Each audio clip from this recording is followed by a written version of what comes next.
of 10 young people are saying that that dream is gone. They will never be able to afford a home.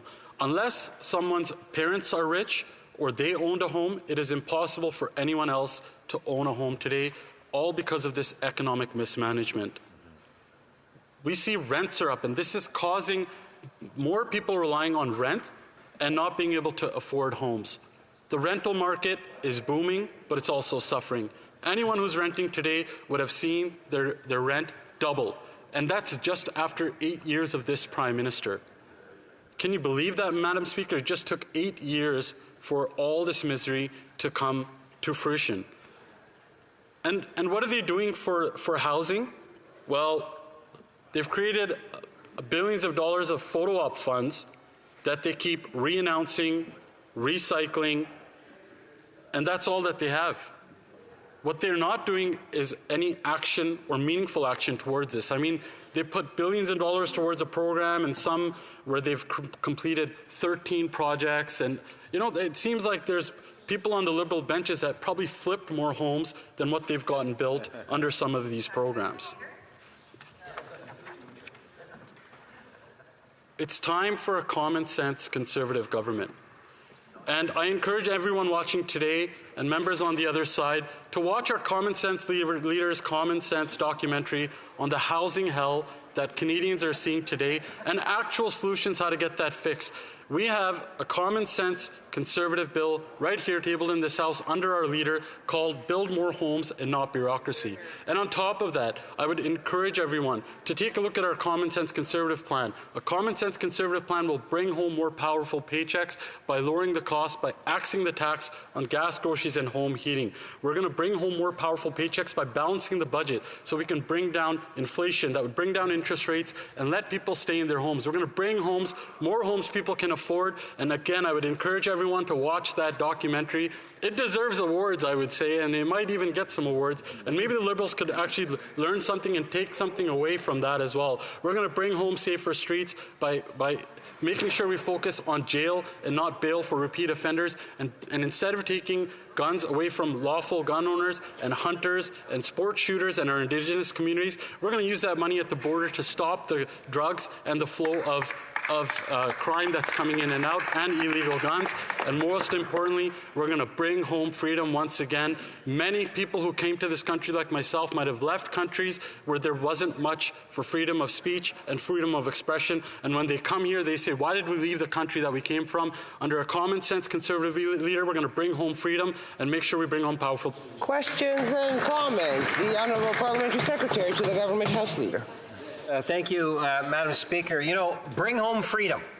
This is something that I heard a lot from Donald Trump. And if I take a look in terms of the Conservative Party today and what's taking place in the leadership office, I think of MAGA politics. Here we have the Conservative right that has consumed the leader's office, and one of their key words, freedom. Maybe can the member explain to us what it is when the members of the Conservative Party talk about freedom, especially if you want to contrast that to, let's say, the war that's taking place in Ukraine today? The Honourable Member for Calgary Forest Lawn. Madam Speaker, it shows completely how out of touch that Liberal member and all of his party are when they're telling an immigrant to this country that he's a far right just because I'm a Conservative.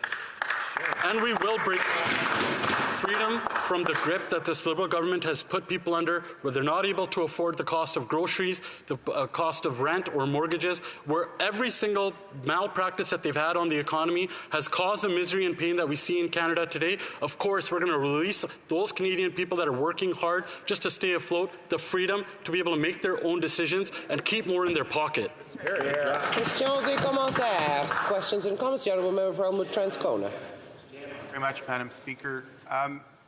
One of the principal things that Bill C-56 does is it removes the GST off purpose-built rental, and that's a policy that's very much designed to try and incent the building of more market-based rental units.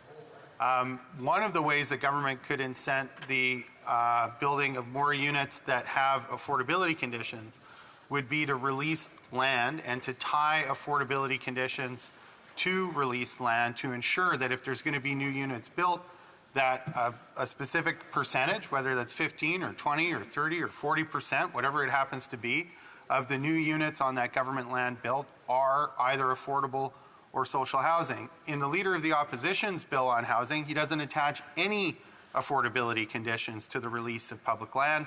I'm wondering why, and I'm wondering why that is. We have a measure here that's meant to incent the building of market rental by removing the GST. What we need are accompanying measures for affordable and social, and it seems to me attaching conditions to land release is one of the best ways to do it. The honourable member for Calgary Forest Lawn. Madam Speaker, I would argue that every plan that our common sense Conservative leader has come out for is about affordability, because our plan to build more homes and not bureaucracy not only tackles and gives a goal of 15% of increased permits, but I talked about the other side of the equation, which the Liberal and the NDP have yet to meet their promise that until they balance the budget, even if land is sold, builders cannot build because one of the biggest drawbacks they have are the high interest rates that were caused by this Liberal NDP's non-stop deficits that made inflation go up and made interest rates go up. And until that budget gets balanced and we start getting lower inflation and lower interest rates, builders won't build and people cannot get into new homes. They need to get out of the way and do that for Canadians. Questions and comments? The honourable member for Peterborough Court. Thank you, Madam Speaker, and thank you to my honourable colleague and to the critic for finance who's painted a really great picture and has this lived experience and shares it wholesomely as you know, an immigrant who came to Canada for a better life. And I think there still seems to be some misunderstanding, especially from the Liberals and NDP side, that doesn't understand if you spend more than you make, you create more debt. And we actually have the lowest GDP growth per capita since the Great Depression, which means Canadians are getting poorer. And I would like to ask my colleague, the finance critic, on what is the basic thing that is happening on the other side, the Liberals, of how they're mismanaging Canadian taxpayers' money that's causing this misery. Member for Calgary Forest Lawn. Thank you to my great colleague and great advocate from Peterborough Kawartha. Everything that this government touches breaks. We've seen that in Canada. I'd like to highlight the great people of Calgary Forest Lawn. I have one of the most diverse ridings. I have 108 languages spoken in my riding, and in fact, there's a strip of land called International Avenue. That should literally be the Canadian dream, where anyone that wants to can open up a business on that strip of land. But today, after 8 years of this Liberal NDP government, it's become an absolute nightmare for the newcomers in my riding because of high interest rates caused by those deficits, by this job-killing carbon tax, and all the other spending that this government has done that has made life more and more expensive and unlivable for them. We need to get this country back. Resuming debate, the Honourable Parliamentary Secretary to the Government House Leader. Thank you, Madam Speaker. And it's always interesting listening to the Conservative members talk about Canada's economy. It's almost as if there's this dark black cloud that covers the chamber when a Conservative wants to talk about the Canadian economy. And ultimately, they love using the word broken. You know, that everything's broken. Madam Speaker, I'm here to say that there is a great deal of light, a great deal of opportunities and hope. That Canada, especially if you do a comparison amongst other countries in the world, whether it's within the G7 or the G20, on the major indicators, whether it's interest rates, inflation rates, employment rates, you will find that Canada is always around the top 3 or 4, Madam Speaker, most of the time in those categories, including today, Madam Speaker. And it doesn't mean that we sit back and we don't do anything because Canada, in comparison to many of those G20 countries, is doing well. No. What we have seen is a Prime Minister and a government that has made a commitment to continue to work at building Canada's middle class and those aspiring to be a part of it. We want an economy that works for all Canadians, from coast to coast to coast, Madam Speaker. That is why it is we brought forward Bill C-56, the affordability, housing, and groceries legislation, Madam Speaker, because we know that it is important as a government to be there in tangible ways for Canadians. And we have demonstrated that virtually from the day one. And I have often made reference, Madam Speaker, to one of the very first actions that we had taken to support Canada's middle class was a tax break a number of years ago. That was the first real substantial piece of legislation that we had brought forward, Madam Speaker. So you take it from there, going through the pandemic and the many of supports that we put into place in order that we would have the backs of Canadians, to getting out of the pandemic, Madam Speaker, and building our economy. In good part because of the supports that we put in during the pandemic, Madam Speaker, we have rebounded out of the recovery. I would suggest to you second to no other country in the world. When you take a look at the million-plus jobs that have been created based on a population base of 40 million people. So when the Conservatives crisscross the country and their leader crisscrosses the country saying Canada is broken, he is misleading Canadians, Madam Speaker. Yes, there are areas of concern. And that's why we bring forward legislation like this. Legislation, ultimately, that the Conservative Party doesn't even want to see passed, that they will filibuster, Madam Speaker. Yet, it is there to support Canadians in real and tangible ways. For example, it deals with the Competition Bureau, giving more power to the Competition Bureau, Madam Speaker.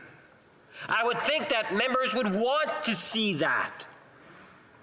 You know, when you talk about grocery prices, and I use it as an example, what Canada needs more than anything else when it comes to groceries prices is competition. And at the end of the day, one of the biggest arguments against buyouts of large corporations is the efficiency rule, where a corporation will say, well, for efficiency purposes, here's what we want to do. We want to consume that other business. And it shrinks the competition. I'll give you a tangible example, Madam Speaker. Shoppers. You know, Loblaws bought up Shoppers. Well, that was back while Stephen Harper was the Prime Minister. The leader of the Conservative Party today sat in cabinet when Shoppers was acquired by Loblaws. What did they do back then? Absolutely nothing, Madam Speaker. That has an impact, more of an impact on the price of groceries than anything the Conservative leader has actually said in the last year plus to try to bring down prices.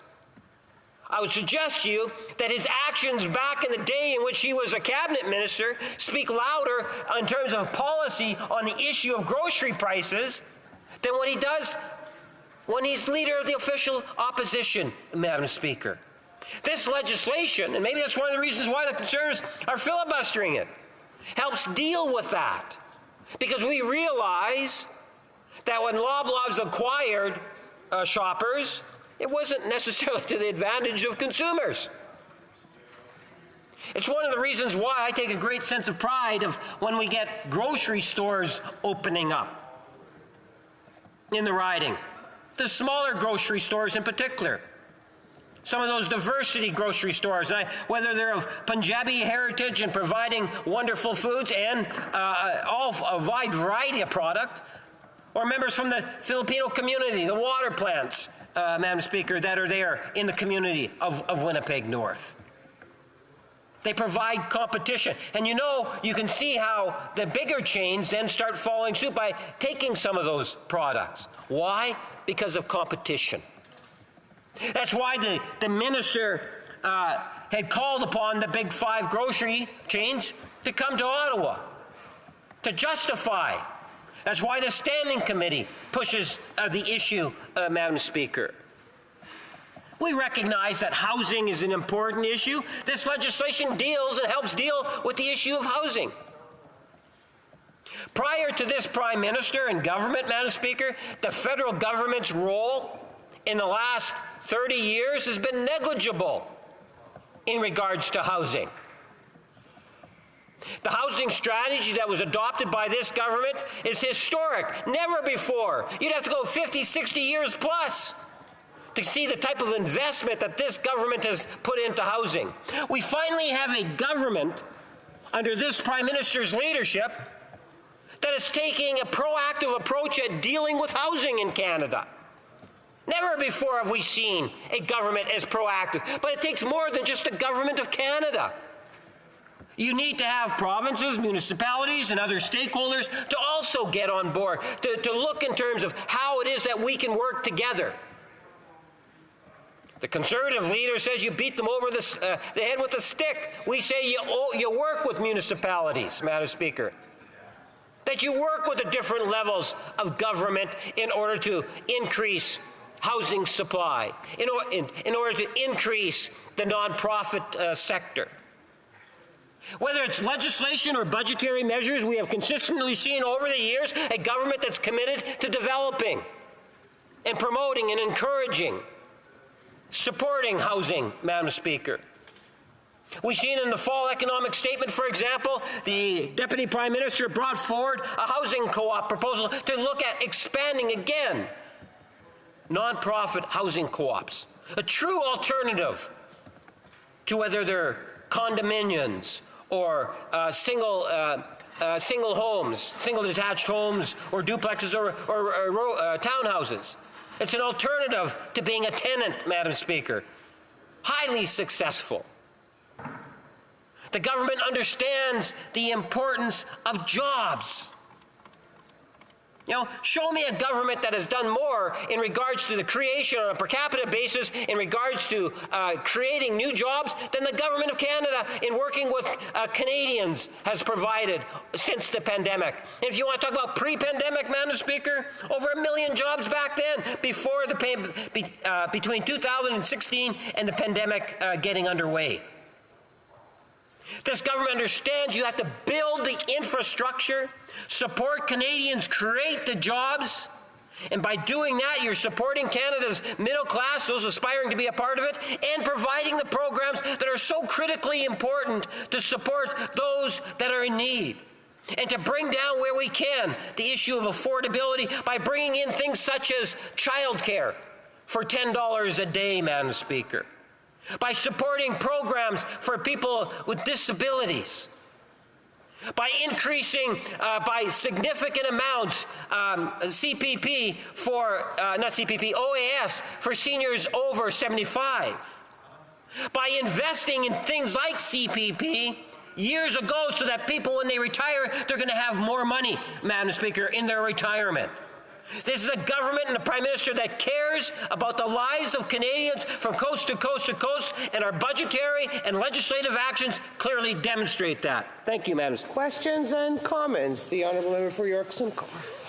Thank you, Madam Speaker. And talk about affordability.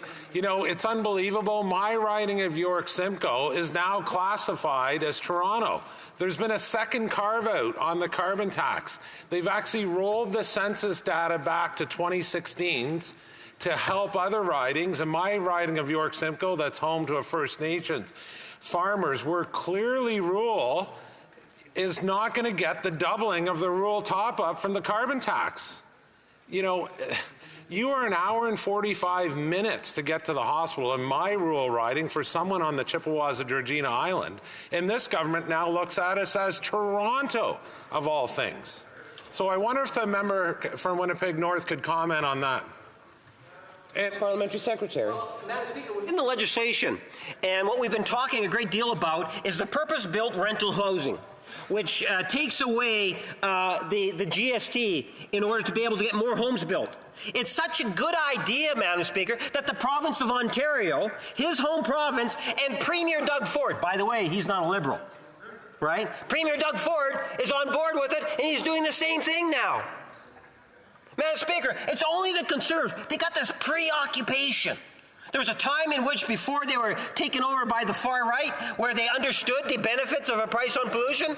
Now they're fixated on that, Madam Speaker, and they want to get rid of the price on pollution, Madam Speaker, at all costs. And there will be a substantial cost for that reckless policy that's coming out of the leader of the Conservative Party in dealing with getting rid of the price on pollution. Shame on them, Madam Speaker, for being so reckless. The Honourable Member for Abitibi. Thank you, Madam Speaker. I'd like to thank my colleague for Winnipeg North for his contribution and the debate on C-56. I'd like to put him in his place, Madam Speaker, because I think sometimes that he does hard work in the House, and it's so essential to defend what is indefendable for the government. Can we not have some help from his colleagues, particularly in a context like this one, on housing? The real funding should come in the budget, and real measures won't really happen until 2025 when another government will probably be in place. So the government's not really offering real solutions for housing before the next government. So for him, who defends this government every day, I'd like to know what he thinks. Honourable Parliamentary Secretary. Well, Madam Speaker, whether the member likes it or not, the facts speak volumes in terms of reality. And this government has invested more in housing than any other government in the history of Canada. Period. End of story. And at the end of the day, we need and have continued to work with provinces and municipalities because we understand and appreciate that in order to maximize the efforts of good, sound public policy, it always works better if you have stakeholders also at the table making sure that we're maximizing the investments of tax dollars, Madam Speaker, and trying to make a positive outcome for Canadians from coast to coast to coast. And other provinces do get involved, along with municipalities, because they recognize that there is a great deal of resources coming from Ottawa today. The Honourable Member for Elmwood-Transcona. Thank you very much, Madam Speaker. And of course, the best help that Canadians can get with affordability challenges is a well-paying job. And we know that there are 605 media workers when Metroland Media decided that they would shut down 70 print community papers who are going to be out of a job. And one of the things that this Parliament did, and I'm quite happy to say worked with other opposition parties to get done, was Bill C-228 to provide pension protection in the case of bankruptcy. The NEP had also negotiated amendments to protect the severance pay of workers. The member for Winnipeg North struck those provisions out on a point of order and then later denied unanimous consent in order to get them put back in. I'm wondering if he wants to take this opportunity to talk to those 605 families and explain why he wanted to put the creditors of Metroland Media ahead of those families getting their severance. The Honourable Parliamentary Secretary. Thank you, Madam Speaker. It's unfortunate that the member from Elmwood-Transcona would try to misrepresent often the actions that I take inside the House, especially on this matter.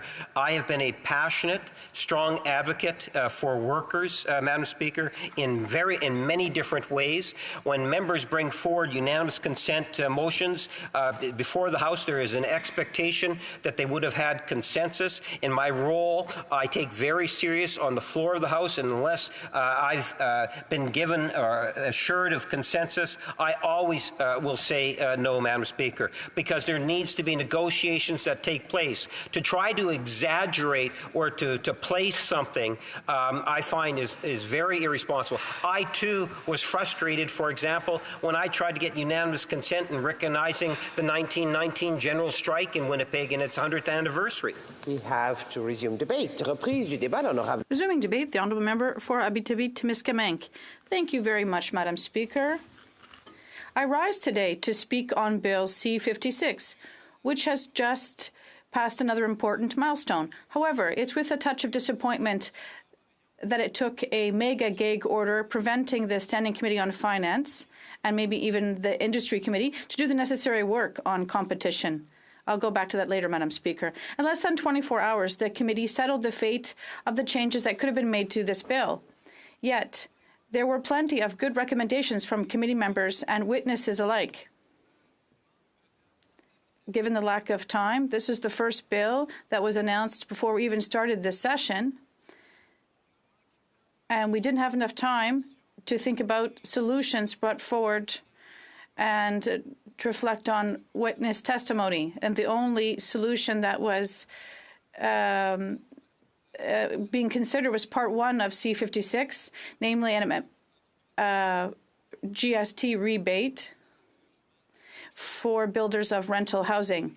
So I'd like to talk about housing, Madam Speaker, because we are facing a housing crisis in my riding for the past 15 years or so. And it's also the case for many of my colleagues, because federal government programs, are in no way adapted to the reality of the situation in regions, particularly in my region of Timiskaming. So, Madam Speaker, in a 4-unit project in a town like Ville-Marie, Timiskaming, with a population of 2,600 people, is the equivalent of building 2,000 housing units in Calgary. And an 8-unit project in La Serre is equivalent of building 1,800 units in Montreal. And a 16-unit project in Amos is equivalent of building 3,500 units in Calgary, or 32 unit in Rouen is like building 2,250 units in Toronto. The calculation may seem simplistic, but it reflects the reality of how important it is to adapt programs to projects in remote regions. And when you don't achieve targets because you're not building in the regions, it doesn't work. It may seem simplistic, but we do have to adapt programs to remote regions, particularly through the Canada Mortgage and Housing Corporation, or the CMHC. Our region has seen a housing shortage for 15 years. Since 2005, Abitibi has reached the break-even point of 3% vacancy rate only once, and on 7 occasions, the vacancy rate has been below 1%. Recently, over the past 3 years, the average price of a 2-bedroom rose from $681 in October 2019 to $845 in October 2022, a 25% increase, Madam Speaker. Add to this the price of 2-bedrooms built since the early 2000s averages $1,250. This reflects clearly the higher construction costs in the regions. And when I look at the government's measures, I don't see anything that would reverse this trend. So we've seen a nice promise, but it's pushed forward for the next government in 2025. And I will also focus on cooperative housing as well, but it's also been pushed forward. So as a reminder, in regions, and particularly in mine, a lot of the construction took place between the 60s and 70s, and this means that affordable housing and that owned by cooperatives need to be renovated. And adapting programs means opening the door to ensuring that our regions, including my own, have the tools they need to become economic drivers in Quebec. We need to also renovate them. And I'm still waiting for tools from the government to do this. And Part 2 of C-56 deals with amendments to the Competition Act. The government could have gone even further and seized the opportunity to discuss the modernization of the Competition Act, a crucial subject that was addressed under exceptional circumstances. The committee's recent report took place in an unfortunate context, marked by the House's adopted of a gag order last week, as stipulated in Motion M30. Therefore, the government was deprived of the recommendation of the Industry and Technology Committee and the comments made in the Competition Commissioner's consultations in his excellent brief. Such a shame. And for years, the Bloc has been asking for a deep reform of the Competition Act, and it's essential to understand the challenges faced by the committee. I'm talking about Finance Committee here. A single session with witnesses took place on November 27th in the evening, and it lasted until 10 p.m. MPs had to submit their amendments translated and certified by legal experts by noon the following morning. This tight schedule hampered the possibility of carrying out serious work and taking proper account of witnesses' observations. And unfortunately, the substitution by discussions on the gag order between the government and the NDP contributed to this situation. And despite these challenges, the committee did adopt some significant amendments, some of which are worthy of note. First, we chose to significantly increase fines for serious offences under the Competition Act. A cap of $25 million for a first offence, with stiffer penalties for repeat offenders, is designed to effectively deter misconduct. Previously, fines were often perceived as the mere cost of doing business, failing to have a real deterrent effect. Secondly, we adjusted the legal threshold required to convict a major player taking advantage of its dominant position to reduce competition. Right now, the burden of proof was twofold. You had to show that an illegal act had been committed and that this act had actually reduced competition. However, this requirement to prove that competition was being reduced was often difficult to meet, rendering the Competition Act inoperative. This amendment now makes it possible to convict a major player, even in the absence of direct evidence of the effect on competition, and making this law more effective and stronger. Thirdly, we are giving the Competition Commissioner, the power to initiate a market survey themselves. Although the previous law gave the Commissioner extensive powers to initiate such studies, they were previously restricted to undertaking them only at the request of the Ministry of Industry. And now the Commissioner will be able to initiate such studies himself, strengthening his ability to proactively monitor and regulate the market. Proactively. And finally, the Bloc has tabled an important amendment targeting the negative effects that a lack of competition can have on consumers. It's imperative to prohibit a major player from taking advantage of their dominant position or quasi-monopoly in a market, to prevent the exploitation of consumers through abusive pricing practices. Right now, the Competition Act targets the source of the lack of competition without directly tackling its harmful effects on consumers. The abuse has taken place over many years, facilitated by a lack of regulation and a law clearly biased in favor of industry concentration, have left the government indifferent. In committee, the Bloc's crucial amendment to remedy this shortcoming was ruled out of order by the committee speaker.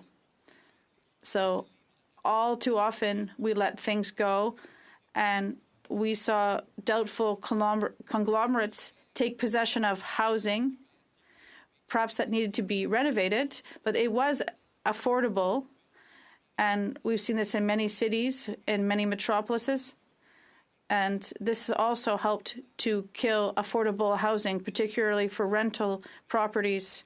And that's why we're facing this issue right now with this act. We let things go in terms of housing. We let things go in terms of the oil industry and banks and telecoms for quite some time. And this means that prices have soared.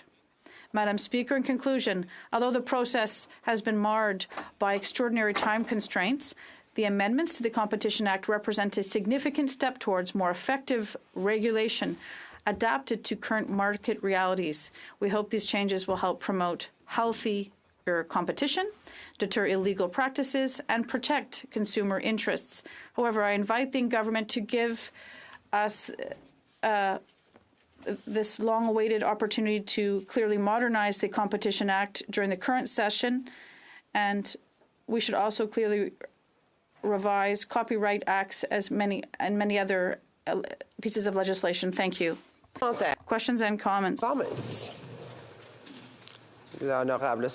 The Honourable Parliamentary Secretary. Madam Speaker, there was the purpose-built housing, and I had indicated that within government policy, we have actually seen a general acceptance by other provinces. I know the province of Ontario is one, and other provinces are looking at it. And that initiative in itself will see thousands of new homes built by working with the private sector and providing this type of support. I'm wondering if the member could provide his thoughts in regards to whether or not the province of Quebec, I'm not too sure if Quebec as a province has taken up the challenge as other provinces have and getting rid of the sales tax in order to ensure that there's going to be more purpose-built rentals. From his... The Honourable Member for Abitibi-Témiscamingue. Thank you, Madam Speaker, and I want to thank my colleague from Winnipeg North for the question. And under the circumstances, obviously, everything that can be done to improve access to housing and lower costs, I think, is good. When he says that a government has never invested as much as their government, of course, that's in absolute terms. But under current dollars, it's been years that the federal government hasn't invested in social housing, and this is one of the major problems. And when we are told about historic investments, including an agreement in 2016, it took 3-4 years before Quebec got the funds that they were promised, even though it was during COVID and costs exploded. There is a longer time to build in Quebec than in Ontario because it takes longer for the money to get to Quebec from the federal government. So we're trying to increase or accelerate the agreements. I had a meeting with an association, and one of their recommendations is very interesting when they talk about a national assessment of infrastructure in order to have a long-term strategy, in order to see the infrastructure needs in the communities. Why don't we have this kind of long-term vision and a review of the funding so that we can see what will happen in the spring of 2024? We need to ensure predictability, and that's what the industry is asking for. Thank you. The Honourable Member for Elmwood-Transcona. With regard to a social housing, we knew that there were announcements, but not really money.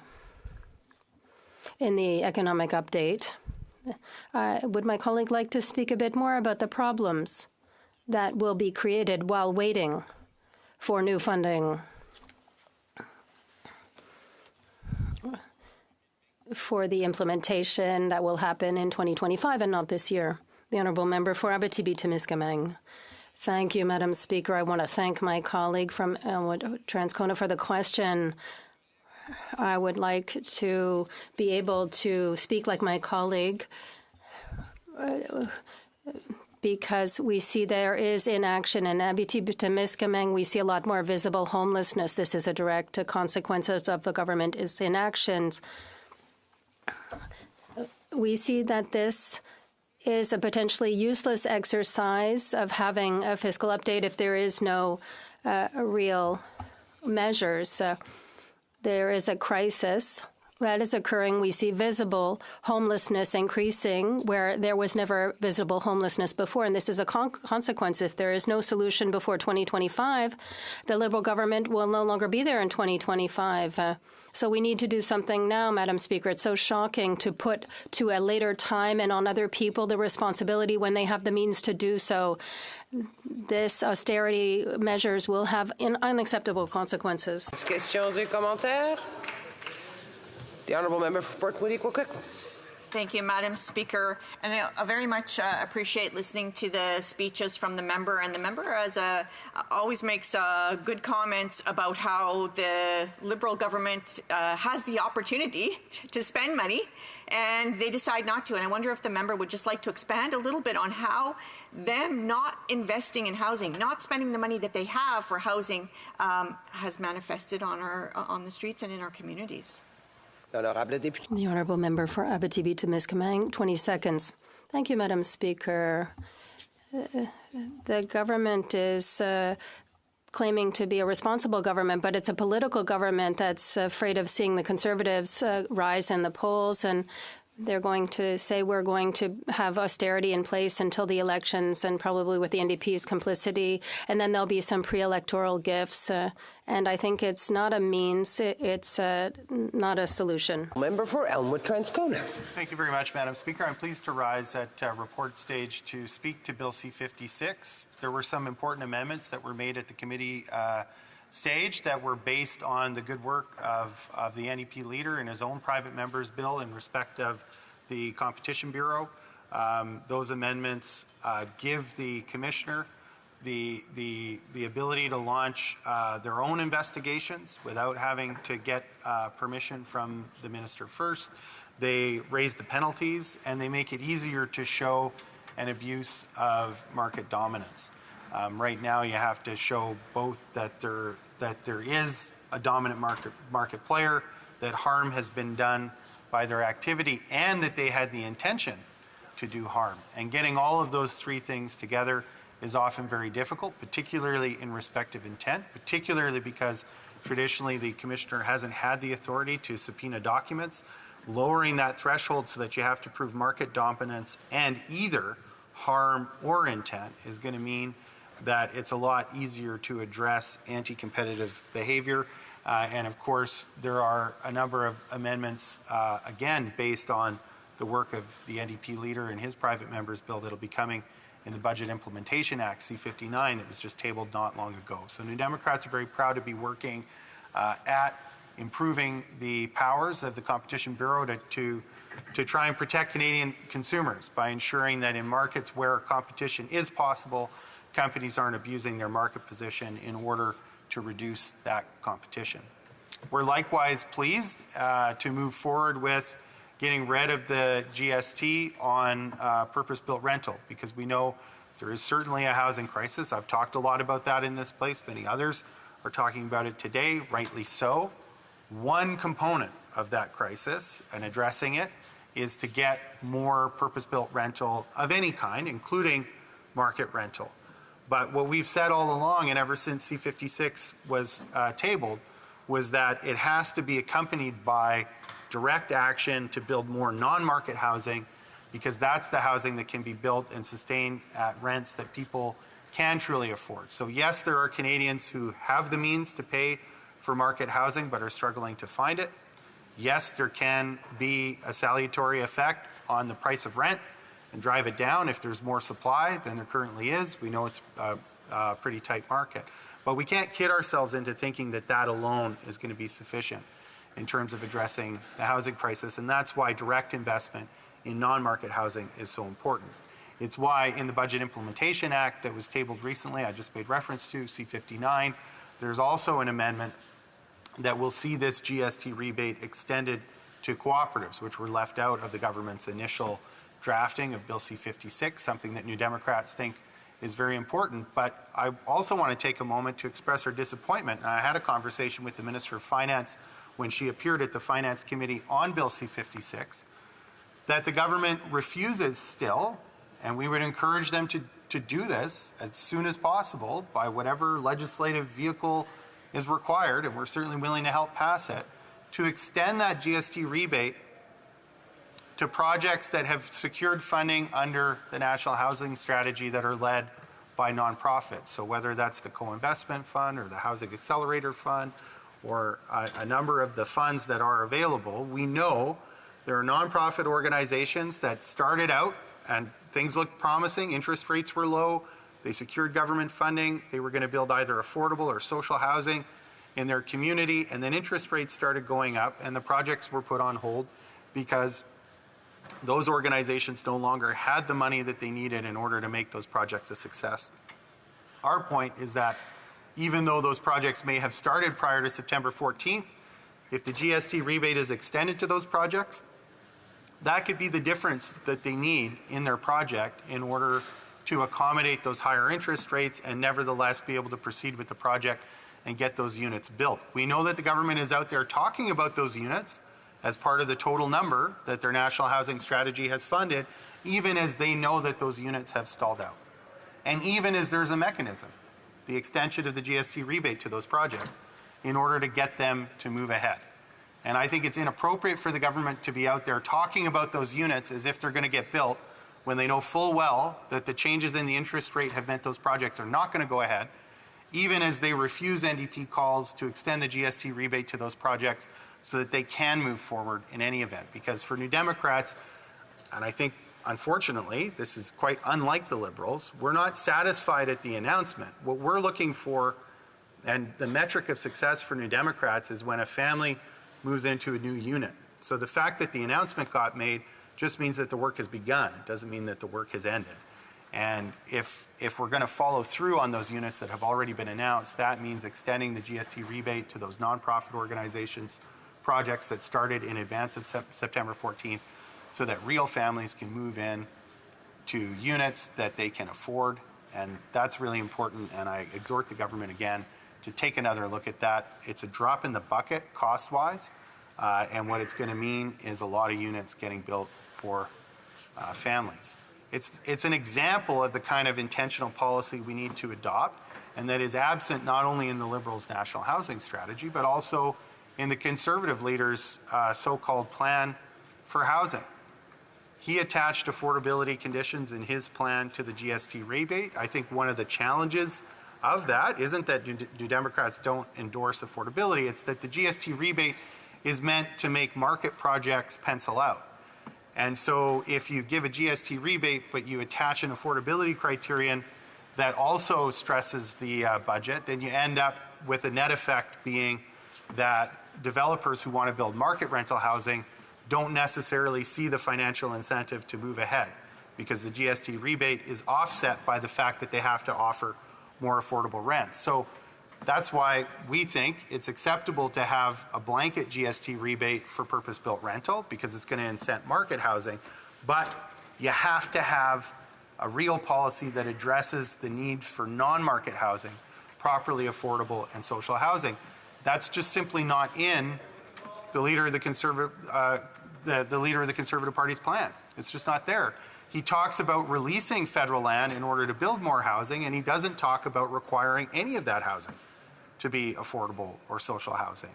And when we talk about the major levers that the federal government has at its disposal, beyond its ability to tax and spend, one of the big things that the federal government has as a lever in order to incent more affordable and social housing is land. And so attaching conditions to the release of that land is one of the best things that a federal government could do from the point of view of developing more affordable and social housing. And so I think it's remarkable, particularly in light of the controversy around another Conservative government, Doug Ford's government in Ontario, taking rules off development of the Greenbelt that they've subsequently had to put back on because it was scandalous and because developers were set to get rich on that, including a lot of developers that showed up at the wedding of the Premier's daughter. I mean, none of that looked right from the outside, and apparently now not from the inside either. And so that's why it's really important when you talk about freeing up land for development, that the process is transparent and that there's a lot of accountability in that process. And if part of the idea of releasing that federal land, as it should be, is to create more affordable and social housing, all the more important that that be talked about up front, which is not done in the Conservative leader's bill. What is talked about in the Conservative leader's bill is withdrawing resources from municipalities that don't meet an Ottawa set target. Now that's problematic because we know Canada has many different kinds of communities with many different kinds of needs, and I, for one anyway, don't believe that as a rule, people who are elected to public office at the municipal level are plotting how to kill development in their community. Quite the opposite. They're looking at how to develop, whether it's business, whether it's housing, which is needed for business, or the underlying infrastructure, like wastewater and sewage and electricity. These are all things that you have to have access to in order to build housing on any particular lot. So the idea that municipalities that are already struggling to get enough housing built in their own community need to have their resources cut, which will make it harder for them to build that underlying infrastructure that nobody else is going to pay for, makes absolutely no sense. It's a recipe for failure. So what can we do? We can pass Bill C-56. We can extend this GST rebate not only to co-ops but to nonprofits that were already in the pipeline before this announcement. and a lot more besides, Madam Speaker. Hopefully I'll get a chance to speak to some of those things in the question and answer. Okay, il n'a pas proposé d'amendement. Hein? Questions and comments? The Honourable Parliamentary Secretary to the Government House Leader. Well, yes, thank you, Madam Speaker. And I appreciate a number of the comments that the member has made. And just to emphasize, or re-emphasize, that the federal government has agreements with jurisdictions that see substantial numbers. Like in Manitoba alone, you're probably talking somewhere in the neighborhood, and my best guesstimate would be 20,000 plus housing units that are currently non-profit that the Government of Canada subsidizes. But over the years, we have seen ongoing support to expand nonprofits. And I think of Habitat for Humanity in particular, who's done a lot of fine work. Actually, the best program that's been administered in the last 20 years, this is in provincial or federal, even municipality, when it comes to infill housing, it's been Habitat as a stakeholder.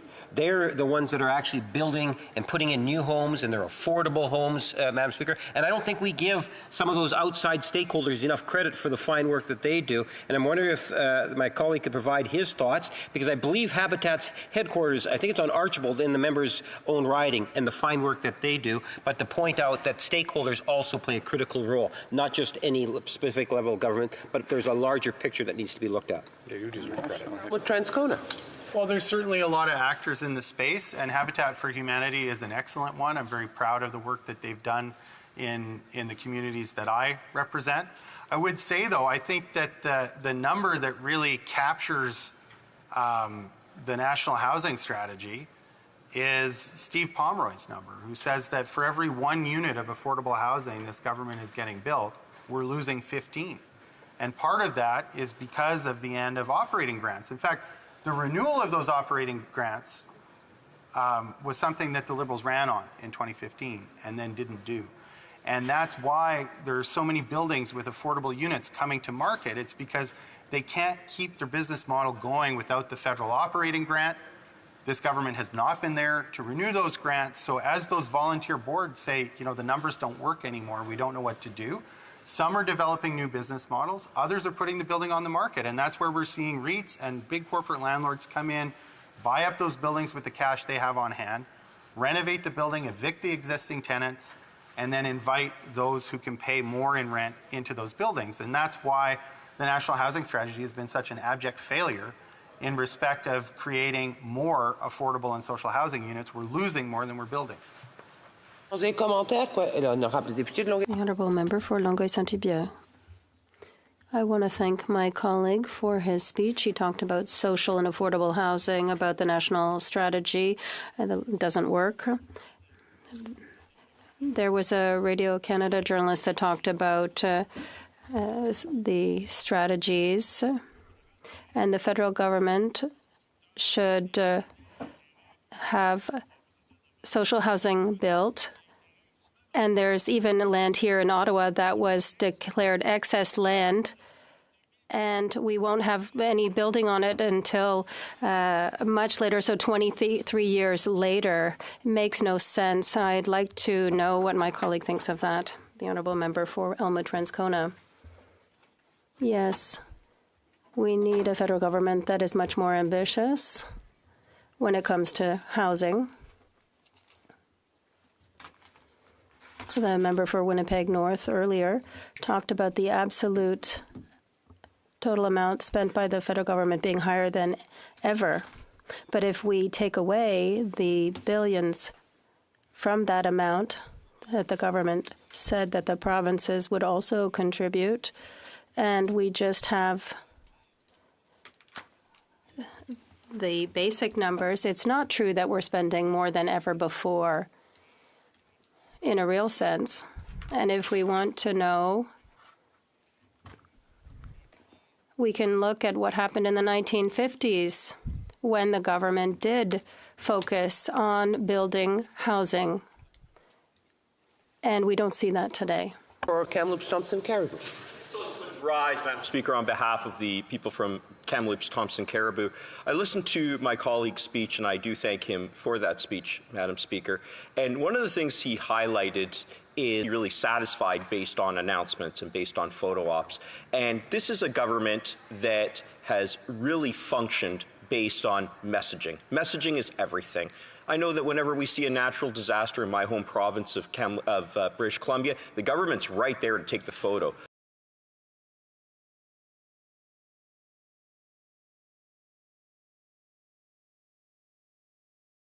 Walked away from. But when it comes to providing results, they're nowhere to be found. The same thing can be said about building houses. So I'm wondering if you can expand on the fact that photo ops just aren't getting it done right now. The Honourable Member for Elmwood-Transcona in 15 seconds. Thanks. And of course, photo ops have never gotten the job done when it comes to the construction of housing. And we've had lots of ministerial photo ops from Liberal and Conservative governments over the last 30 years, none of which make up for the cancellation of the National Housing Strategy and the end of the operating grants that sustained so much affordable and social housing in Canada up to today. It's why we need a new version of that to ensure that we're not just building at the high end of the housing spectrum, but that people are getting non-market housing as well. Resuming debate, the Honourable Member for Port Moody Coquitlam. Thank you so much, Madam Speaker, and I really want to thank my colleague from Elmwood-Transcona for really shining a light on the fact that this government and the governments before them, both the Liberals and the Conservatives, walked away from those operating agreements. We've known for 10 years, Madam Speaker, that those operating agreements were going to expire for social housing. We knew that community by community, and these governments did nothing. So I thank the member for sharing that. Today we are debating this, what's called Housing and Grocery Act, but Madam Speaker, I'd like to call it the Finally Addressing Corporate Greed Act, because really this is about the fact that corporate greed has been unchecked, again, through a series of Conservative and Liberal governments. And Madam Speaker, it's now at the point where it's harming people and communities to epic proportions. No longer is every Canadian able to have the essentials of life, which is starting with having a house, having a roof over their head, and having food to eat. Unbelievable that in Canada, not every Canadian has a roof over their head or food to eat.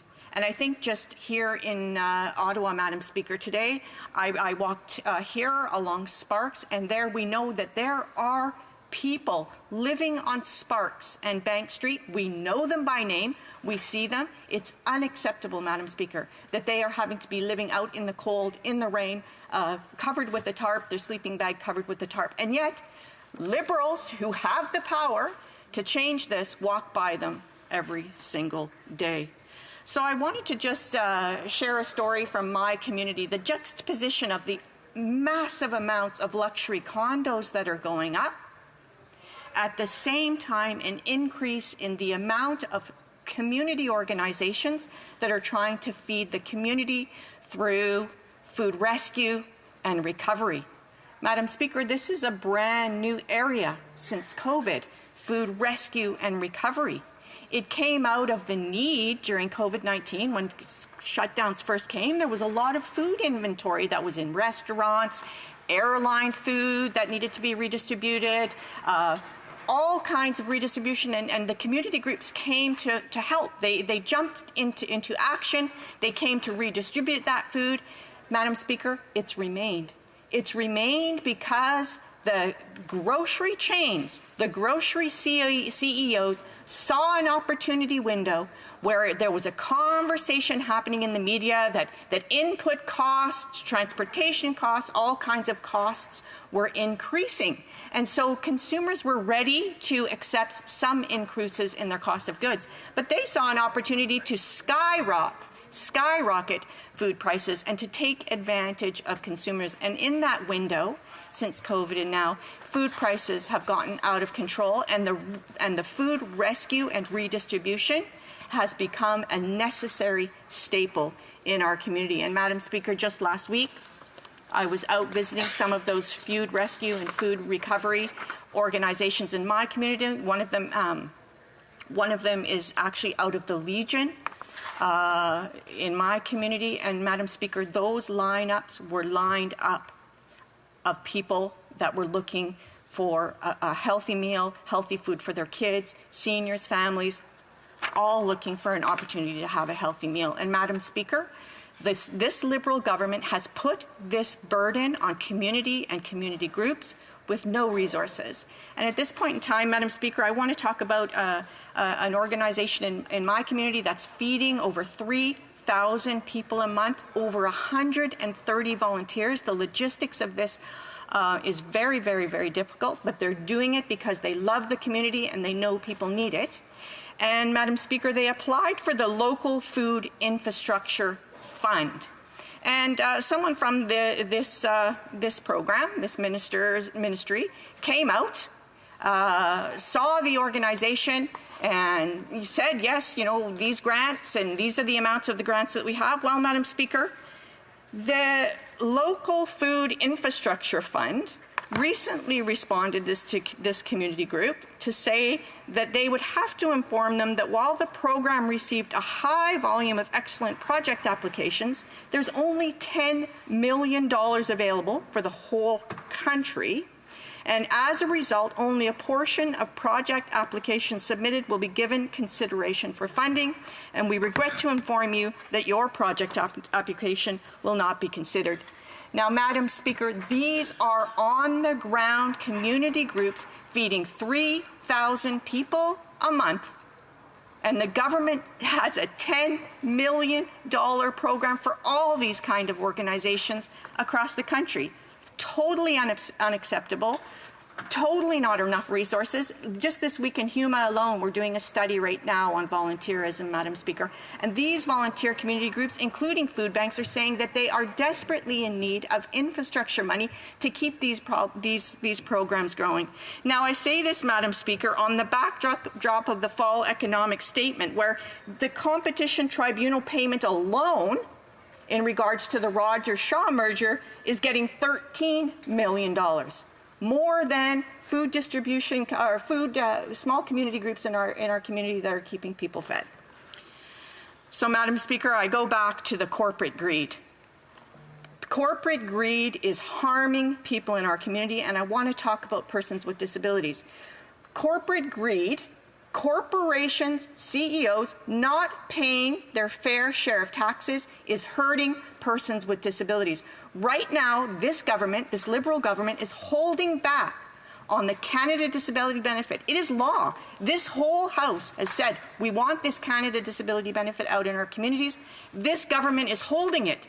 They're holding it back by not taxing corporations, super wealthy corporations efficiently, so that we can fund people living on disability, Madam Speaker, that are making less than $10,000 a year. Women with disabilities are disproportionately affected by this, Madam Speaker. 58% of them living on less than $10,000 a year. And this month, Madam Speaker, 16 days of activism against gender-based violence. We know that women are already at higher risk of gender-based violence, and women with disabilities even more so. Madam Speaker, this is, I won't say it, Madam Speaker, but this is totally unacceptable. So I say right now that this Liberal government, I recently sponsored a petition from a disability community. The government filed their response yesterday. Nope, they're not going to do anything about an emergency response benefit for persons with disabilities. There's a gentleman out on the island, was in the newspaper last week, demo-evicted from their accessible, affordable home, living in a hotel, using 84% of their income, living in a hotel because it's the only place they can get right now to get a roof over their head. This is the choices that this Liberal government is making. So, Madam Speaker, now this all relates to C-56, and of course the NDP are going to support C-56 because it makes some small movements towards addressing corporate greed in the grocery industry, in housing, but definitely not enough, Madam Speaker. So I wanted to take also this opportunity to talk about why it's not enough and why corporate greed has really taken over the essentials and the necessities of life. I think about the fact, Madam Speaker, that this Liberal government and the Conservative governments before walked away from social housing. And you know what they did, Madam Speaker? They commoditized housing.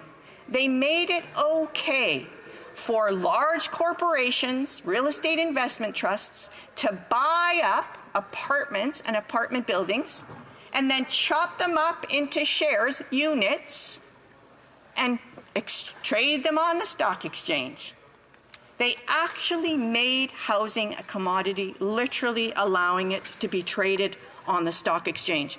And Madam Speaker, those are the reasons that our rents are going up in our communities. In my community, $2,600 a month for a one-bedroom. So again, the NDP is supporting this bill. We are happy to see movement, although it be very small. But I just want to point out that this Liberal government and the Conservative government before them for 30 years let corporate greed go unchecked, and it's literally starving out our communities. I'll close by saying that the member from Burnaby South has an additional bill, C-352, to address this corporate greed. I hope everyone in this House takes this very seriously. We have people living on the street without food in Canada. Thank you, Madam Speaker. Questions and comments. The Honourable Parliamentary Secretary to the Government House Leader. Yes, thank you, Madam Speaker. And I think it's important because we often hear it from, in particular, the Conservative Party, but often at times even from the Democrats, where they seem to want to blame 100% of the problems of society on the federal government. So when you talk about people on the streets and living on the streets, I think there are politicians of all political stripes that have a great deal of sympathy and want to see action. That's the reason why the federal government has invested historic amounts of money in housing. But would the member not agree? I was a provincial politician for almost 20 years. Provincial governments also have to step up to the plate, not to mention municipal governments. And there are other stakeholders. The federal government has a role to play. We are investing and playing a leadership role, Madam Speaker. My question to the member is, would she not at the very least acknowledge that other levels of government also have to step up? Honourable Member for Port Moody, Coquitlam. Thank you, Madam Speaker. And I would just reiterate to the member that the Local Food Infrastructure Fund is severely underfunded. It's oversubscribed, just like the Rapid Housing Initiative. And will the government go back and increase this Local Food Infrastructure Fund so that they can fund projects so that people don't have to go hungry in Canada? Questions and comments. The Honourable Member for Peterborough Quarta. I have a question. You know, I hear my colleague advocate heavily. As we know, there is a massive homelessness crisis. The housing minister's own province, own main city has 30 tent encampments. If she's such an advocate, why does her party continue to be in a coalition agreement that will not allow this Liberal government to get out of the way so that we can help people? I think people at home don't understand that the NDP are supposed to stand up for these people, and yet they continue to prop up this Liberal government, this Prime Minister, because they stay in a coalition. Why? The Honourable Member for Port Moody, Coquitlam.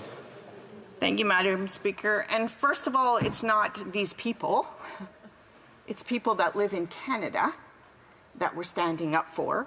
And I would say that the Conservatives are refining their social media game more than they are bringing forward policies. So I think about how successful the NDP has been for Canadians in these past 2 years. It is because of the NDP that we are debating this today. If it wasn't for the NDP, we wouldn't be looking at the Corporate Greed Act. We would still be dealing with exorbitant grocery prices and no GST exemption on purpose-built rental. Questions et commentaires. L'honorable député de Nunavik. The Honourable Member for Nunavik Bay James EU. I thank my colleague for the speech. But if we don't do anything to reverse the trend, then we're headed toward a true national tragedy. With everything that my colleague mentioned as well, we need to triple the amount of rental housing, new rental housing that we're building. This bill does not clarify what type of building, what type of housing, nor are there any affordability conditions. So what is the government waiting for to take action and truly help people, to help Canadians and Quebecers? Report Mariko Quicklum. Thank you, Madam Speaker, and I thank the member for the question. I really wish I knew what this Liberal government was waiting for, especially as it relates to the Canada Disability Benefit, because we know that persons with disabilities are really highly at risk. And I want to talk a little bit about Indigenous communities as well and the lack of Indigenous housing and infrastructure. I know that my colleague from Nunavut has stood up many, many times to talk about the hundreds of millions of dollars of infrastructure gap around housing up in Nunavut and Indigenous housing. And again, I want to talk about the 16 days of activism for gender-based violence. My colleague, the member from Nunavut, has talked about how this is so negatively impacting women that are in abusive homes that have nowhere to go. This government has no excuse not to be investing in Canadians. Resuming debate, the honourable member for Kamloops Thompson Caribou. It's always a pleasure to rise, Madam Speaker, on behalf of the people from Kamloops Thompson Caribou. Although today I do rise with a very heavy heart. First, Madam Speaker, I want to begin by recognizing a tragic motor vehicle accident in Kamloops Thompson Caribou that took the life of Owen McInnes. He perished just a few days ago. He was a very young man in his early 20s, engaged to be married, from Guelph, Ontario. He was traveling. He was a member of the TRU, Thompson Rivers University Wolfpack volleyball team, traveling with others from the team, and just a tragic situation. May perpetual light shine upon him, and I offer his family, his loved ones, his friends, and the TRU community my deepest condolences. I also want to recognize his teammate, Riley Brennan, a resident formerly of Kelowna, who is also on the Wolfpack volleyball team. I've read that he has a severe spinal injury, and I'm not sure about the prognosis, but I wish to advise him and his loved ones of my best wishes for him, onward to a speedy recovery. Last, we have Owen Waterhouse, another TRU volleyball player, also from Kelowna, British Columbia. I just read that Mr. Waterhouse remains in a coma in critical condition. So again, my deepest condolences to all impacted and those from the Thompson Rivers University community. Madam Speaker, there's just so much we can discuss here as we dive into the contents of Bill C-56. I'm often thinking about the price of housing when we look at this. And I remember when I first got out of law school, Madam Speaker, my wife and I were saddled with, back then, what seemed like insurmountable loans, probably about $100,000. And we thought, how are we going to make it? And there's this perception among some people that the moment you become a lawyer, you make a ton of money, and that just wasn't the case. It's still not the case. And I remember being stretched very thin to buy our first home. We had to balance that with a car payment because our cars were on their last legs. And here we bought a house for, I believe it was about $350,000. And we were thinking to ourselves, how are we going to make it through? This is not going to be easy. That same house today would sell for $700,000, with the lion's share of the increase of that house falling during the past 8 years of this Liberal government, and more recently, this Liberal NDP government. Housing has been an unmitigated failure when it comes to this government. What I see in my area of Kamloops Thompson Caribou is a lack of investment in infrastructure. This Liberal government, we've learned, they talk a wonderful game. We've got wonderful places, though, in my riding, beautiful areas in Kamloops Thompson Caribou that simply don't have the infrastructure to build. One of the things that I'm trying to do in the North Thompson in my riding is to bring natural gas and high-speed internet. There are companies that would love to expand. especially in the industrial area, and they don't have the places to build or the places to manufacture, and if only they had natural gas, could they actually come and build factory or manufacturing operations? We don't see the government doing any of that. None of that. They want to focus where they think they're going to get votes. And that's not what a government is supposed to be. You're either a government to all or a government to nobody. This is precisely why they had their carve-out that we just learned about a couple weeks ago, was because, hey, the Atlantic provinces, they voted enough Liberals to be at the table. If only we had voted enough Liberals. Perhaps if I was a Liberal, there would be natural gas being funded to those areas. There would be more natural gas, more high-speed internet. People should not be punished because they don't vote Liberal. And this government, unfortunately, has been a government to a few. And now, to top it off, they're refusing to give the same carve-out to people, like in my riding, who heat their houses on propane. Propane is incredibly expensive. They don't have the option for natural gas, and yet they're still paying a punishing carbon tax, and this government doesn't seem to care. Madam Speaker, this is a key issue because the infrastructure is just not there, and housing is at a critical threshold. If we listen to the housing minister, Madam Speaker, there's something that he repeatedly says, and there's something that the Prime Minister repeatedly says. If you listen to them when they speak about housing, this is what they frequently say. We're going to. We're gonna. We've just announced. We're partnering with. Do you know what you don't hear, Madam Speaker, at all? We have done. We've completed.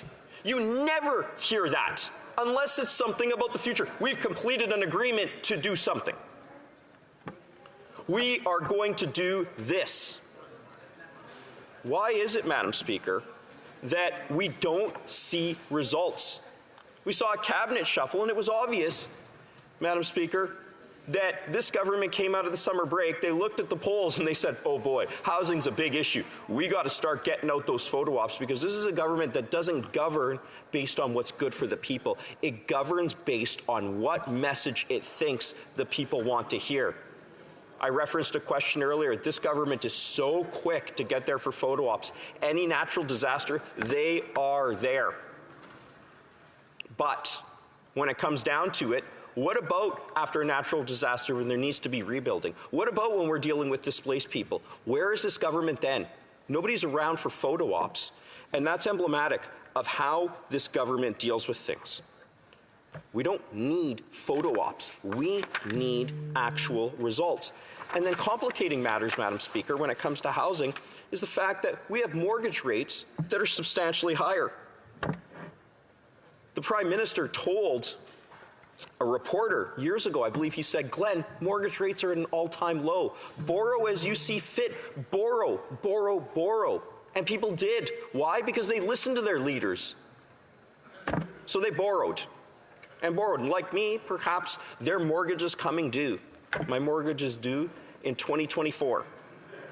I was recently doing the calculations, and I thought to myself, geez, I'm going to pay just under $1,000 more for my mortgage. I'm going to have to write that into a budget. Now, there are a lot of people, though, who don't have the fortune I do to be able to absorb that. That's incredibly problematic. And yet, day after day, with interest rates that have skyrocketed, perhaps not as high as we had them historically, but we didn't have mortgage rates, or pardon me, housing prices that were this high historically. And yet, when it comes to a confidence motion, the NDP, they vote time and time again to support this government. If you listen in question period, you would think that they were diametrically opposed to this government when it comes to housing. And yet, when the time comes to either close debate or to vote against the government, they will always stand with the government. This is utterly perplexing, Madam Speaker. I don't understand how a party that is so focused, we had heard my colleague speak with great passion before me from Coquitlam, Port Coquitlam, about helping the poor, And what do we see? We see tent cities and how bad the Liberals have failed. And yet, when it comes down to a confidence measure next time, they will stand up and support this government. If they want to get things done, they should stop supporting this government. Then we may see things actually change, Madam Speaker. I know I'm running low on time, Madam Speaker, but at the end of the day, I think people are tired of seeing tent cities. I've seen tent cities just proliferate in my riding and throughout Canada. That's not good for anybody.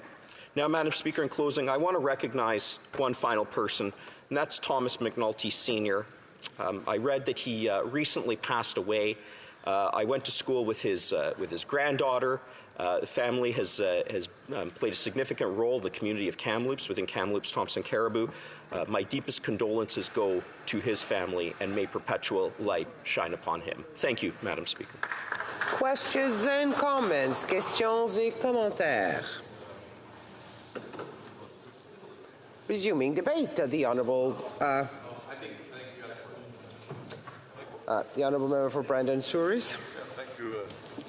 Just like to ask my colleague a question in regards to, just the issues of housing that he was talking about, and the fact that there are so many areas of the country that still need tremendous affordable housing, and if he could elaborate more on the kind of issues that our leader of the Conservative Party, member from Carleton, is talking about.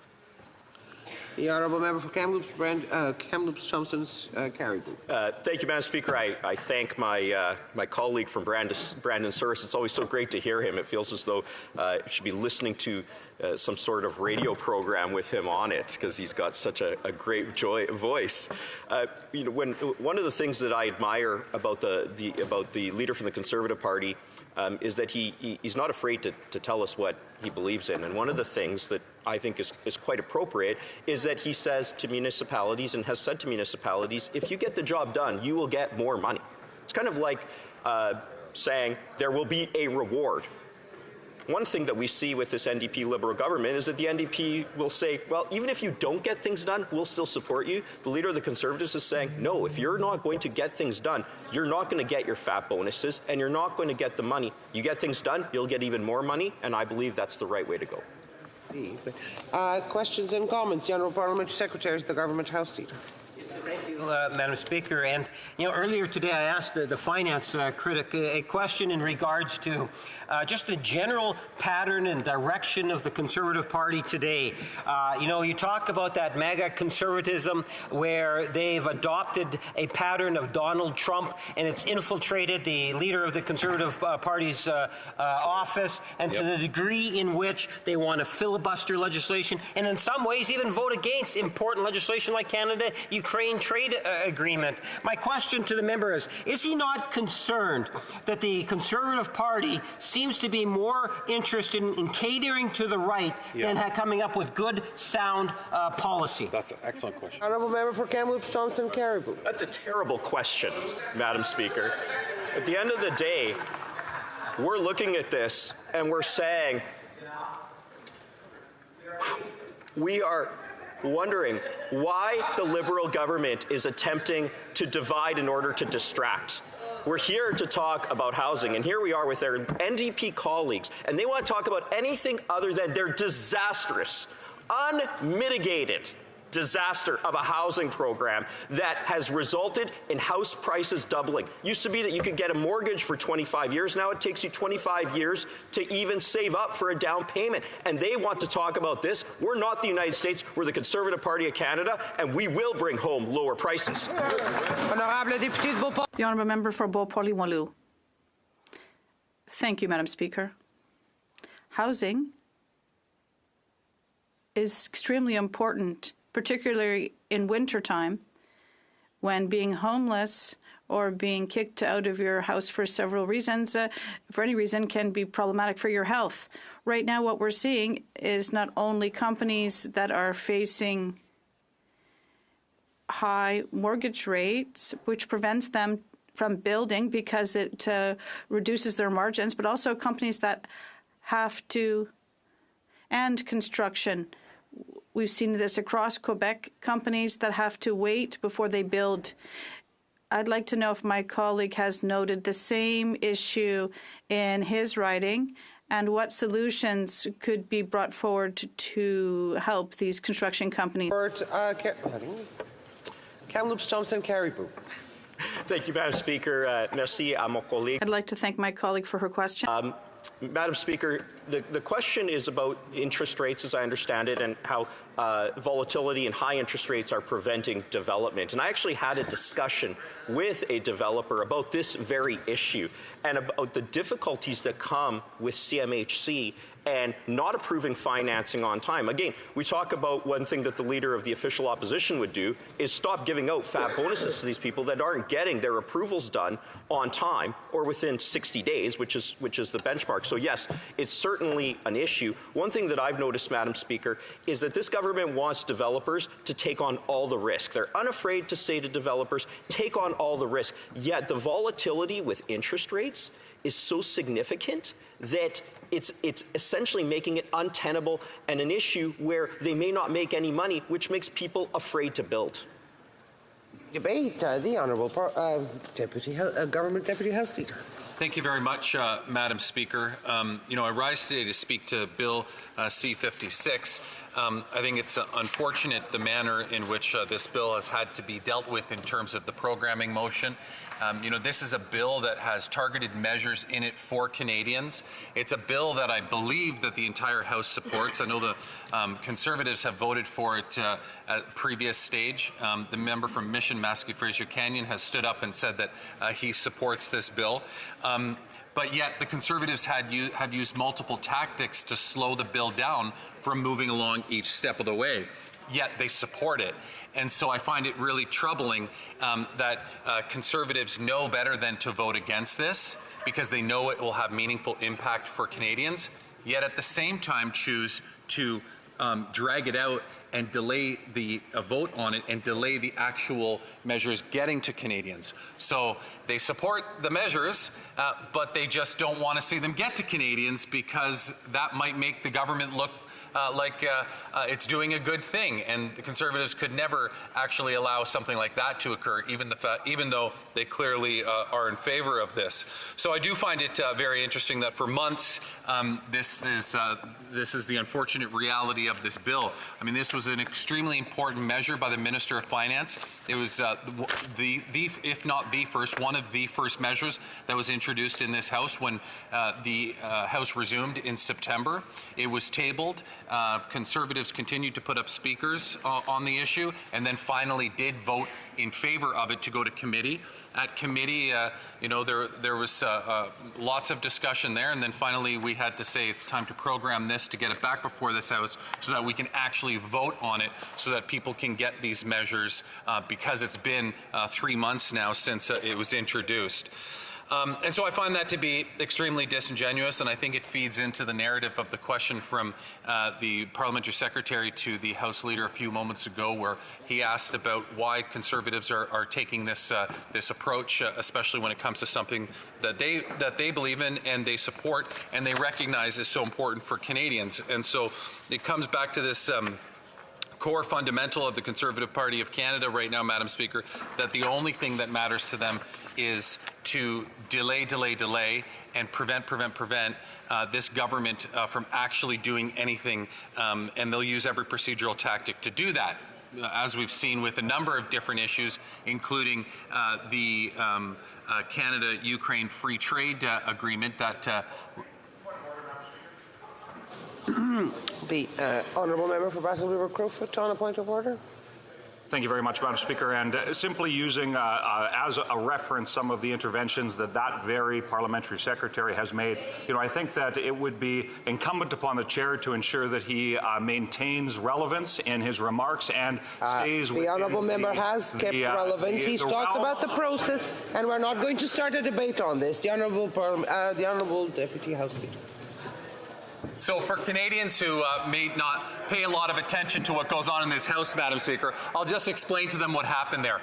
I spoke about nothing but this bill and the relevance of this bill. Somebody in the back rooms of the Conservative caucus decided we better send somebody in there because he's about to talk about Canada-Ukraine Free Trade Agreement. The member literally sat on the edge of his seat waiting for the word Ukraine to come out of my mouth, and as soon as it did, he jumped up on a point of order as though to try to indicate that there's no relevance. That's what's going on right now. That's where the Conservative Party of Canada is right now. That's where they feel about that issue, Madam Speaker. They are so afraid of Canadians finding out where they stand on the Canada-Ukraine Free Trade Agreement that they literally send people in here when they see that I've gotten up to speak to sit on their edge of their seat, waiting in anticipation for them. There we go. That's where we stand. The Honourable Member for Battle River Crowfoot on a point of order. So I find it somewhat disingenuous, using his word, that he would suggest that somehow Conservatives don't care about Ukraine when actually the opposite is true. But, Madam Speaker, my point of order... We're not going to start a debate on this. I'm going to let the Honourable Member finish his speech, yes. Madam Speaker, the House Leader of the Liberals was warned about some of the absurd comparisons that they're making regarding this issue. Madam Speaker, I would encourage that you remind that member to not allow his comments to devolve into the absurdity that the House Leader of the Liberal Party allowed herself to the other day during debate. We are going to try to finish this before the beginning of oral questions. The Honourable Deputy House Leader. Talk about sitting on the, walking on eggshells. I haven't even got to that point yet. He is trying to predict where I'm going in my speech and rising on a point of order preemptively because he's afraid that I'm going to make a comparison between the approach of Russia and the approach of the Conservative Party of Canada. I haven't even got to that yet. But he's preempting, and nor did I, Madam Speaker. All I said was that he was afraid that I would do that. I didn't even actually make the comparison. The Honourable Member for Oxford on a point of order. The comments coming from this member are absolutely ridiculous. And I warned the member. Comparisons are beneath this office. I understand he's going to lose his seat. Tory gain happening in Kingston, but the we're not. Should not be that. Can we stop with the accusations and try to remain on focus with the bill that we are discussing at the moment? You can tell that. We're in a position that makes them feel very uncomfortable, aren't we, Madam Speaker? And I think that that's quite obvious based on what's going on from that side of the House. But Madam Speaker, I can focus my entire comments on this particular action that they're doing right now, and these are measures that the Finance Minister introduced in September, measures that they voted in favor of at time to send this to committee, but yet still are in a position now where they're not even willing to let this move on. We had to get to a point where we had to program this because they're not interested in actually getting supports for Canadians, Madam Speaker. They never have been, as long as this government's been around. All they've been interested in is delay tactics and trying to prevent pieces of legislation from going forward in every possible way that they can, just for the point of preventing anything for this government from doing anything. So they're not even doing what they should be doing in this House, which is to try and hold this government accountable. And so what... The Honourable Member for Battle River Crowfoot on a point of order. It would bear mentioning that you cannot do indirectly what you are not allowed to do directly, because certainly the many accusations that are being made in a somewhat indirect way that member is impugning the Honourable Member is debating the bill in question, and I'm going to let him finish. The Honourable Deputy House Leader. Maybe the member can familiarize himself with the rules, Madam Speaker, so that next time he stands up, he can actually reference what it is that I did that was against the rules. Because he's not even doing that. He's just calling a point of order so that he can ramble incoherently. Madam Speaker, the reality is that this bill... For Peterborough Court on a point of order. Thank you, Madam Speaker. I would ask for unanimous consent. This is the points of order that the member from Kingston and the Islands has done just this session of Parliament alone. So the Honourable, we don't have unanimous consent. The Honourable Member for Kingston and the Islands. Well, Well, actually, could the member send those? Could the member bring those to me, Madam Speaker? I feel so incredibly proud to represent a community and to be able to tell them that I have stood up on their behalf so many times in this House of Commons, Madam Speaker. If she would like to perhaps do a joint householder with me to our communities to compare how many times I've stood up versus how many times she stood up, I think it would be a great opportunity for us to celebrate how we're able to represent our constituents. I get a kick out of it every time when Conservatives stand up and say this person has spoken so many times. Okay, the Honourable Member for Peterborough-Kawartha on a point of order. Like the member opposite would love me to table this, so again, I will ask for unanimous consent. There's no unanimous consent for tabling. I imagine the Honourable Member would like to receive them hand to hand. The Honourable Member for Kingston and the Islands. I'm pretty sure I heard some of her own members yell no there, Madam Speaker. Listen, Madam Speaker, what this really comes down to is this comes down to a bill that has substantive measures in it for Canadians. This is a bill that Conservatives voted for to send to committee. This is a bill that the whole House seems to be supportive in terms of the measures that are contained within it. I think that even the Conservatives know better than to try to vote against this one. So what do? They absolutely put every delay tactic possible in place to prevent the bill from actually moving forward and getting supports to Canadians. This way, they can say, no, we were supportive of it the whole time, even though they absolutely allowed no efforts to let it actually get through the process. And so once again, we're now in a position where we've had to program this. You want to interrupt me for a question period? The Honourable Member will have 2 minutes, 2 minutes and a half to finish his speech after oral questions. Statements by members. Déclaration de député. L'honorable. The Honourable Member for Lexington. Madam Speaker, President Zelensky gets it. The Prime Minister gets it. The countries of the European Union get it. Milton Friedman got it. A price on carbon is not just good environmental policy that will be responsible for up to 1/3 of Canada's emission reductions by 2030. It's also good trading policy. It's also good trade policy, especially for a trading nation like Canada. All member states of the European Union are part of the EU emissions trading system. Ukraine prices carbon too because it wants to integrate the EU market. The EU is implementing its carbon border adjustment tariff, which will penalize goods from countries that don't price carbon. Why does the Leader of the Opposition want to shut Canadian companies out of the European market? Where's the common sense in that? Why doesn't the Leader of the Opposition get it? Canadians get it, Madam Speaker. They get that he's just not worth the risk. Andrew. Christmas is a time to give and share. And in my home communities, many volunteer organizations work tirelessly to make the season brighter for those in need. From the Cochrane Event Society to the Airdrie Food Bank, volunteers have been doing amazing work throughout the year, and especially during this Christmas season. The Cochrane Active Vets support families by ensuring that they have food and other essential items. The Helping Hands Society and Cochrane assist those who are struggling with housing and basic needs. The Airdrie First Club and Volunteer Airdrie work hard to ensure that families have access to necessities. Meanwhile, Meals on Wheels has been delivering meals to seniors who are unable to leave their homes. And the Banff and Bow Valley Food Banks have been providing support to all who need it. And Volunteer Canmore and Volunteer Banff help to support their communities as well. As we approach the holidays, I want to thank all of these organizations and the countless other individuals who dedicate themselves to helping others. You make a real difference in so many lives. Thank you from your grateful communities for all that you do. Merry Christmas. The Honourable Member for Notre-Dame-de-Grâce-Westmount. Merci, Monsieur le Président. L'environnement est un... The environment is a subject that is important for all Canadians, and we have a responsibility to our next generations. An ambitious and affordable plan to combat the effects of climate change. Mr. Speaker, did you know that a recent analysis from the ECCC shows that pollution pricing contributes close to 1/3 of the expected emissions reductions the country will achieve by 2030? And did you know that under the previous Conservative government, Canada was going to blow past our emissions targets, on track to add another 12% of emissions by 2030? We have been working hard to correct the path we're on, with over 100 new measures that are bending the curve on emissions. Already, we are 85% of the way towards our 2030 emissions reduction goals, and we have the best record in the G7 over the last 2 years. Nous ne laisserons pas les conservateurs. We will not let Conservatives take us back to the Stone Age in terms of climate action. Bravo. The Honourable Member for Mirabel.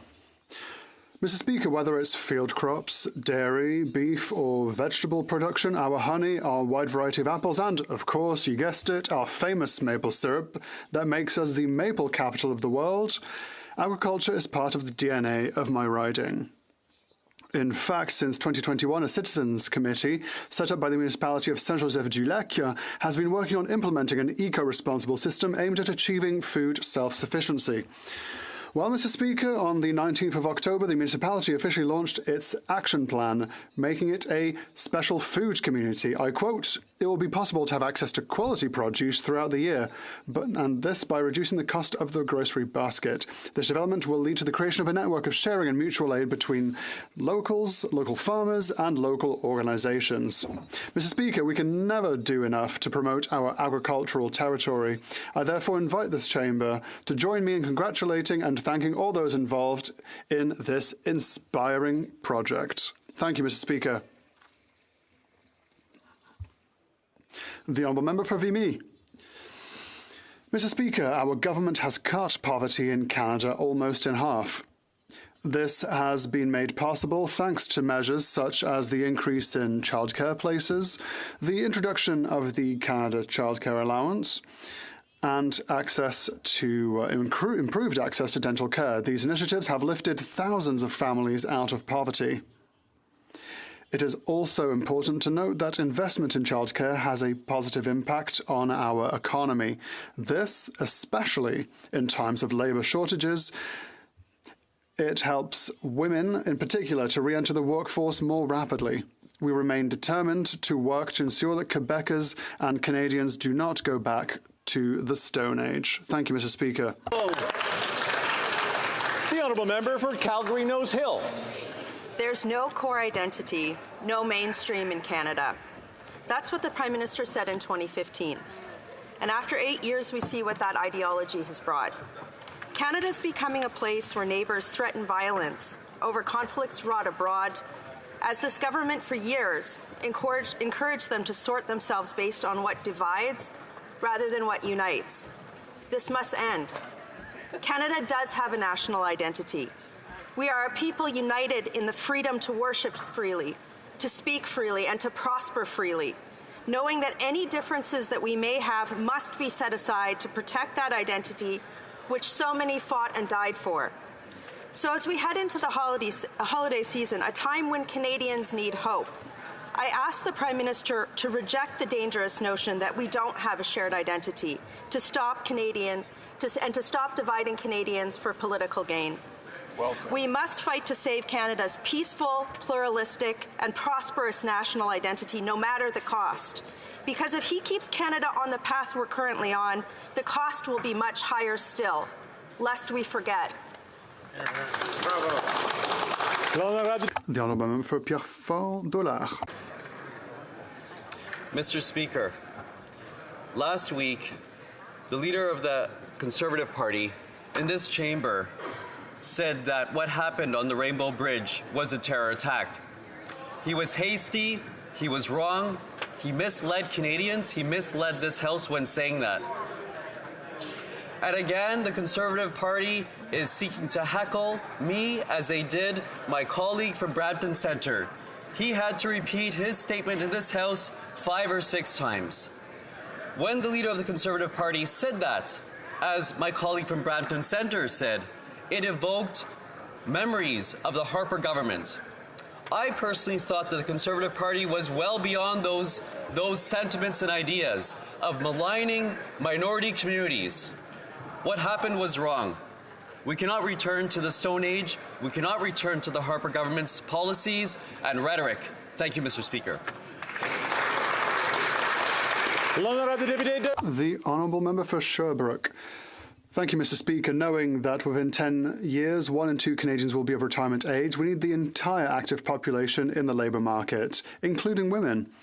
As Quebec has been demonstrating for a number of years, access to educational childcare services at reduced rates is a major incentive for young parents to return to the labour market as soon as they are ready and with peace of mind.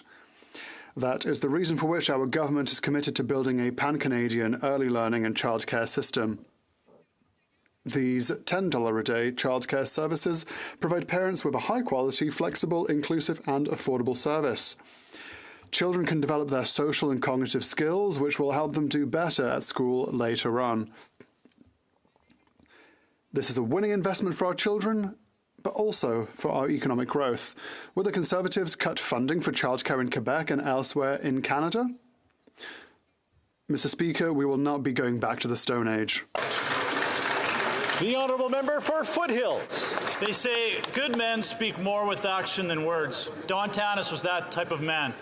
A beloved husband, father, and grandfather, Don's distinguished life was one of leadership in his family and his community.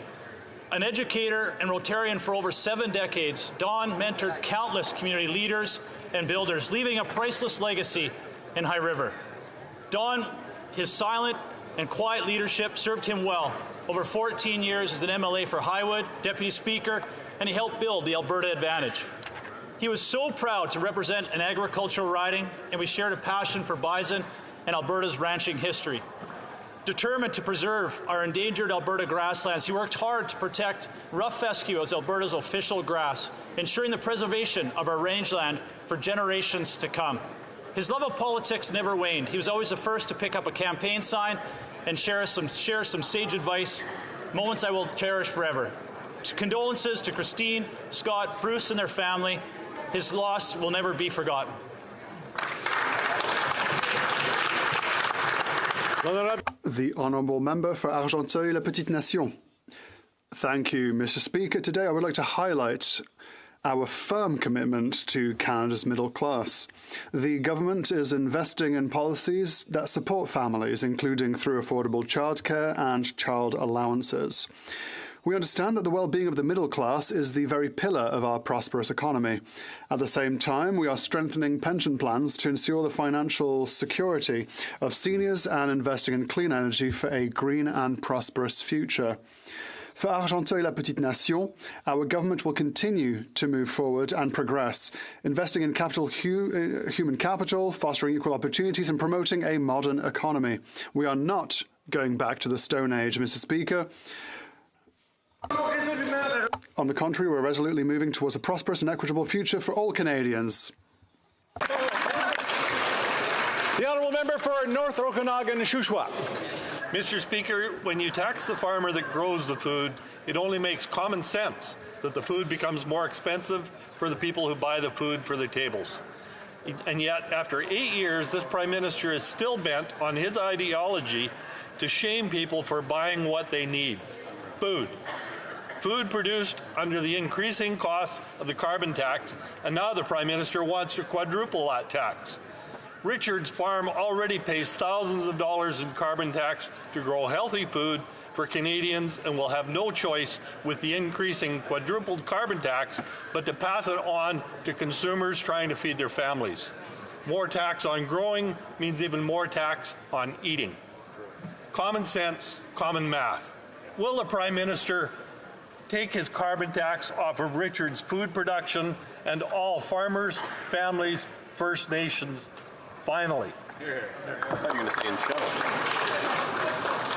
The honourable member for Calgary Centre. Mr. Speaker, the so-called Workers' Party, the NDP, made it official that they've turned their back on Canadian workers. The NDP Liberal government is spending $40 billion on vehicle battery plants that amount to a subsidy of $5 million per employee. Ka-ching! Newsbreak, up to half the workers are coming from offshore, so taxpayers will be subsidizing foreign replacement workers. The battery building strategy has always been a boondoggle to transfer Canadian taxpayer dollars to the shareholders of foreign multinationals. It's an economic race to the bottom that this government wants to win. On Friday, I asked the Minister of Check Signing to release the contracts. He told this House that he negotiated this fiasco, but he said the opposite when asked the same question at committee. This evasion and doublespeak is the opposite of transparency. After 8 years, it is obvious that this government is not worth the cost. While common sense Conservatives are demanding that the contracts be released, the NDP are now on board to help the Liberals cover this up. Well done. The Honourable Member for Châteauguay-l'École. Mr. Speaker, we are sadly witnessing an upsurge in misogynistic comments here in Canada. A recent report by Léa Carrier in La Presse Plus highlighted this phenomenon among Canadian teenagers, and it's very worrying. We are fighting to counter this phenomenon and to ensure that women of all ages continue to live in an open, inclusive, and egalitarian society. In the Liberal Party, women have their place and make their voices heard. The Liberal Party holds the record for the number of women MPs and has a cabinet with equal numbers of men and women. We can see the difference in the measures and laws that are tabled and adopted. On the other side of the House, the Conservatives has the weakest women representation, with only 18% of female MPs. In Canada, we are out of the Stone Age, and we don't want to go back to the Stone Age. Thank you, Mr. Speaker. The honourable member for Esquimalt, Saanich-Sooke. Hate and violence against 2S LGBTQI plus Canadians, and especially against trans and gender diverse people, is clearly on the rise, including a recent spate of hate crimes in my own constituency. What we need now is action from the federal government to help communities build the resilience they need to fight back. Yes. In an e-petition, more than 5,000 Canadians have already called on the government to implement the recommendations from the White Paper on the status of trans and gender diverse people. As well, unions are calling for amending the Employment Equity Act to include 2S LGBTQI plus Canadians for the first time. This would help trans and gender diverse Canadians who are among the most economically marginalized get access to employment in the public service and federally regulated industries. Yes, we need leaders at all levels to speak out against hate and violence. But even more, we need to empower 2S LGBTQI organizations so that we can all take our place as full and equal citizens. Hear, hear. Hear, hear. The honourable member for Lac-Saint-Jean. Mr. Speaker, for the fifth time in history, Distillery Beamer in Roberval in my riding has distinguished itself in an international competition. Its gin got a gold medal, and they were deemed Gin Masters in 2023 in the London Dry Gin category. It is made by local products. It has a unique taste. This gin is named after Horace Beamer, who built the 135 last miles of railway line between Roberval and the city of Quebec. Philippe and Alain, since 2017, have made of this microbrewery an absolute success. I would also like, Mr. Speaker, to commend my friend who associated with this microbrewery. To Beamer, congratulations, Mr. Speaker. The honourable member for Mission, Masque, Fraser Canyon. Mr. Speaker, the Conservative Party understands a home is the center of everything you do in your life. A home is the place you're secure. A home is where you raise your family. And everyone but this Liberal NDP coalition understands that this dream is being ripped from hundreds of thousands of Canadians. Exactly. When the government stands in the way of you getting a home, it stands in the way of your entire life going forward. That is why Conservatives have a plan to build more homes. We will, one, require big cities to complete 15% more home building per year as a condition of getting federal infrastructure money. Two, we're going to give building bonuses to cities that exceed that target. Three, we're going to require every federally funded transit station be permitted for high-density apartments around it. And four, we're going to sell off 15% of federal buildings and thousands of acres of surplus federal land suitable for new homes. Housing costs were not like this before the Liberals were elected. Housing costs won't be like this after they're defeated. Thank you, Mr. Speaker. The honourable member for Alfred Belin. Mr. Speaker, our government is committed to building a green Canada. Security, prosperity and health go hand in hand with a safe environment. Every Canadian deserves clean air, clean water and protection from extreme weather events. This is our golden opportunity to develop a thriving, sustainable, clean economy for ourselves, our children and grandchildren. The leader of the opposition and his party are still stuck in a Harper-era mentality where exports of carbon fuels are considered as the way to prosperity rather than a potential albatross in a world that is decarbonizing very rapidly. Let's put this rhetoric aside. We must not regress and allow industrial polluters risk the future and the security of our children. Thank you, Mr. Speaker. Oral questions. Question oral. The Honourable Leader of the Official Opposition.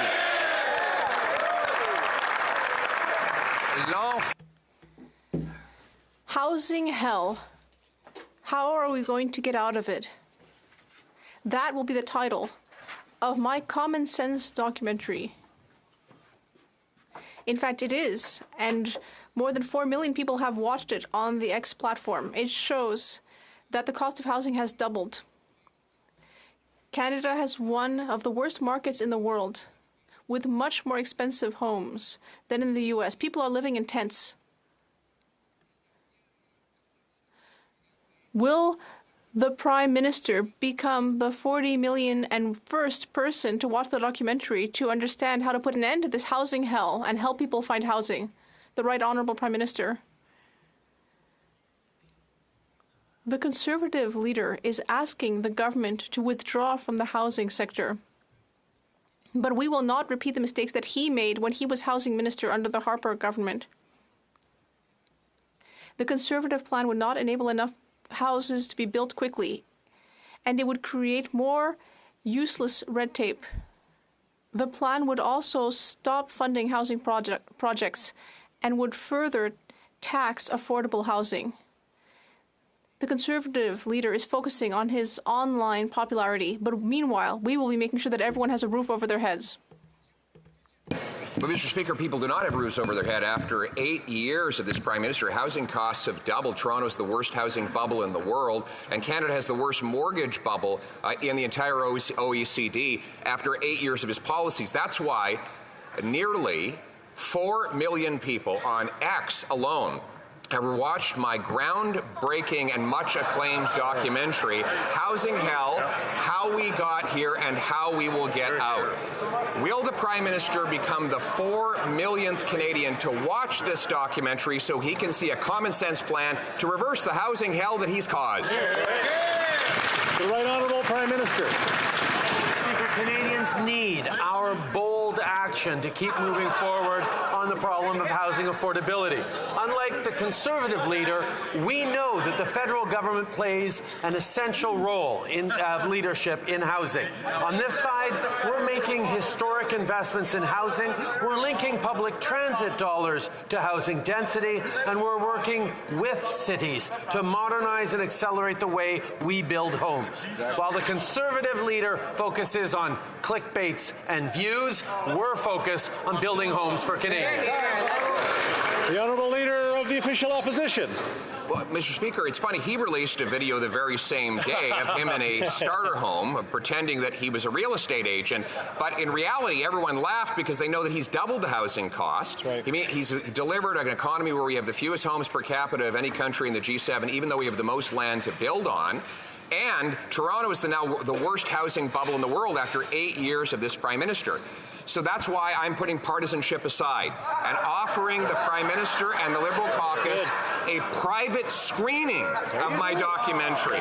Will the Prime Minister put his ego aside and join with me personally to take in this documentary, Housing Hell, How We Got In and How We'll Get Out of It? The Right Honourable Prime Minister.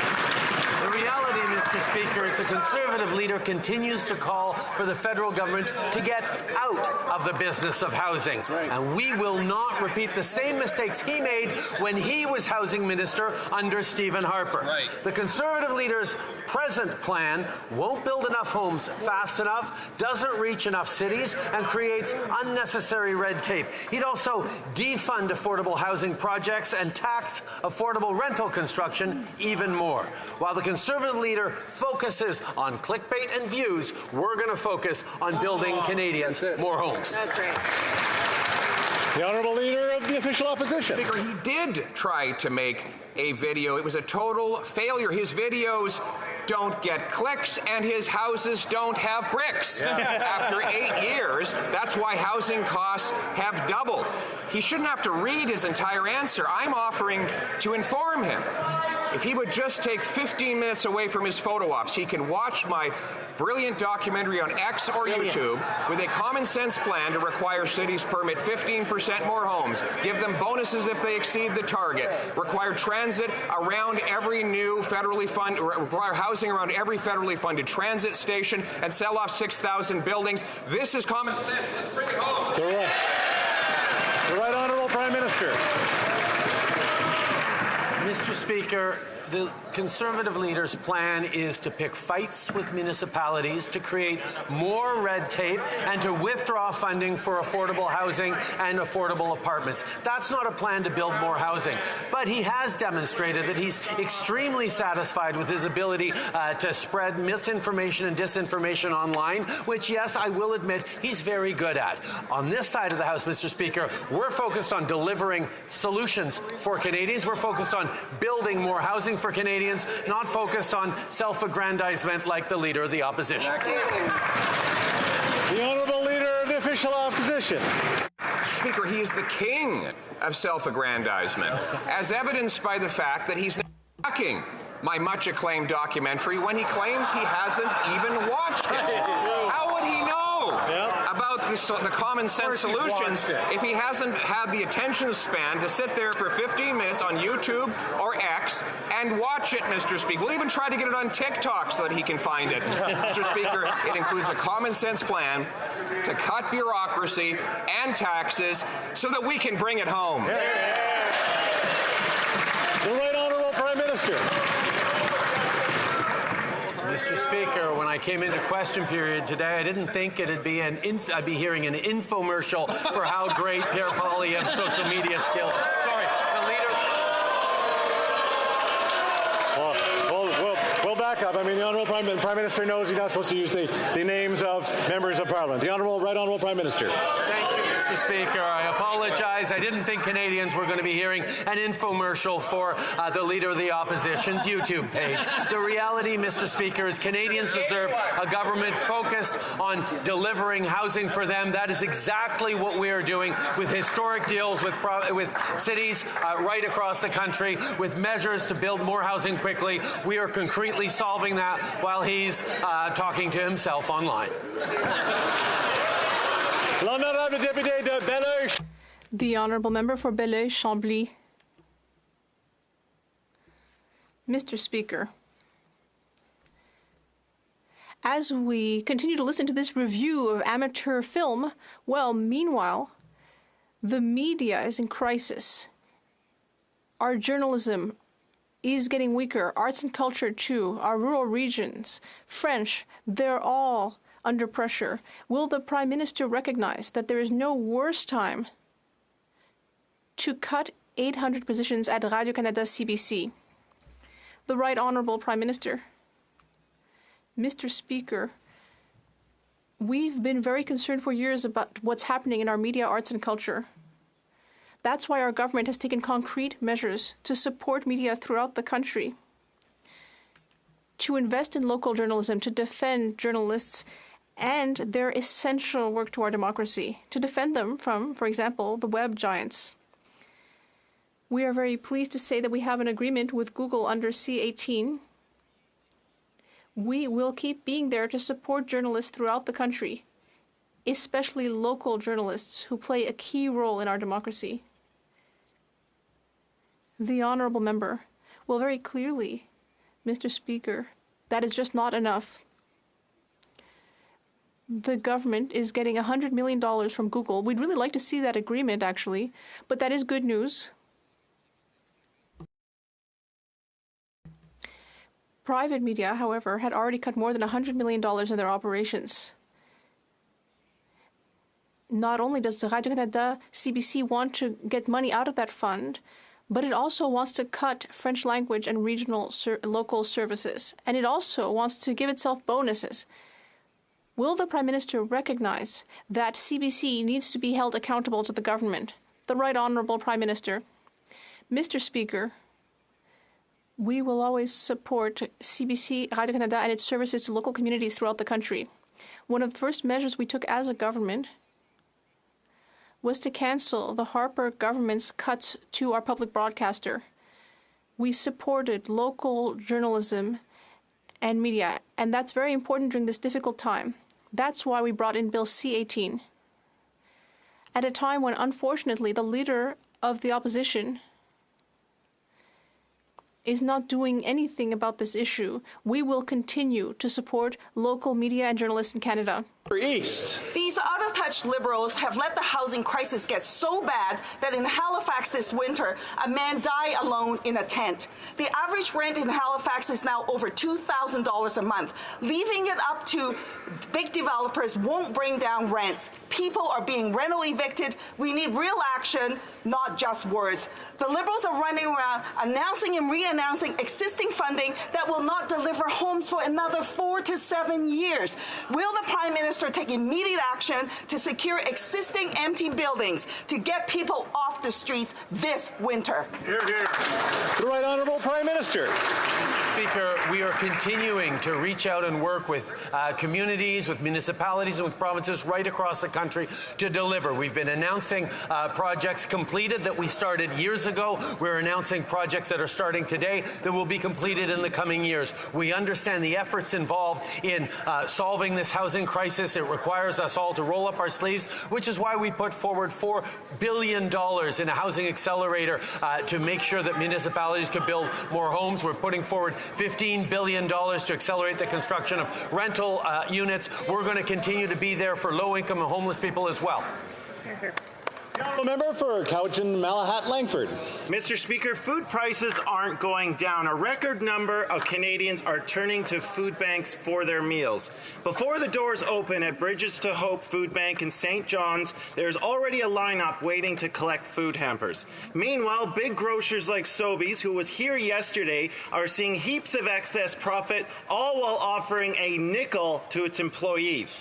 The Liberals are failing to lower food prices. When are they going to crack down on the corporate greed that is driving Canadians to food banks? Hear, hear. The Right Honourable Prime Minister. Mr. Speaker, more competition means lower prices, more choice, and more innovative products and services for Canadians. Our affordability legislation will empower the Competition Bureau to hold grocers accountable and prioritize consumers' interests. The Fall Economic Statement proposes further amendments to the Competition Act to crack down on predatory pricing, to better respond to anti-competitive mergers, and more. We are ensuring that Canadians have more competitive options, and we're limiting excess profits by corporations at the expense of Canadians. The Honourable Member for Kelowna Lake Country. Mr. Speaker, we just heard shocking testimony at the Human Resources Committee from the CEO of the Central Okanagan Food Bank. He says projections are another 100% increase in food bank demand in the next 3 to 4 months due to inflation. He expressed how donors and volunteers are now clients. Liberal inflationary spending and carbon tax are adding to the cost of food. After 8 years, this NDP Liberal government is just not worth the cost.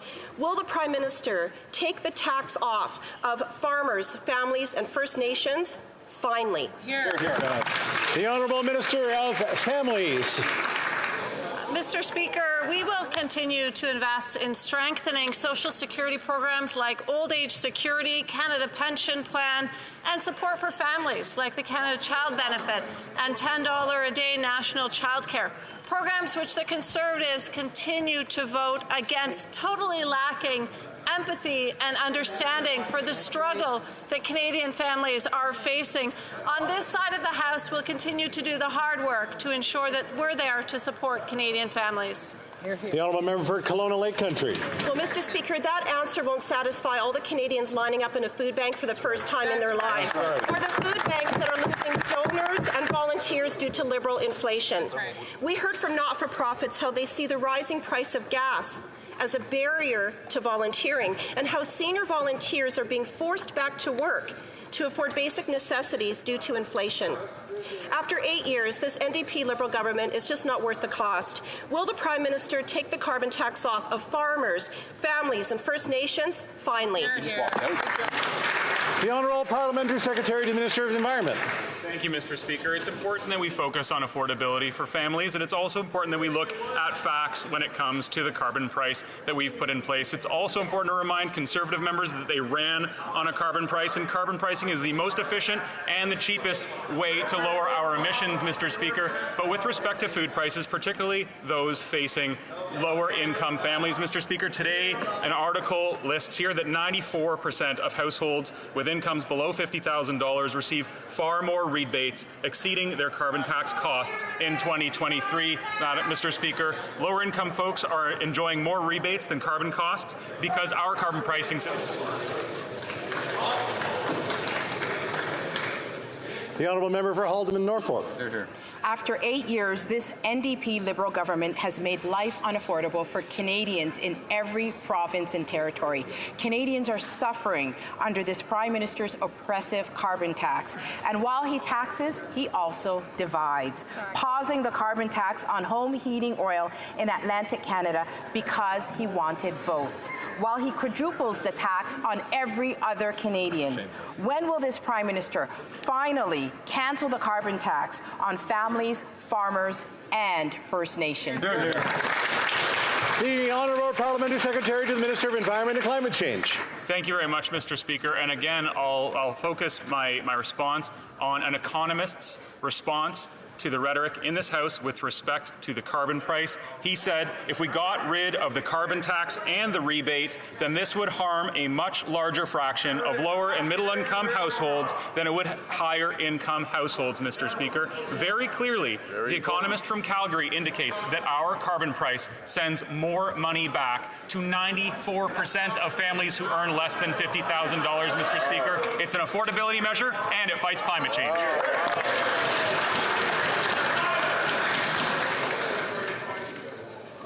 The honourable member for Haldeman Norfolk. At a time when this country is working towards reconciliation, the Liberals have saddled First Nations community with a punishing carbon tax. First Nations are so burdened by this unfair tax that they have decided to take the government to court. Canadians everywhere know that this Prime Minister is just not worth the cost. So, when will this Prime Minister finally remove the carbon tax from farmers, First Nations, and families? Yeah, when?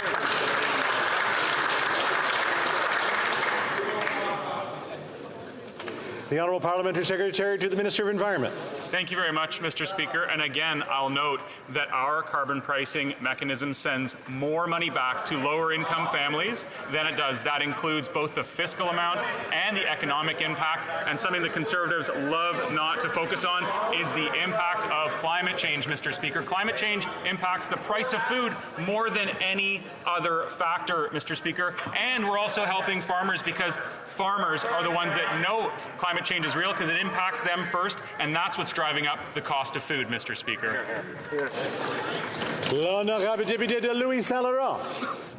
The honourable member for Louis Saint-Laurent. Mr. Speaker, after 8 years of this Liberal government, food banks can barely keep up. In my region, in Loretteville, there's the Accueil Saint-Ambroise organization, which helps 50 to 60 additional families per month. Meanwhile, what's happening here in Ottawa? This Liberal government wants to impose a new additional carbon tax, and the Bloc Québécois wants to radically increase the tax. When will the Liberal Bloc finally understand that it's time to give a break to these struggling families? The Honourable Minister of Families.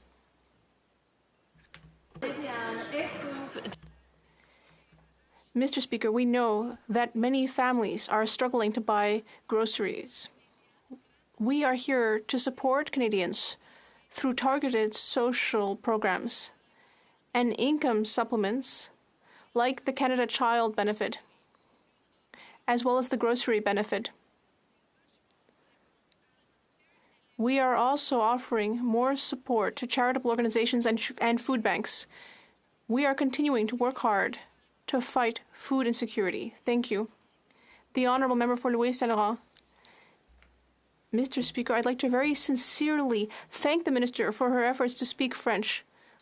But the fact that she's speaking French doesn't actually help with the content of what she's saying. In fact, it shows very clearly that this government is not worth the cost. Let me come back to what's going on in my riding. Again, Accueil Saint-Ambroise last year prepared 176 Christmas baskets, and this year already 238. Meanwhile, the Liberals are inventing a new tax, and the Bloc wants to increase it radically. My question is simple. Why create a new tax when people are struggling? The Honourable Minister of Transport. Mr. Speaker, this was an important moment. My colleague congratulated my other colleague for speaking French. I guess that's a bit of an attitude change among the Conservatives, but we should go further. We should congratulate my colleague for rising and speaking French despite the tyranny of his colleagues who might not want him to speak French. We will always support his right to speak French in this House. The Honourable Member for Jonquière. Mr. Speaker, do you know how many times this government has met the fossil fuel lobby over the last 2 years? 2,000 times. 2,000 meetings with oil and gas companies over 2 years alone.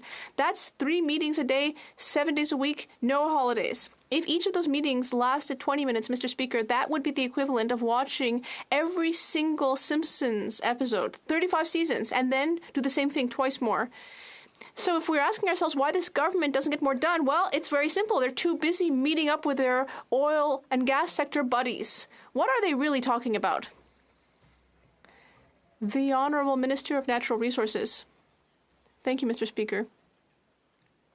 This is a slightly odd question.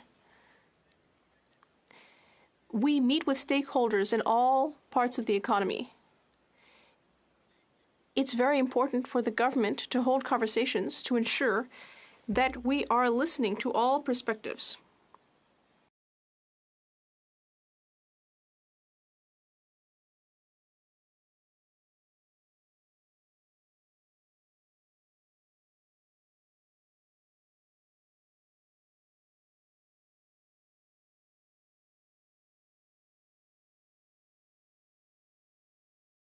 And we are taking appropriate action every day in order to help our children and grandchildren have a better future. The Honourable Member for Repentigny. Mr. Speaker, 2,000 meetings with the fossil fuel lobby over 2 years. That's why Canada hasn't yet announced its plan to cap the fossil fuel sector emissions, because the oil companies are still drafting the plan. And in fact, they don't have time because they spend their whole day meeting with Liberals. Meanwhile, the Global Carbon Project has announced at COP that we are going to leave behind the 1.5 degree warming target within 7 years. So while the Liberals and oil companies continue with their love fests, the planet is burning. Could the Liberals cancel 1 or 2 meetings and take care of the planet? The Honourable Minister of Natural Resources. Thank you very much, Mr. Speaker. Yesterday, we implemented regulations to reduce methane emissions by 75%, and we are the first nation in the entire world to have done that. That's something we must do to act against climate change, and that's something we're doing every day. The Honourable Member for Cypress Hills Grasslands. Mr. Speaker, I want to help the NDP Liberal government understand why after 8 years, Canadians know that the Prime Minister is not worth the cost. Just look at the carbon tax alone. A recent report by APAS shows that Saskatchewan farmers will pay over $40 million in carbon tax just to get their grains to port. A rebate doesn't even come close to covering that cost for our farmers. The solution is simple. Axe the tax. Why won't they just get it done? The Honourable Minister of Agriculture. Thank you very much, Mr. Speaker. Meeting farmers right across the country, the first question they ask me is, why does the Conservative Party of Canada not have a plan for the environment? I tell them we have a plan for the environment. We will work with governments. We will... I mean, for gosh sakes, he's right here. I can't hear him. So, hold on.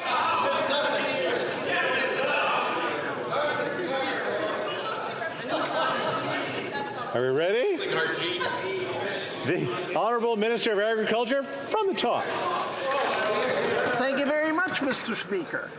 The question that I get from farmers across the country is why the Conservative Party of Canada does not have a plan for the environment. I tell the farmers right across the country, we do have a plan for the environment. We will work with farmers right across the country, and for an example, in Saskatchewan, we announced $4 million with the Western Grain Research Foundation, just to make sure that the farmers stay on the cutting edge, that they're able to yield larger crops and make more profit. We have and will continue to work with farmers right across this country. Hear, hear. The honourable member for Cypress Hills Grasslands. Well, Mr. Speaker, farmers know that they are the leaders when it comes to environmental stewardship. Now, just imagine, Mr. Speaker, that you are a young producer. You grew up on the family farm, and your goal is to take over after your parents retire. You start looking over the bills and the costs associated with farming, and one of the highest line items is the carbon tax imposed by this Prime Minister. Rather than hiring a helping hand or upgrading your machinery, you're paying an increasing carbon tax. So, why won't the Prime Minister let his senators pass Bill C-2, 3, 4 and axe the tax for on-farm fuels? The Honourable Minister of Agriculture. Mr. Speaker, I would agree with my honourable colleague. Yes, the farmers are on the front line of the environment. They know that winds of over 200 kilometers an hour, destroying burns, destroying crops, and floods right across the country and fires right across the country. They want a government that will deal with the environment and make sure that we work with governments, with agricultural clusters to make sure they're able to meet the demands. We will work and continue to work with the agricultural sector, Mr. Speaker. The honourable member for Ballyfer's Lloydminster. Mr. Speaker, after 8 years of this NDP Liberal government, 2 million Canadians are relying on food banks to feed their families. The Prime Minister's punishing carbon tax is directly fueling the affordability crisis in this country, and still the Prime Minister plans to quadruple it. The Prime Minister and his failed policies are simply not worth the cost. It's time to axe the carbon tax before it bankrupts all Canadians, Mr. Speaker. Will the Prime Minister finally take the carbon tax off for our farmers, our families, and our First Nations? The Honourable Minister of Family, Children and Social Development. Mr. Speaker, in addition to the support that I continue to share in this House that we do for families, we've also introduced programs to support organizations that are working with Canadians to help address food insecurity, including over 300 organizations, Mr. Speaker, through the Community Services Recovery Fund. We've also invested almost $150 million to strengthen food systems and improve food security, including over 100 community projects. While the Conservatives continue to impose these investments, Mr. Speaker, we'll continue to work on behalf of Canadians. The honourable member for Huron-Bruce. Thank you, Mr. Speaker. The Prime Minister, the Ag Minister, and the Environment are simply not listening to farmers. A pork farmer with a pork farm just down the road where I grew up, his natural gas bill in February was $4,300 just for natural gas. His carbon tax, $3,300, 75%. How can any farmer make a living when you got to pay that much carbon tax on the natural gas you use on your farm? When will the Prime Minister take the tax off farmers, families, and make it fair for farmers? Thank you. The Honourable Minister of Agriculture and Agri-Food. Mr. Speaker, I appreciate my honourable colleague's concern, but the fact of the matter is farmers are concerned about the environment. Farmers are on the front lines. Farmers understand that you have to take care of the environment. When you have winds of over 200 kilometers an hour destroying all the infrastructure on a property, that adds no doubt to the farmer's cost. It adds to the price of food. It adds to everything. That's why it's so important that our government has an environmental plan to make sure that our agricultural sector will continue to thrive.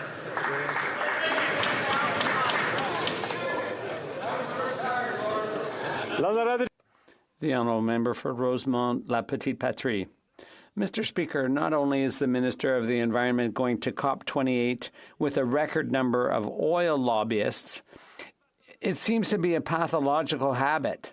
When it comes to the seat of power, the PM Finance's office, guess who the Liberals meet with and listen to the most? Bingo, the oil and gas companies. According to a TVA compilation, the Liberals open their doors 3 times more often to the fossil fuel industry than to environmentalists. 3 times more. If the Liberals are missing their greenhouse gas reduction targets, could it be because they're puppets of big polluters? The Honourable Minister of Natural Resources. Mr. Speaker, as I already said, we meet with participants from all industries. Obviously, that includes oil, but it also includes auto and many other industries. As I've already said, we announced something that is a first in the entire world. Yesterday, we announced that we are going to put in place regulations to reduce methane emissions by 75%. We're the first country in the world to have done that. That's leadership for you on climate change. Victoria. Canadians are experiencing the horrific impacts of the climate crisis, while Liberals delay, disappoint, and fail to protect our planet. Young people are not only worried about their future, they want to be part of the solution. Hundreds of them just delivered mock cover letters applying for a youth climate corps, and 2 out of 3 young people would consider enrolling in this program to respond to disasters, to create climate resilient infrastructure, and to reduce emissions. Today, I tabled a motion to create a youth climate corps like President Biden did. Will the Prime Minister listen to our future leaders and establish a youth climate corps? The Honourable Parliamentary Secretary to the Minister of Environment and Climate Change. Thank you very much, Mr. Speaker, and I'd just like to take a moment to welcome my friend and colleague back to the House. It's good to have her back, not only because it's good to talk about how we fight climate change and not whether we fight climate change in this House. Mr. Speaker, I think the idea with respect to a youth environment corps to fight climate change and bring forward great ideas is an awesome one, and I'm looking forward to talking with the member. And it also gives me great pleasure to announce in this House that Canada is the first country ever to commit to an oil and gas methane emissions target reduction. 75%, Mr. Speaker. Other countries will follow in our footsteps, and we'll bring down our methane emissions by 75% by 2030. Thank you, Mr.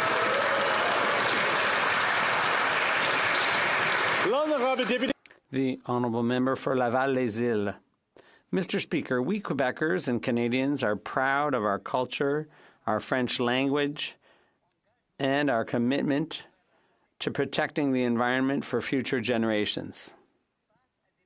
In the face of conservative policies that would set us back to the Stone Age, could we know from the Quebec Lieutenant, the Minister of Transport, what initiatives the government is taking to safeguard and enhance our commitments to the environment, language, and culture? Thank you, Mr. Speaker. The Honourable Minister of Transport. Mr. Speaker, I'd like to congratulate my colleague on his excellent work. Quebecers are proud to take part in the energy transition, and our government is proud to support it. The Conservatives think it's all a waste of time, but we will continue to support our language and our culture and build these things up, whereas the Conservatives would tear it all down. The Conservatives aren't even letting their colleagues work in French, but we are making French a priority for Quebecers. And the Conservatives would take us back to the Stone Age. Sherwood Park for Saskatchewan. After 8 years, workers know they cannot rely on the NDP. The NDP leader initially called for the release of EV contracts, but last night the NDP flip-flopped and voted with the Liberals to bury them. These contracts will cost taxpayers over $40 billion. That's about $3,000 per Canadian family, and the money will be used to fund foreign replacement workers instead of Canadian paychecks. The NDP Liberal government betrayed workers and are complicit in cover-up. So what did the Liberals offer the NDP to get them to change their position and abandon workers and taxpayers? The Honourable Parliamentary Secretary. Investments like the LG Stellantis EV battery plant represent a win for the economy, a win for Canadian workers, and a win for the fight against climate change. But the Conservatives are so committed to their doomsday narrative that they just can't admit that anything good is happening. In a recent article in the Globe and Mail, a journalist writes about the Conservative leader. He has not said he opposes subsidizing these battery makers. Rather, he is seeking to rile up working-class voters by falsely suggesting foreigners might be stealing their jobs. While the Conservatives are blinded by their self-induced rage, we're focused on realizing a positive vision for the future of our economy.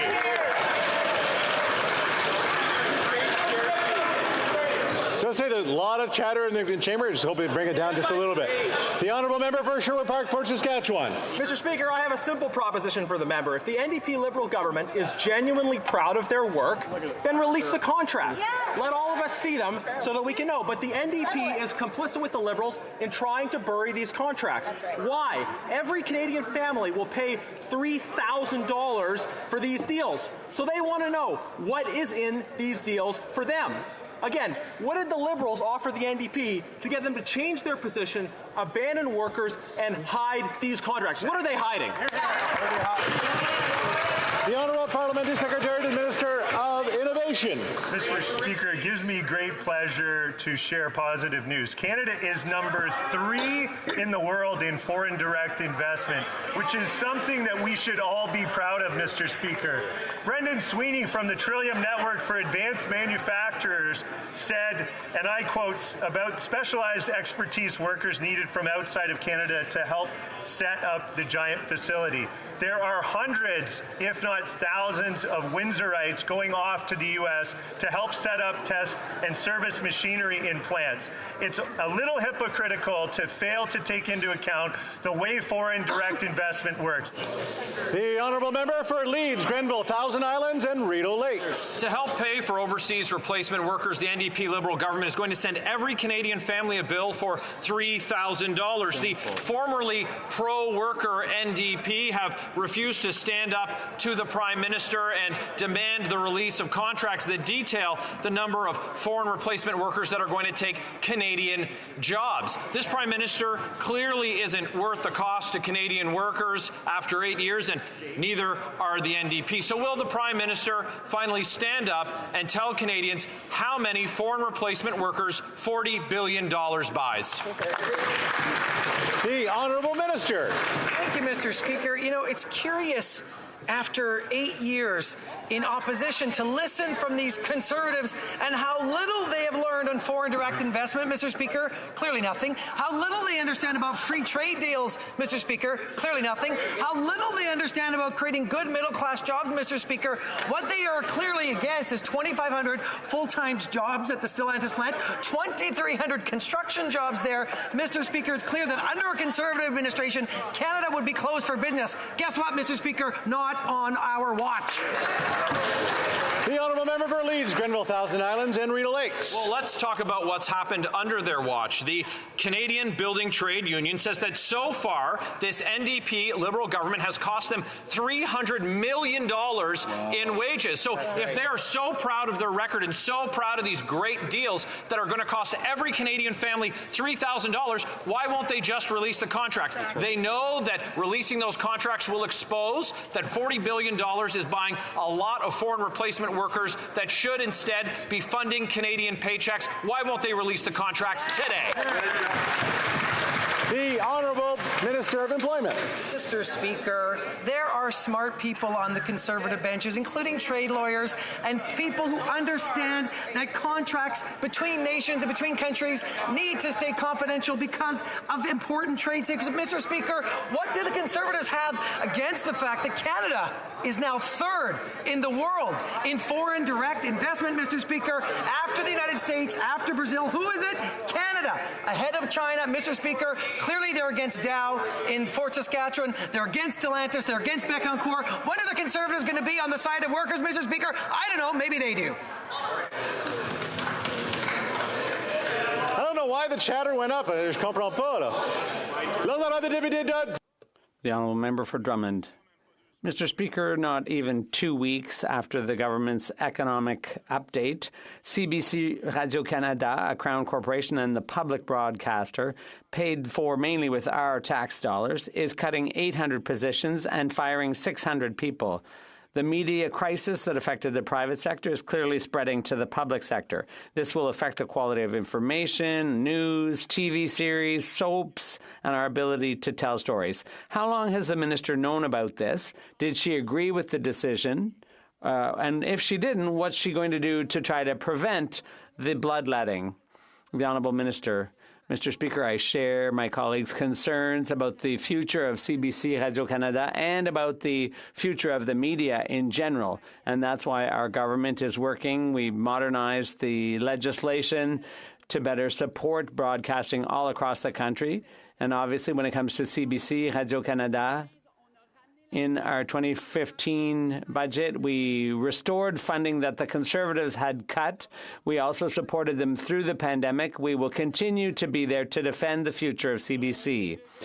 The Honourable Member for Drummond. Mr. Speaker, Radio-Canada does better than CBC with its news and other programming. Everything works better at Radio-Canada than at CBC.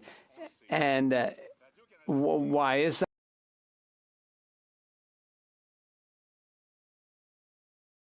Are obviously concerned about the future of CBC Radio-Canada, and that's why we supported them adequately during the pandemic. And when we took office after the Conservatives, we restored a great deal of funding that they had cut.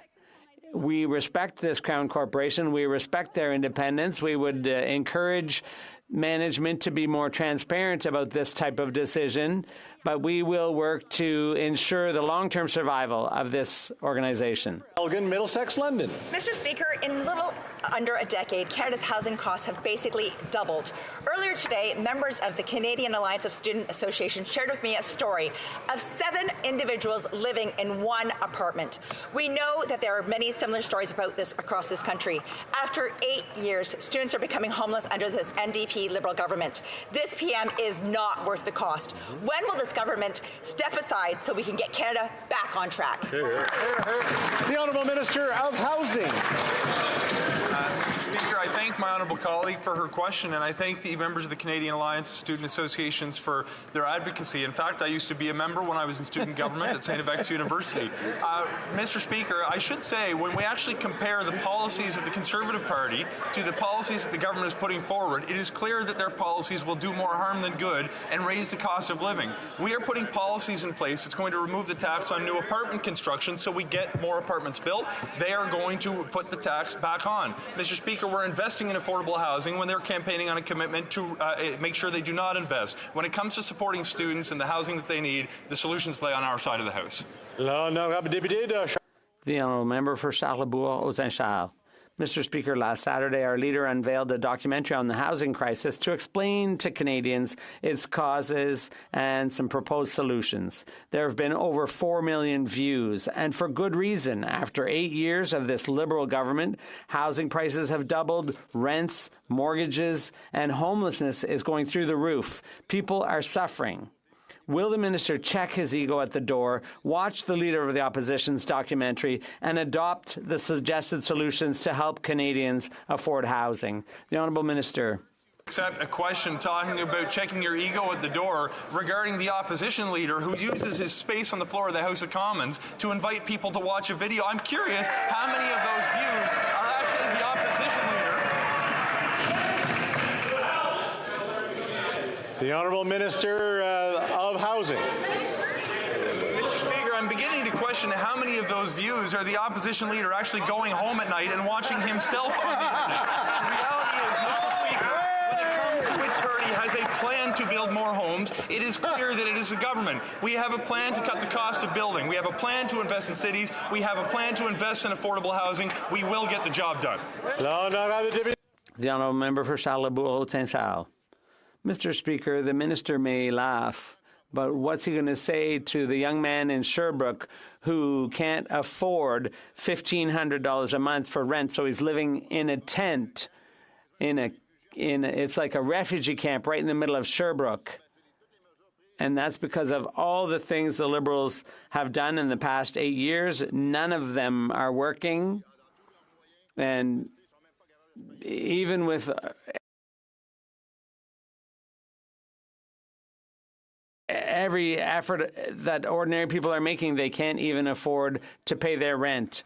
What's the government going to do about this? Mr. Speaker, I understand this situation. And as a matter of fact, that's why we've invested in affordable housing in Sherbrooke. That's why we're investing like $900 billion with our partners in the province of Quebec.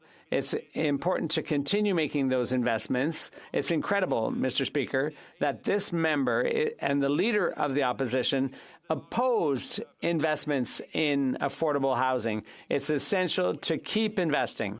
To build the homes that Canadians need, including in Sherbrooke. The honourable member for Pontiac. Mr. Speaker, our businesses here in Canada have been attracting amazing amounts of foreign investment. And in Quebec, we know that 99% of businesses are small and medium-sized businesses. They play a key role in our economic growth.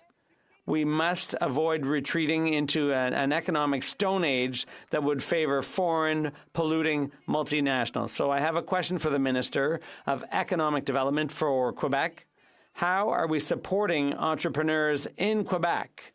The Honourable Minister of Economic Development. Thank you, Mr. Speaker. My colleague's right. Our government partners with small business, not just in Quebec, but all around the country. Unlike the Conservatives who'd like to invest more in fossil fuels, we're investing in green energy, like a company in Montreal and in Thetford Mine, in the Gaspé. We're supporting wind power. Mr. Speaker, we're going to continue investing in the economy of the future. I'd like to know, what are the Conservatives going to cut back on for entrepreneurs in Quebec? Grand Lake. Mr. Speaker, under this Prime Minister, New Brunswickers are struggling to pay the rent. After 8 years, he's just not worth the cost. While rents are too high in major cities, recent increases have been the biggest in New Brunswick. According to Stats Canada, rent has inflated nearly 30% just in New Brunswick in the last 4 years alone. Will the Prime Minister agree that now is the time to get the gatekeepers out of the way so more rental housing can be built in the province of New Brunswick? The Honourable Minister of Housing and Infrastructure. Mr. Speaker, I thank my colleague for his question. When it comes to actually getting gatekeepers out of the way and reducing red tape, I point the honourable member that we recently signed an agreement with the City of Moncton so they can change the way they allowed cities to be built in that city. We are going to see thousands of new homes in the city, and now we are working with other cities across New Brunswick and rural communities as well. What's fascinating, Mr. Speaker, if the Conservatives were concerned about reducing the cost of rent, they should abandon their plans to put the GST back on rental construction. They should avoid the mistakes of the past by abandoning their commitment to stop investing in affordable housing. We will get...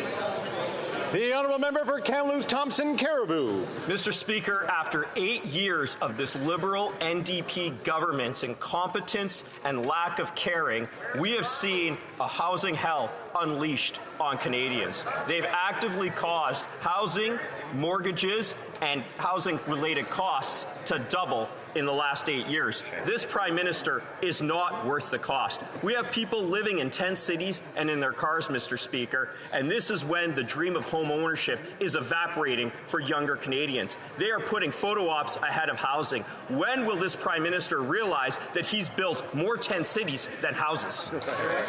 The Honourable Minister of Housing. Mr. Speaker, I appreciate the enormously difficult situation that families are going through who are having trouble affording the cost of a place to live. But I will not accept criticisms from that member or the Conservative Party of Canada when they stand up to, when the cameras are on, to make hay for a political reason, when they had the opportunity to stand up to vote on whether we should support initiatives that are going to help the homeless population in Canada, they vote against them. They are currently campaigning on a promise to get out of the business of housing. We've made that mistake for 30 years. we started this government in 2017 with the National Housing Strategy to invest in affordable housing. We need to invest, not make cuts, as that member wants to. The Honourable Member for Bellechasse, Les Etchemins, Lévis. Mr. Speaker, after 8 years, this Prime Minister has created housing hell. Mortgage payments have more than doubled, and housing prices have also doubled. Makeshift encampments where people sleep in tents are popping up all over Canada. In Sherbrooke, for example, a young man in his 30s has no choice but to live in his tent because he can't find a room anywhere. Will this Prime Minister put an end to his inflationary spending so Quebecers can have a roof over their heads this winter, Mr. Speaker? The Honourable Minister of Housing. Mr. Speaker, it's very important to have a solution to the problem. Currently, we are investing in construction of affordable housing in Sherbrooke. We're investing in partnership with the province of Quebec to build 8,000 new affordable units. It's very important to continue this work. The opposition to these programs from the Conservatives is unfathomable. It's just impossible to keep answering these questions. The Honourable Member for Saint-Léonard, Saint-Michel. Mr. Speaker, several countries have agreed to triple their production capacity for renewable energies like solar, wind, and hydroelectric. This commitment contrasts sharply with the Leader of the Opposition's approach, who favors oil production and symbolizes a retreat to the Stone Age in the fight against climate change. Can the Minister inform us of the commitment made by our government at COP28 to advance Canada and its renewable energy production capacities? The Honourable Minister of Natural Resources. I'd like to thank my colleague for her hard work. This global goal is consistent with our work to provide affordable energy while protecting Quebec's advantage in reliable, clean energy. The new federal clean investment credits will unlock projects and create jobs. While we work hard to build up, on the other side, the Conservatives want to tear down Quebec's clean economy, and the Bloc has nothing to offer but talk. The Honourable Member for Nanaimo, Ladysmith.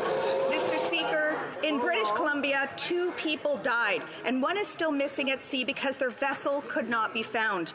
It was discovered that life-saving direction-finding technology has been unavailable. Those on the water deserve to know that help will be there to find them. But instead of investing in the safety of people, the Liberals followed the lead of the Conservatives, slashing funding and closing 10 Coast Guard communication centres. Canadians deserve better. When will the government provide the Coast Guard with the necessary resources to keep mariners safe? The Honourable Parliamentary Secretary to Minister of DFO and the Canadian Coast Guard. Mr. Speaker, ensuring the health and safety of Canadians at sea is a top priority for our government. The Coast Guard is working around the clock to modernize and replace the radio detection system with a more robust and accurate network. While this work continues, Mr. Speaker, there are a wide variety of other systems in place, including a radar installation and shipboard detection finding system on Coast Guard vessels. But be reassured, Mr. Speaker, and I want Canadians to be reassured that the Coast Guard's mission of safety at sea is unimpeded by this work.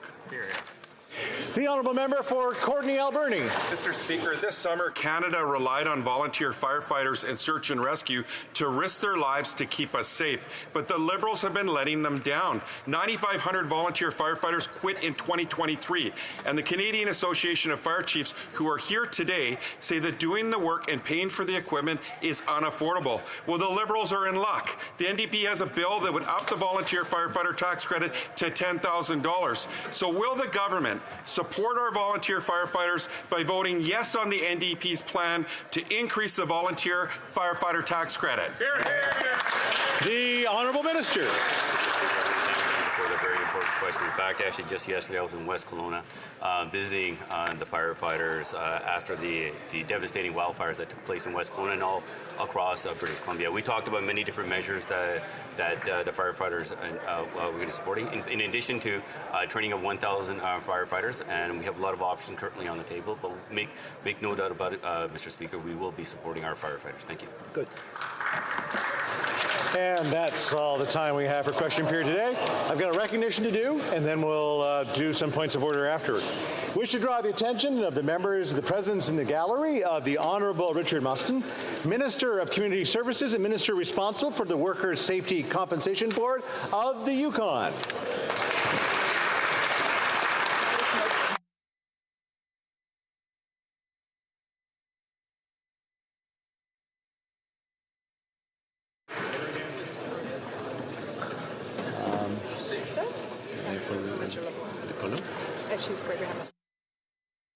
And she's not. All right.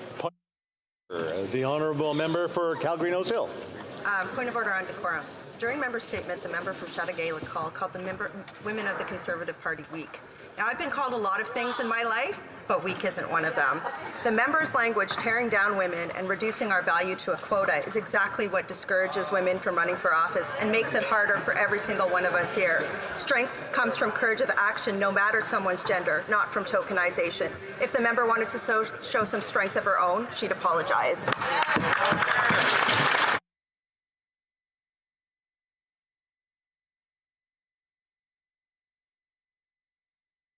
I'll just say quickly that we must be judicious in our words. We will go back and listen to it and come back to the House if something needs to be done.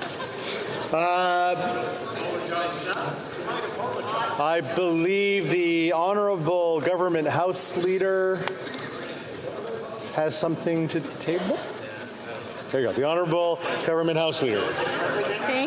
Thank you very much, Mr. Speaker. I appreciate that.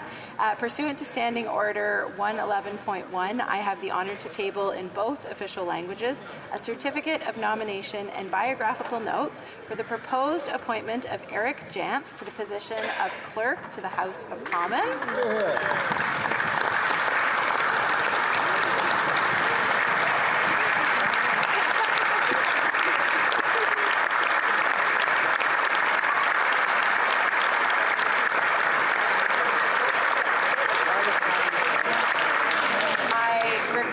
That the nomination and biographical notes be referred to the Standing Committee on Procedure and House Affairs. Thank you, Mr. Speaker.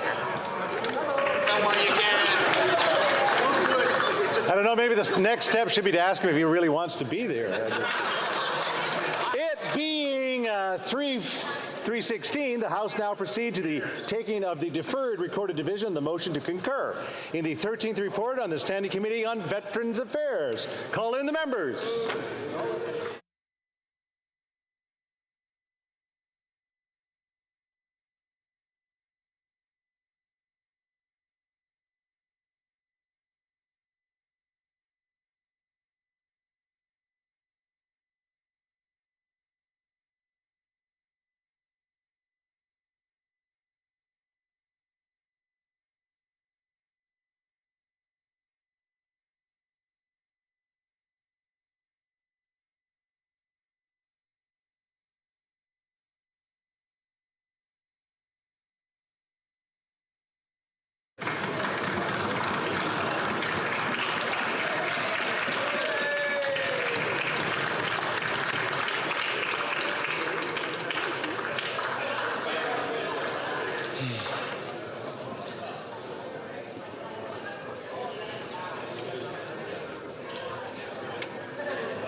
Okay, just being sure before I start reading.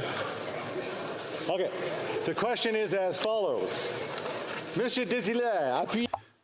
Mr. Desilets, seconded by Ms. Chabot, moved that the 13th report of the Standing Committee on Veterans Affairs presented on Thursday, November 9th, 2023, be conferred in. The 10-minute period for members voting electronically has started, and the House will now proceed to the vote for members participating in person. All those in favour of the motion will please rise. Mr. Bazan. Schmale. Pardon me. Mr. Schmale. Mr. Schmale. Mr. Ellis. Mr. Ellis. Mr. Kimmich. Mr. Kimmich. Mrs. Thomas. Mrs. Thomas. Mrs. Stubbs. Mrs. Stubbs. Mr. Paulus. Mr. Paulus. Mr. Halan. Mr. Halan. Ms. Lewis Haldeman Norfolk. Ms. Lewis Haldeman Norfolk. Mrs. Gray. Mrs. Gray. Mr. Moore. Mr. Moore. Mr. Kelly. Mr. Kelly. Mr. Baldinelli. Mr. Baldinelli. Mr. Cooper. Mr. Cooper. Mr. Small. Mr. Small. Mr. Bazan. Mr. Bazan. Monsieur Berthold. Monsieur Berthold. Mr. Workington. Mr. Workington. Mr. Aboutayev. Mr. Aboutayev. Mrs. Kuzi. Mrs. Kuzi. Mr. Seaback. Mr. Seaback. Ms. Ferrari. Ms. Ferrari. Mr. Stewart. Mr. Stewart. Mr. Viss. Mr. Viss. Mr. Doherty. Mr. Doherty. Mr. Lloyd. Mr. Lloyd. Monsieur Brassard. Mr. Brassard. Monsieur Godin. Monsieur Godin. Madame Vien. Madame Vien. Mrs. Roberts. Mrs. Roberts. Mr. Melillo. Mr. Melillo. Mr. Tucker. Mr. Tucker. Ms. Gladue. Ms. Gladue. Mrs. Kramp-Nyman. Mrs. Kramp-Nyman. Mr. Zimmer. Mr. Zimmer. Mr. Patzer. Mr. Patzer. Mr. Lobb. Mr. Lobb. Mr. Muse. Mr. Muse. Mr. Redicott. Mr. Redicott. Mr. Vempopta. Mr. Vempopta. Monsieur Généreux. Monsieur Généreux. Mr. Genereux. Mr. Genereux. Mr. Morant. Mr. Morant. Mr. Mazer. Mr. Mazer. Mrs. Falk, Battleford-Lloydminster. Mrs. Falk, Battleford-Lloydminster. Monsieur Gould. Monsieur Gould. Mr. Currick. Mr. Currick. Mrs. Gallant. Mrs. Gallant. Mr. Caputo. Mr. Caputo. Mr. Dreesen. Mr. Dreesen. Mr. Cram. Mr. Cram. Mr. Tolmie. Mr. Tolmie. Mrs. Wagenthal. Mrs. Wagenthal. Mr. Epp. Mr. Epp. Mr. Bragdon. Mr. Bragdon. Mr. Dalton. Mr. Dalton. Mr. Soroka. Mr. Soroka. Mr. McLean. Mr. McLean. Mr. Shipley. Mr. Shipley. Mr. McGuire. Mr. McGuire. Mr. Shields. Mr. Shields. Mr. Falk Provencher. Mr. Falk Provencher. Mr. Mott. Mr. Mott. Mr. Williamson. Mr. Williamson. Mr. Arnold. Mr. Arnold. Mr. Morrison. Mr. Morrison. Mr. Dowdle. Mr. Dowdle. Mr. Leipert. Weber. Pardon me, Mr. Weber. Mr. Weber. Mr. Fast. Mr. Fast. Mr. Leipert. Mr. Leipert. Mr. Canna. Mr. Canna. Mr. Leslie. Mr. Leslie. Monsieur Terrien. Monsieur Terrien. Monsieur Bergeron. Monsieur Bergeron. Monsieur Garon. Monsieur Garon. Madame de Bellefeuille. Madame de Bellefeuille. Madame Larouche. Madame Larouche. Madame Posé. Madame Posé. Monsieur Beaulieu. Monsieur Beaulieu. Monsieur Lemire. Monsieur Lemire. Madame Chabot. Madame Chabot. Monsieur Trudel. Monsieur Trudel. Madame Desbiens. Madame Desbiens. Monsieur Blanchette-Jonca. Monsieur Blanchette-Jonca. Madame Bérubé. Madame Bérubé. Monsieur Désilé. Monsieur Désilé. Mr. Julian. Mr. Julian. Ms. Kwan. Ms. Kwan. Mr. Garrison. Mr. Garrison. Ms. Idlout. Ms. Idlout. Mr. Cannings. Mr. Cannings. Mr. Johns. Mr. Johns. Mr. McGregor. Mr. McGregor. Mr. Backrack. Mr. Backrack. Ms. Barron. Ms. Barron. Ms. Zarillo. Ms. Zarillo. Ms. Collins Victoria. Ms. Collins Victoria. Ms. Matheson. Ms. Matheson. Mr. Desjardins. Mr. Desjardins. Ms. McPherson. Ms. McPherson. Mr. Morris. Mr. Morris. Monsieur Lightbound. Monsieur Lightbound. All those opposed to the motion will please rise. Monsieur Rodriguez. Ms. Gould. Ms. Gould. Ms. Gould. Monsieur Rodriguez. Monsieur Rodriguez. Ms. Tassi. Ms. Tassi. Mr. Varani. Mr. Varani. Ms. Sachs. Ms. Sachs. Ms. Bennett. Ms. Bennett. Mr. McKay. Mr. McKay. Ms. Scrow. Ms. Scrow. Mr. Scarpaleggia. Mr. Scarpaleggia. Mr. Casey. Mr. Casey. Ms. Cara. Ms. Cara. Madame Saint-Onge. Madame Saint-Onge. Monsieur McKinnon-Gatineau. Monsieur McKinnon-Gatineau. Madame Petitpas-Taylor. Madame Petitpas-Taylor. Mrs. Valdez. Mrs. Valdez. Ms. Jazek. Ms. Jazek. Monsieur Arsenault. Monsieur Arsenault. Mr. Oliphant. Mr. Oliphant. Mr. Gerritsen. Mr. Gerritsen. Mr. Lamoureux. Mr. Lamoureux. Ms. Sahota. Ms. Sahota. Mr. Fragascatos. Mr. Fragascatos. Mr. Biddle. Mr. Biddle. Ms. Debrusin. Ms. Debrusin. Mr. Kuzmarchuk. Mr. Kuzmarchuk. Ms. Dillon. Ms. Dillon. Monsieur Elkoury. Monsieur Elkoury. Mr. Fillmore. Mr. Fillmore. Mr. Fonseca. Mr. Fonseca. Mr. Hardy. Mr. Hardy. Mr. Housefather. Mr. Housefather. Mr. Cedar Brampton East. Mr. Cedar Brampton East. Mr. Badaway. Mr. Badaway. Mr. Dogood. Mr. Dogood. Mr. Maloney. Mr. Maloney. Mr. Kellaway. Mr. Kellaway. Monsieur Sanson. Monsieur Sanson. Monsieur Serré. Monsieur Serré. Madame Koutrakis. Madame Koutrakis. Madame Brière. Madame Brière. Mr. Fisher. Mr. Fisher. Mr. May Cambridge. Mr. May Cambridge. Monsieur Iacano. Monsieur Iacano. Mr. Johari. Mr. Johari. Mr. Long. Mr. Long. Mr. McLeod. Mr. McLeod. Mr. Morrissey. Mr. Morrissey. Mr. Chang. Mr. Chang. Madame Shanahan. Madame Shanahan. Ms. Sidhu Brampton South. Ms. Sidhu Brampton South. Mr. Sobara. Mr. Sobera. Mr. Rogers. Mr. Rogers. Ms. Yip. Ms. Yip. Madame Latanzio. Ms. Latanzio. Madame Mendez. Madame Mendez. Mr. Lewis Kitchener-Conestoga. Mr. Lewis Kitchener-Conestoga. Mr. Pulowski. Mr. Pulowski. Mr. Van Bynen. Mr. Van Bynen.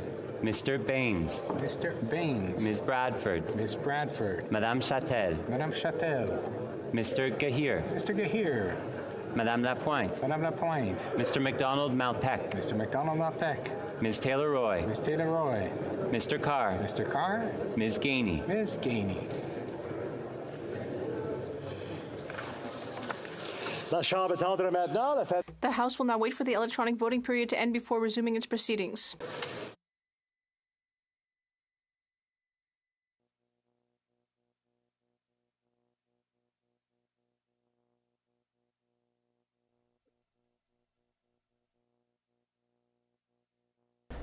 Hello everybody. Right after this vote, I will be shutting down the stream for some maintenance.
The electronic voting period has ended. If members were not able to vote due to technical difficulties, they may now use the raise hand function or stand in the chamber and the chair will recognize them. Mr. Perkins. Mr. Speaker, I had trouble using the app. I would have voted yes.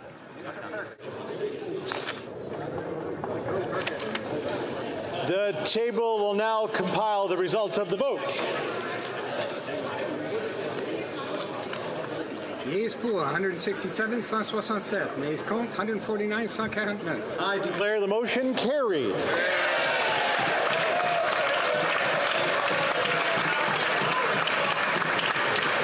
I wish to inform the House that because of the deferred recorded divisions, government orders will be extended by 15 minutes. I am now ready to rule on the question of privilege raised on December 4th. Oh, it's a question of privilege, so I'll wait until after this. Participation by video message at Provincial Party Convention on December 2nd, 2023. Dans une déclaration faite plus tôt dans la séance, le président. The Speaker, in a statement earlier in the sitting, had explained that he had been asked to record a personal message to be played as part of a tribute video to a colleague and friend from the National Capital Region, whom he has known for many decades. He apologized for the perception of partisanship that his involvement in the said convention created. He also indicated that if concerns were brought to the floor of the House, he would recuse himself from discussions on this matter. As such, I fulfilled the role bestowed upon the Deputy Speaker to weigh the arguments from honorable members, assess the procedural authorities and precedents, and prepare a ruling on this matter. It is exceedingly rare that actions involving the Speaker are questioned in the chamber. It requires a thoughtful and serious response. The role of Speaker is central to our parliamentary institutions. It cannot be seen to be diminished or drawn into partisan debate. It is with this in mind that I approach this ruling. In his intervention, the House Leader of the official opposition alleged that the Speaker failed in his responsibility to uphold the impartiality of his office. He did so by providing a video tribute in an allegedly partisan manner from the Speaker's office and dressed in the Speaker's attire for the departing interim leader of a provincial party, which was shown at the party's convention. He contended that the Speaker clearly indicated a partisan preference. The member quoted extensively from numerous procedural authorities on the high expectation for impartiality that is attached to the position of Speaker of the House of Commons. The member argued that the matter should be viewed as a contempt of the House. He pointed to House of Commons Procedures and Practice, 3rd edition, which emphasizes that a matter of contempt can be addressed by the House, even in the absence of any specific breach of privilege. In a subsequent intervention, he called on the Speaker to resign. Le député de la Prairie, pour sa part, a insisté pour dire que la The member for La Prairie, for his part, emphasized that the Speaker's participation in a partisan political activity was a breach of his impartiality. He posited that Speakers need two qualities to successfully fulfill their duties. They must always show impartiality in all their activities and must show good judgment.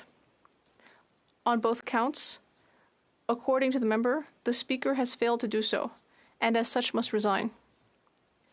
The member for New Westminster Burnaby also spoke of the gravity of the situation.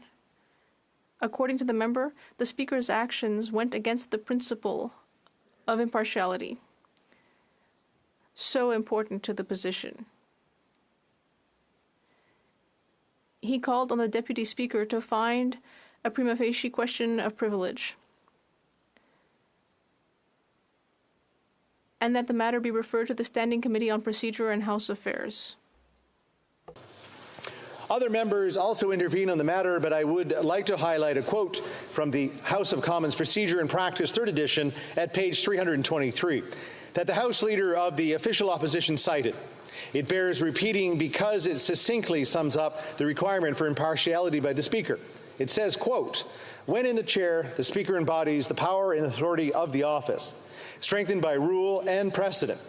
He or she must at all times show and be seen to show the impartiality required to sustain the trust and goodwill of the House," unquote.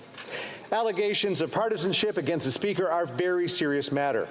To protect the integrity of the position, it is generally not permissible for members to call into question the Speaker's impartiality.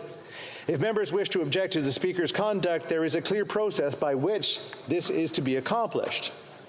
Comme on peut lire à la page 323 à la procédure. As one can read on page 323 of House and Commons Procedure and Practice, quote, "The actions of the Speaker may not be criticized in debate or by any means except by way of a substantive motion," unquote. Position acknowledged as much in his remarks, noting that this is the usual manner in which complaints against the Speaker are dealt with. While he would have this motion brought forward before the House by way of a prima facie finding a question of privilege, this is not the course of action that has been followed in the past. As it is further stated at pages 620 and 621 of the same work, quote, "Only by means of a substantive motion for which 48 hours written notice have been given may the actions of the chair be challenged, criticized, and debated," unquote. Il existe des exemples de situations. We do have past examples of similar occurrences.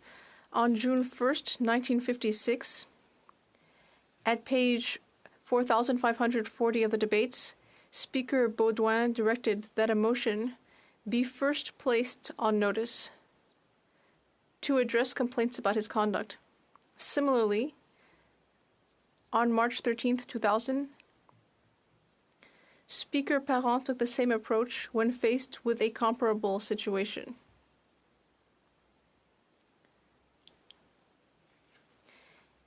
In both cases, Speakers Baudouin and Parent declined to rule on their own conduct and did not ask another chair occupant to rule on their behalf.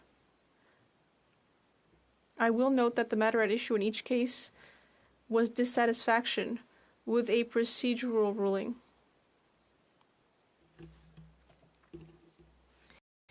In the present case, what is at issue is the Speaker's conduct outside of the House, and whether or not it has brought into question his impartiality.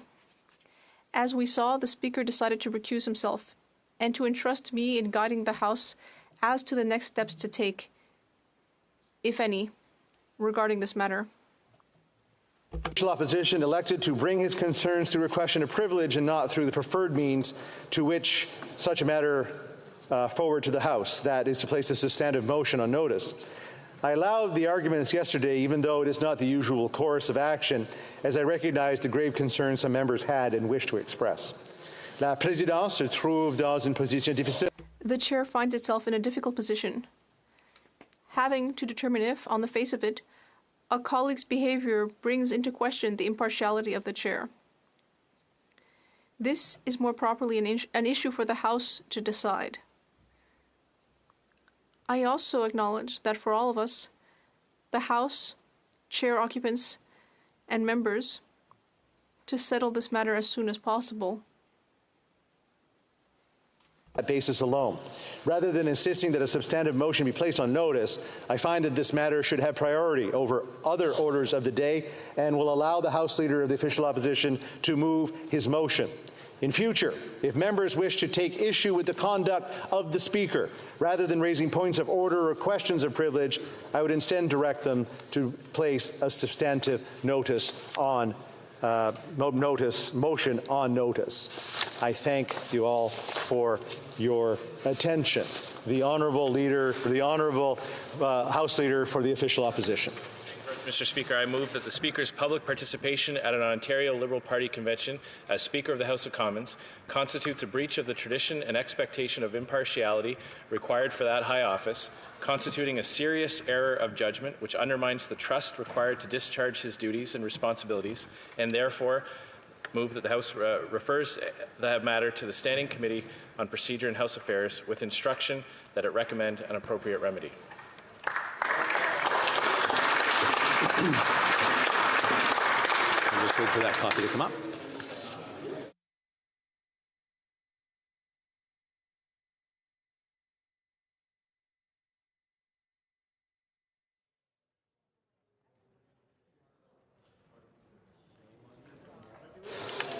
Mr. Scheer, seconded by Mr. Bertal, moves that the Speaker's public participation at an Ontario Liberal Party convention as Speaker of the House of Commons constitutes a breach of the tradition and expectation of impartiality required for that high office, constituting a serious error of judgment which undermines the trust required to discharge his duties and responsibilities, and therefore the House refers the matter to the Standing Committee on Procedure and House Affairs with instruction that it recommend an appropriate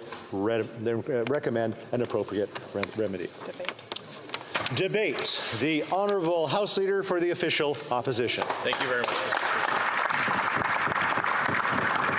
Speaker. Thank you very much, Mr. Speaker, and I appreciate the difficult position that this whole scandal has put you in, and I appreciate your ruling where you spelled out the normal course of actions for members to follow when dealing with a chair occupant or dealing with the Speaker. And I appreciate the fact that you also acknowledged the time-sensitive nature of what this scandal has caused for the House and for members. As you know, I made substantive remarks yesterday in making the case for this motion, for this privilege motion. And to save the House's time, I won't go through all of those again, but just to sum up the points. The Speaker has incredible authority here in the chamber. the Speaker makes decisions that are not subject to appeal. There's no higher authority that members can ask for a second opinion should they lose out on a point of order or a question of privilege. The Speaker's word is the command during debates. If the Speaker doesn't like something that was said, the Speaker can take away the floor from a member. The Speaker has the sole authority to expel a member from the chamber. And the Speaker is the only person that can name someone and force them to leave the chamber for the rest of the day. And that decision is not appealable either. In other parliaments, that type of thing must be ratified by the House. In our chamber, the Speaker has sole executive authority. And the reason why I'm talking so much about the incredible powers that the Speaker has is because for members to accept someone to hold that power, there has to be trust in that person. And Mr. Speaker, I'd like to just mention at this point in time that I'll be sharing my time with the honourable member for Mégantic-L'Érable. So that is the type of authority the Speaker has here in the chamber. Around the precinct, the Speaker also has incredible authority as well. He chairs the Board of Internal Economy. The Board of Internal Economy sets the rules about how members are able to use resources to fulfill their functions, everything from printing protocols and ensuring there's adequate translation services to what types of expenses are allowed. It's a very important role. And for members to accept someone to hold that authority, they must have 100% trust that the person who holds that position is exercising their duty free of any partisan bias, free of any favoritism or preferential treatment. And it can be challenging. You know, we all get elected through a political process. All of us seek a nomination. We join a political party. We sell memberships in that party in advance of a nomination race to win that nomination. During general elections, we go out and we pound in signs promoting our party, both in terms of the All right, everybody, I really have to go now. I got to get some maintenance done on this server, so we'll see you tomorrow for another live stream. Usually, somebody who chooses that option goes to some length to assure members that they do have a nonpartisan side, that they can put aside their partisanship, their partisan affiliations, take the Speaker's chair, put on the Speaker's robes, and be impartial. Now, in the case of the current Speaker was the former president of the Liberal Party. The current Speaker was the parliamentary secretary to the Prime Minister right up until he ran for Speaker. In the course of this Parliament, between the last election and the date that he was elected as Speaker, the current Speaker was engaged in very partisan activities. He was on, as the Prime Minister's parliamentary secretary, he was busy because there were a lot of scandals the Prime Minister was involved in. There's all kinds of ethics violations and spending scandals and allegations of corruptions across multiple departments. And the current Speaker would dutifully go to committee, defend the Prime Minister, engage in filibusters to prevent the committee from arriving at a decision, and go on TV with other members of other parties and make accusations and boss in a very partisan way. So we were all asked as MPs to go on a bit of a leap of faith with this current Speaker, that after being elected, after winning a majority of the votes in the House, that he would go above and beyond what might be expected. Because his partisanship was so intense and so recent, we went out on a bit of a limb to believe that he would put aside all that partisanship and conduct himself in a way that would earn that trust and justify that trust. And we did give him the benefit of the doubt. And that's why it was so shocking. I could not believe my eyes when I saw the image of the Speaker in his robes, in his office, here on Parliament Hill, at a hyper-partisan political event. I mean, this was no quiet dinner amongst friends. This was a leadership election convention for the Ontario Liberal Party, a party that he doesn't even, in a province that he does not currently reside in, Mr. Speaker.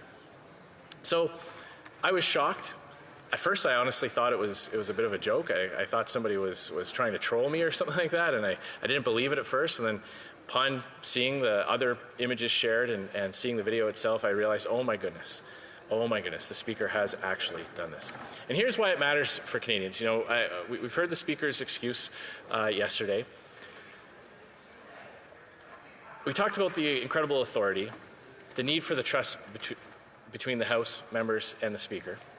And if we think of other institutions in Canada that we could all instantly recognize the need for impartiality and the need to make a serious change if that impartiality is ever broken, we can think of many such examples. Imagine the case in the NHL. If there were images displayed of an NHL referee wearing his referee's uniform, giving a pep talk to the Toronto Maple Leafs in their locker room during an intermission, how would fans of the Montreal Canadiens, the Ottawa Senators, the Edmonton Oilers, how would they feel if they ever had to see that referee ref a game between those two teams? Now, it wouldn't matter. It wouldn't matter if the referee did that because he happened to know one of the players, or maybe he had some close personal relationship and he didn't expect it to be videoed. He just thought that he'd go in and say a few encouraging words and then leave. Because once you see that image, you can't unsee it. And that doubt will always be there. And doubt is the opposite of trust, Mr. Deputy Speaker. Imagine a court proceeding. Imagine you're a defendant in a court case and you see an image, someone texts you an image of the judge in his robes at a backyard barbecue with the Crown prosecutor. Now, again, the judge might have all kinds of context that he would want you to understand before you jumped to conclusions. But would you want to go through a trial with a judge that had shown that kind of partiality and bias? I know I wouldn't. Imagine a situation between a union and management that has gone to arbitration, and then that arbitrator is seen at a restaurant in his attire in the same clothes he wears during the mediation session, and now he's sitting down with one of the parties involved in the dispute. Would a union want to accept a ruling, even if there was context, even if there was rationales behind it? Of course not. And that's the situation that we find ourselves here in this House, Mr. Deputy Speaker. And that is why our recommendation to the Standing Committee on Procedure and House Affairs will be to recommend to the House that the Speaker resign. Because we do not believe that to go forward, to accept those rulings without appeal, that this current Speaker can fulfill that rule. Yesterday I mentioned a few very important cases that are technically still under the purview of the Speaker. One touching on a budget bill, whether or not the budget bill was properly introduced because of a Ways and Means motion error that the government made. It's our contention that that motion should have been ruled out of order. That's a budget bill, Mr. Speaker. That's a Ways and Means motion. That's taxation and spending. And for us to trust that the Speaker made that ruling last week, free of any bias, free of any partiality, is just impossible after seeing those images. So, Mr. Deputy Speaker, I hope my colleagues in the House will agree with me that this situation is serious, that it matters not just to members, but to Canadians, because this is the pillar of our parliamentary democracy. Support this motion and support our calls at committee that the Speaker do the right thing, put the institution above himself as an individual, put the role primary, in a primary way, and do the right thing and step aside. Thank you very much, Mr. Deputy Speaker. Questions and comments? Question et commentaire. The honourable member for Edmonton Strathcona. Mr. Deputy Speaker, I'd like to thank my colleague for bringing forward the motion, and of course, as a member of the New Democratic Party, I can echo much of the concern that he's expressed. We're very worried about this and the precedent that this is set, and we are very supportive of this going to procedures to the PROC committee for further examination. And I wonder if the member could comment briefly on what specifically he would like to see the PROC committee look into, what specific recommendations he'd like them to come up with. Honourable member for Regina Capel. The honourable member for her question, and she touched upon a very important thing I'd just like to address. She talked about precedent. And one of the reasons why I brought this question through the form of a question of privilege is because I do fully believe that an important concept here was that future speakers see very clearly that this type of activity is so offensive to the House that they should take extra precautions to ever find themselves in a similar situation. The member asked what specific course of action we are recommending. I would just use this opportunity to again state that it is our belief that the Speaker has reached the point where to preserve that trust or reestablish that trust between the office of Speaker and individual MPs, that he should step aside. I'll let PROC decide how best to deliberate. We do believe that there is a timeliness to this because every day that goes by there are questions before the chair that need to be decided. It may interest the committee to hear from the Speaker to get to the bottom of the invitations and any correspondence that went back and forth between the Liberal Party of Ontario and the Speaker's office to help substantiate what the Speaker claims to have happened. I'll leave that to procedure in House Affairs, but it is our belief that at this point the best thing for the institution would be for the Speaker to step down. Question commentaire, questions and comments. The honourable member for Saskatoon University. Thank you, Deputy Speaker. And I listened intently to this motion and the last one, and it appears we're going to be heading towards a meeting at PROC to discuss this. We've heard from the two parties that represent almost 150 members of Parliament, which is almost the majority that is calling for the resignation of the Speaker. The only party that is the only other opposition party that hasn't stated a position on the remedy is the NDP. I'd like to hear from a House Leader on the pressures or the consequences if the NDP does not side with the other 150 plus members that are calling for his resignation. What would be the consequences for those members?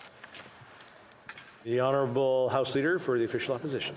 Very much, Mr. Deputy Speaker, and I think my colleague has made an important point. We are, just with the Bloc Québécois and the Conservatives, we are almost at a majority of the House. And I just have to say, for anybody in a leadership capacity to lead a group, especially a group like members of Parliament of the House of Commons who are divided by party, you cannot maintain that relationship with such a significant percentage of the group not having confidence in you. And I hope the Speaker reflects on that, because while I don't want to prejudge what may or may not happen, and I don't want to deal in hypotheticals, but I don't see how a Speaker could continue in the role knowing that virtually 50% of the people that he has to administer over or guide have lost confidence in him. So I hope he reflects on that in the coming hours and days. We have a little quick question, time for a quick question. The Honourable Member for Calgary-Nose Hill. Thank you, Mr. Speaker. In a representative democracy, people who elect us to serve here have to have a certain degree of faith that our voices count and that their voices are heard through us. And I believe that that's why we have the standing order that requires the Speaker to be impartial. My colleague from the NDP raised a question about what recommendations she'd like PROC to make. I'm wondering in that vein if the Speaker could also talk about the need in order for the public to have faith in the function of Parliament, the impartiality of the Speaker's chair to be maintained. The Honourable Member for Regina Capel in about 30 seconds. Well, that's a very profound question that warrants more than just 30 seconds, but I understand the time constraints. So I'll just quickly say, especially when you have a government that was elected with such a low percentage of the votes. I mean, we have a government that has, for 2 elections in a row, received fewer votes than the main opposition party. So the vast majority of Canadians did not vote for this government, and they need to have trust that at the very least the government is constrained by some of the rules and traditions of this House. And the Speaker is the guardian of that. And so Canadians also have to have confidence in the impartiality of the Speaker.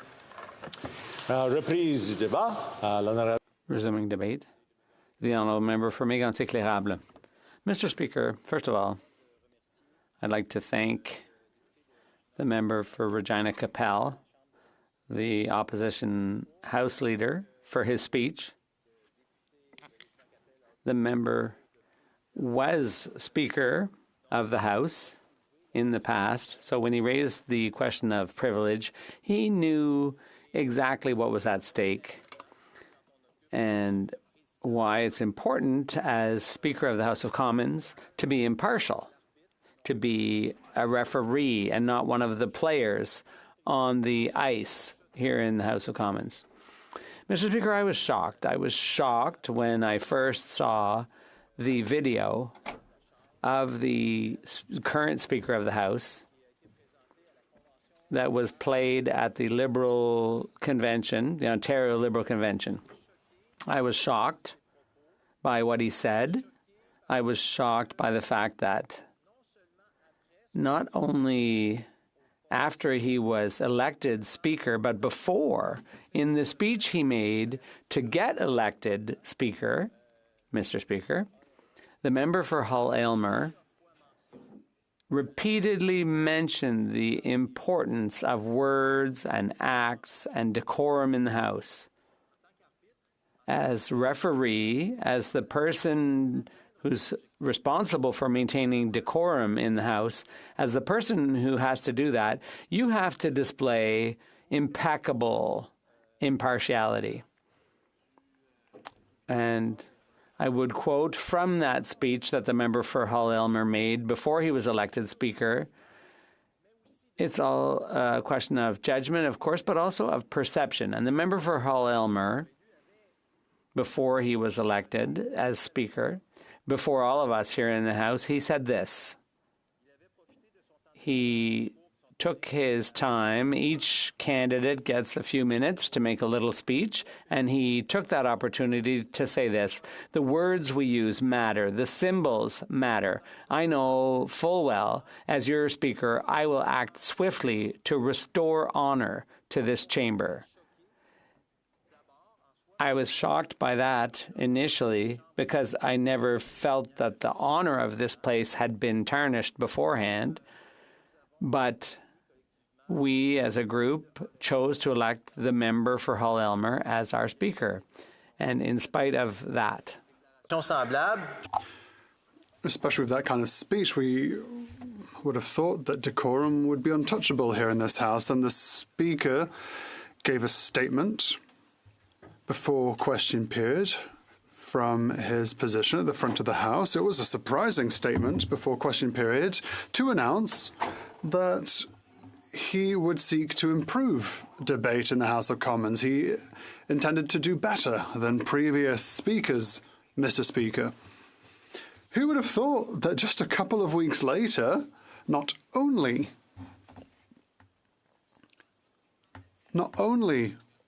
all his attempts failed, but he showed partisanship at a degree that had not been seen since, well, I don't know since when. The words he proffered at the Liberal Convention in Ontario caused damage, great damage to his position as Speaker. Not only the words that were said, but the fact that they came after him saying that he wanted to bring better debate to this House. If a referee doesn't lead by example, how can one expect players to follow the rules? When the referee starts playing hockey, for example, if a referee were to start playing hockey and count goals as he wants to, if a referee starts scoring goals, this takes credibility away from any decision the referee may take. That's how it is, to give a sporting analogy. Just to remind everyone, why did we receive this, raise this point of privilege? I would like to quote as an answer certain words from the video that led to today's situation. In the video that was seen by Liberal activists at the Liberal Convention to choose a new Ontario Liberal leader in Ontario, the Speaker was in his professional garb The video was filmed in the Speaker's office, no doubt using House of Commons resources. And these words were very clear. And despite his apology that he delivered this week, he simply cannot erase what he said in this video. He said as follows, speaking about the interim Ontario Liberal leader, speaking about this Mr. Fraser, he said that he was very calm, he had conviction, and he was a very determined individual. He held the bar during a very difficult moment of our party's history. So it's clear, our party, it's a possessive. Even if in his apology he said he wasn't a part of the Liberal Party, provincially in Ontario in any case, he didn't have a member's card, he didn't take part in activities, he still, in front of all these activists, took the time to say, our party.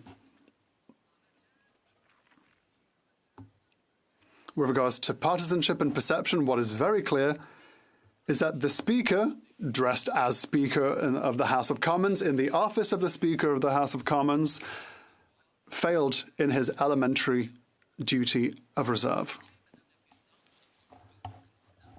Other speakers have not gone to political conventions to do this kind of thing. This hasn't been the case in Canada. This hasn't been the case in other legislatures, in the Assemblée Nationale. It hasn't happened in the past in other countries that use the parliament, the British parliamentary system. There are a number of decisions made that clearly state that pursuant to House of Commons Westminster statutes, clearly state that this cannot be done. It's a rule. It goes beyond tradition. It's a rule.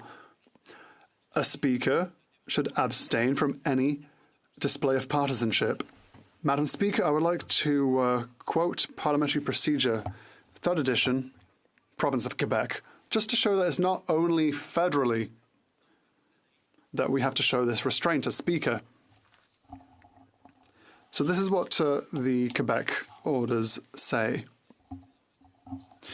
Speakership is ruled by the conventions that led to their appointment, but they must be neutral. Their neutrality goes through their behavior. Parliamentary procedures provide for a speaker to not be part of a party unless, and the speaker must not vote unless there is an even split. The speaker will follow the rules to show their true neutrality and their appearance of neutrality. Madam Speaker, and I'm being very sincere here, unfortunately, the Speaker, through this video that was shown at the Liberal Provincial Convention in Ontario, failed in this obligation to show true neutrality and to appear as neutral. And so, Madam Speaker, I would like to join in what my honourable colleague said. This case should be sent forthwith to the Procedure and House Affairs Committee. And the only outcome should be asking for the Speaker's resignation because he has lost the trust of the members of this House. Madam Speaker, while I'm here, I would like to table an amendment to the motion. The amendment is as follows, that the motion be amended by adding the following. The committee should A, meet within 24 hours after the reception of this order of reference to study the matter. B, make this question a priority, an absolute priority over others. C, an absolute priority when it comes to using House resources. And D, that this committee report to the House at the latest on Thursday, December 14th, 2023. Thank you, Madam Speaker.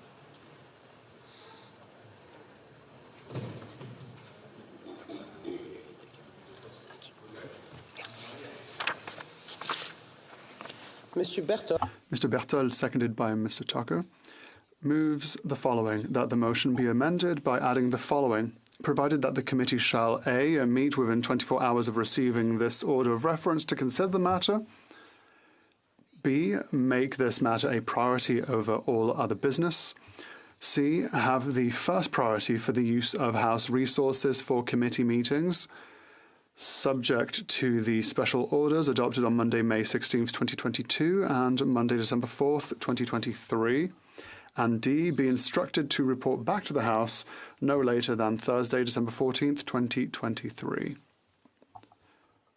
We will take this amendment under deliberation and then we'll go back to the House.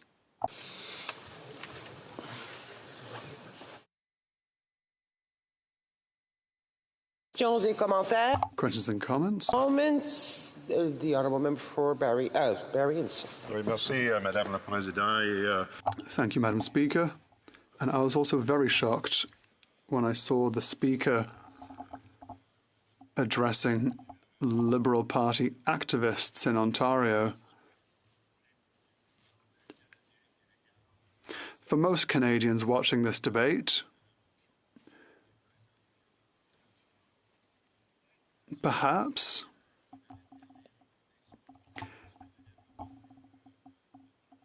could my colleague talk about the trust of the House in the Speaker? Could he speak about what are the effects of the Speaker's decisions? There are more than 120 members that have asked the Speaker to step down. The NDP isn't speaking up now, but could my honourable colleague talk about this? The honourable member for Mégantic-L'Érable. Madam Speaker, we're in a minority government situation. That means that there could be a vote, a very important vote, that would do as following. It could call Canadians to a general election at any time. At any time, this government could be toppled. And the importance of the Speaker, therefore, and of his or her decisions, of his or her neutrality, is essential. Because if we cannot trust our Speaker, the person who makes sure that rules are followed, we may be in an election if the government decides unilaterally to trigger an election just because they want an election. Unfortunately, when we don't trust in the Speaker, we will always doubt what he or she has to say. We will wonder from here on in whether the Speaker has followed rules or traditions or whether he or she has followed their own opinion. That is why Canadians have to follow this very closely, and that's why we've recommended this be sent to PROC. Questions and comments? The Honourable Member for Saskatoon University. Thank you, Madam Speaker. I've been honored to serve under 6 speakers. This is my 6th speaker. And I have to say this is the most partisan speaker that I've ever served under. And it is such a disdain to bring this up, but with such great hope that we had for this individual, the hope that returning respect and improvement of decorum, but from his actions on the weekend, the only obvious solution is for him to resign.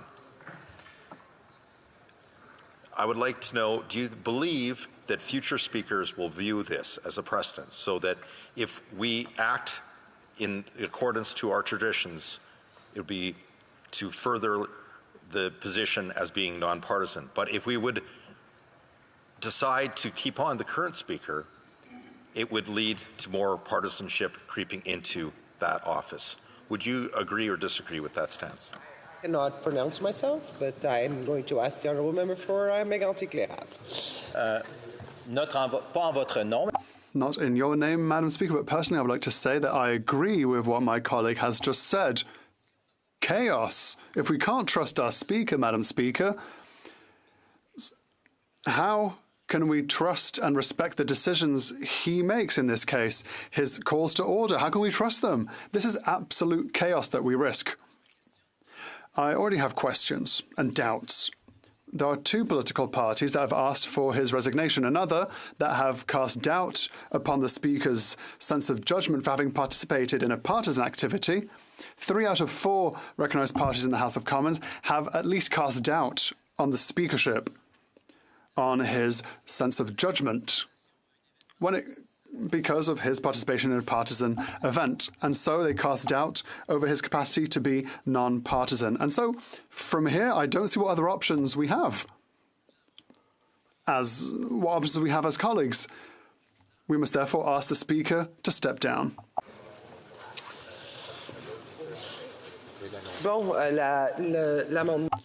The amendment tabled is eligible, and so we shall now move on to debate on the amendment. Parliamentary Secretary to the Government House Leader. Yes, thank you, Madam Speaker. And one of the things I take a great deal of pride in is the fact that having had the opportunity to represent the people of Inkster for just under 20 years in the legislature in the province of Manitoba, and since 2010 being able to represent the people of Winnipeg North here in Ottawa, I have a passion for the debates that take place in the chamber, and I know at times even I can get somewhat political, Madam Speaker. And I know that's a little tough to believe. There are some things in which I would suggest to you should be treated in an apolitical fashion. I would suggest to you, Madam Speaker, that this is one of those situations where we should try to our greatest ability to ensure that we treat this matter in an apolitical fashion.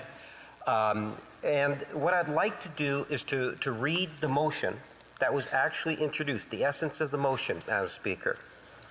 The House refers the matter to the Standing Committee on Procedure and House Affairs with instruction that it recommend an appropriate remedy, Madam Speaker. When I read the motion, just like when I first heard the motion, I believe that the members of the Liberal caucus would say with me, as one, that it seemed to be a very fair motion. Let's have the issue, because we all recognize the serious nature of it, Madam Speaker. Let's have the Procedures and House Affairs Committee deal with the issue. And we're okay with that, Madam Speaker. We're okay with the PROC dealing with the issue.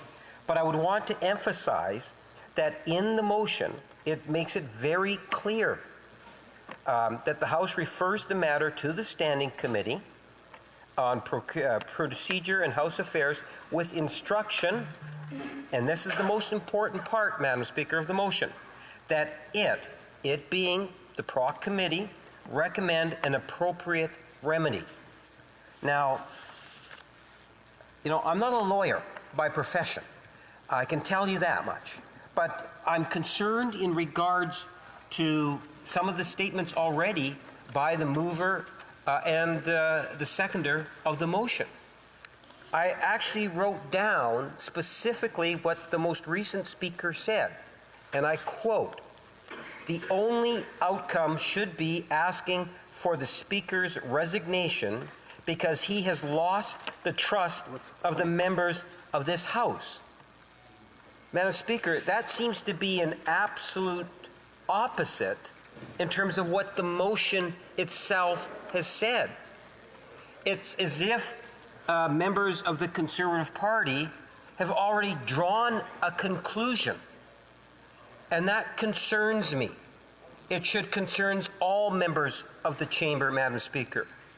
I have confidence and faith in the membership of the Standing Committee of Procedures and House Affairs. I would hope that any debate that happens to be taking place on this important issue this afternoon, and I would suggest to you, Madam Speaker, that what is best is that we reinforce 2 points. Number one, that this chamber and members should have confidence in the membership of the PROC committee. And number two, we let the PROC committee do what is actually being asked of them to do, Madam Speaker, and that is to recommend an appropriate remedy. The PROC committee, Madam Speaker, has the resources, to be able to do what's necessary in order to come back to the floor of the House. The amendment, and this is a problem that I have with the amendment, in particular where it tries to put a deadline on the PROC committee, Madam Speaker. It is saying that it wants PROC to report back to the Chamber by December the 14th, Madam Speaker. Again, I think that now, through the form of an amendment to the motion, we are interfering with the PROC committee if, in fact, you believe, as I do, and as members, I would suggest to you of the Liberal caucus, that we need to put politics, partisan politics to the side on this issue, because we are talking about the Speaker of the House, Madam Speaker, that at the end of the day, I would suggest from a personal point of view that the amendment not be supported, and we support the actual motion itself. So if you believe and have confidence in PROC, number one, and number two, want to depoliticize this issue, I would highly recommend that members seriously consider voting the way in which I have suggested from my perspective, Madam Speaker. With those few words, I'll leave it at that in hopes that PROC will be able to come up with a remedy as recommended by the motion itself.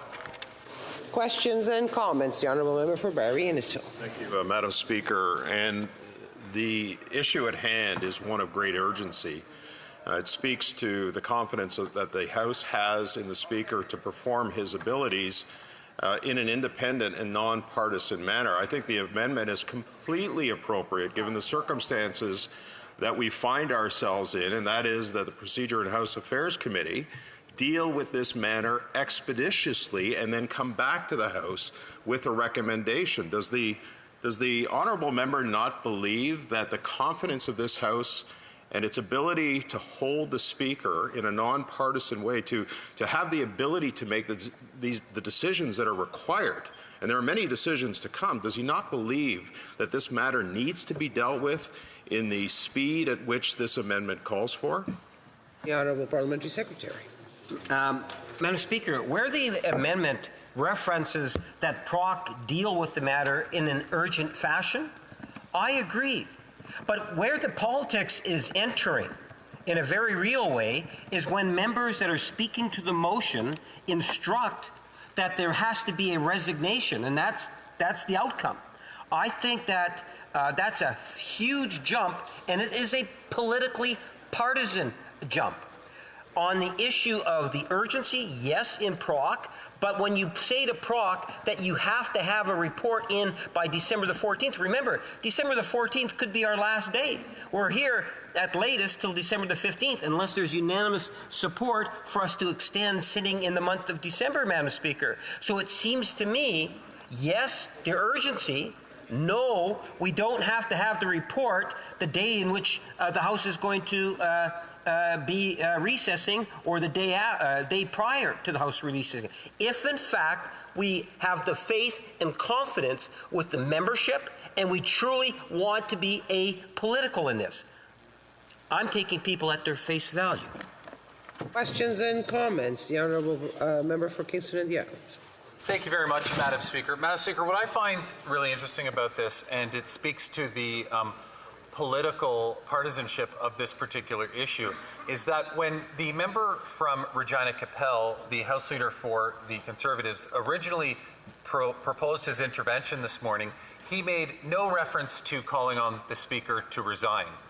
Then the next intervention, the Bloc Québécois called on the Speaker to resign, and then, as though not to be outdone, the member from Regina Capel then ran back into the House, rose on another point of order, and said that the Speaker should resign. And now he's come to the conclusion, a mere couple hours later, that there's absolutely no other option than for the Speaker to resign.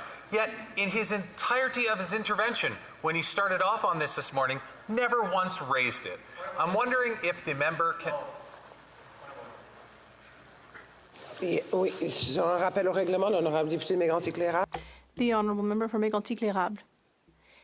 Yes, Madam Speaker. It's very important to have the facts when we speak about partisanship and the Speaker of the House. This didn't all happen within the same day. This happened yesterday. Claire is referring to the fact that this started yesterday, not this morning. But it's putting perspective in the observations the member was making about a couple of hours. So it does make a point. Merci. I still don't see the procedural error that I made there. I certainly made an error with respect to the timing. It wasn't a procedural error for the member to stand up on a point of order. In any event, Madam Speaker, my point was just to say that when the leader for the Conservatives, the House leader, rose on this original point of order, he never once made reference to the Speaker resigning.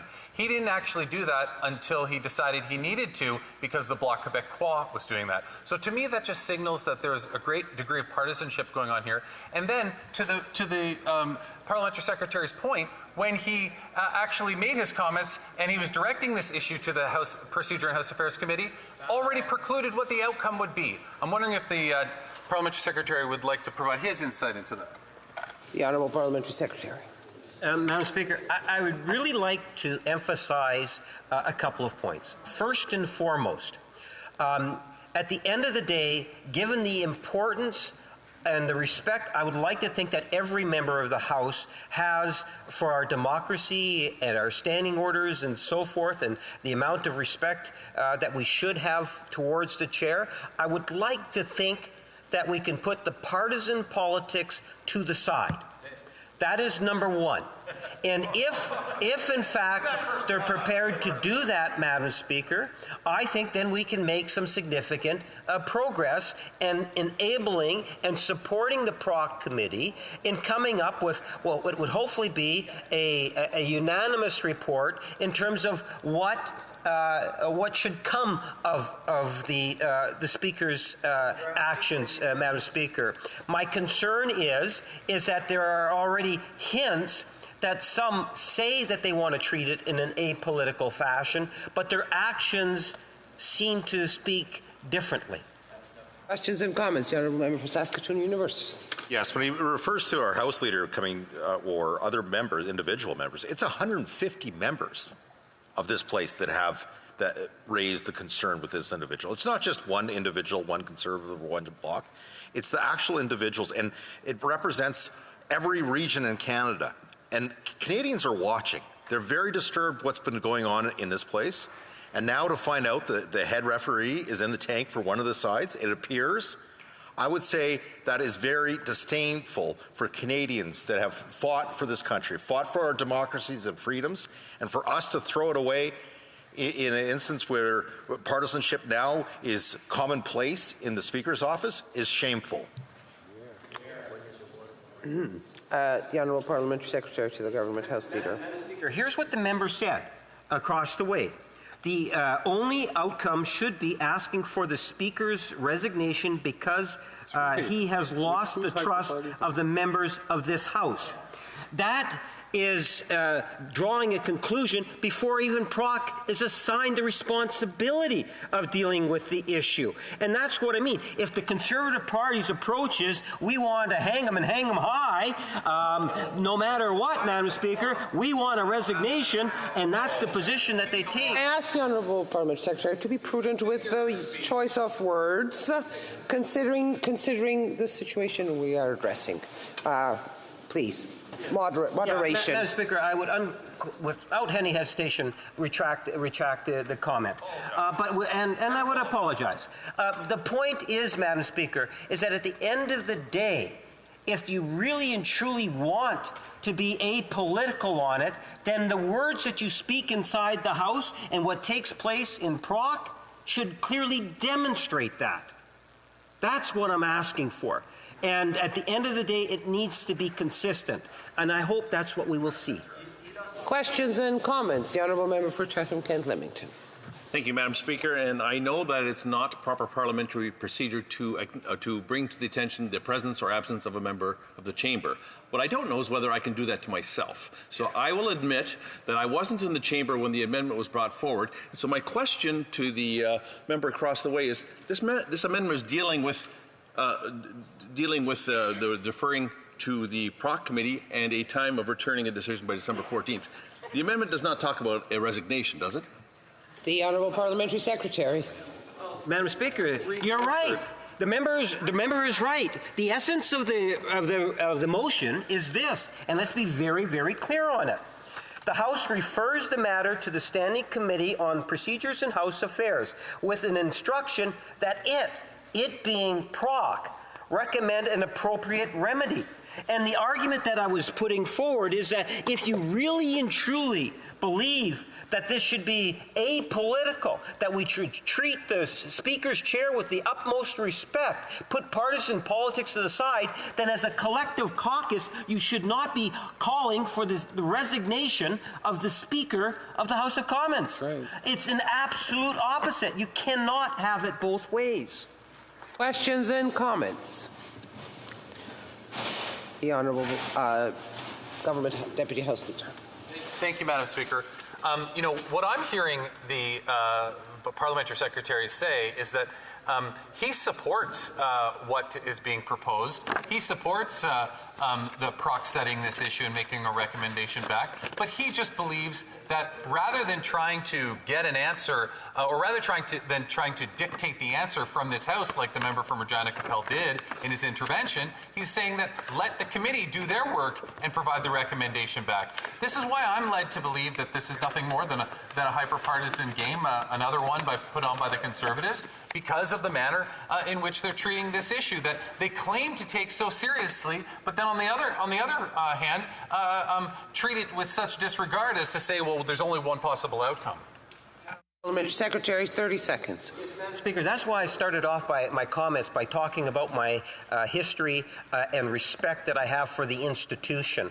And at the end of the day, given the importance of the Speaker's chair and the role that it plays, I would like to think that going to PROC, the Liberal caucus supports that.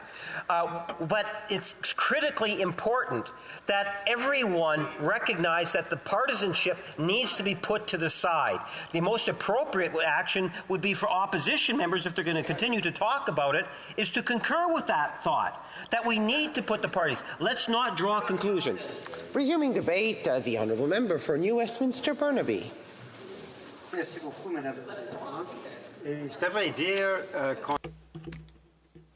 Thank you, Madam Speaker. This debate is of great importance. The partisan jabs that I'm seeing from both the Conservatives and the Liberals, I find them very inappropriate.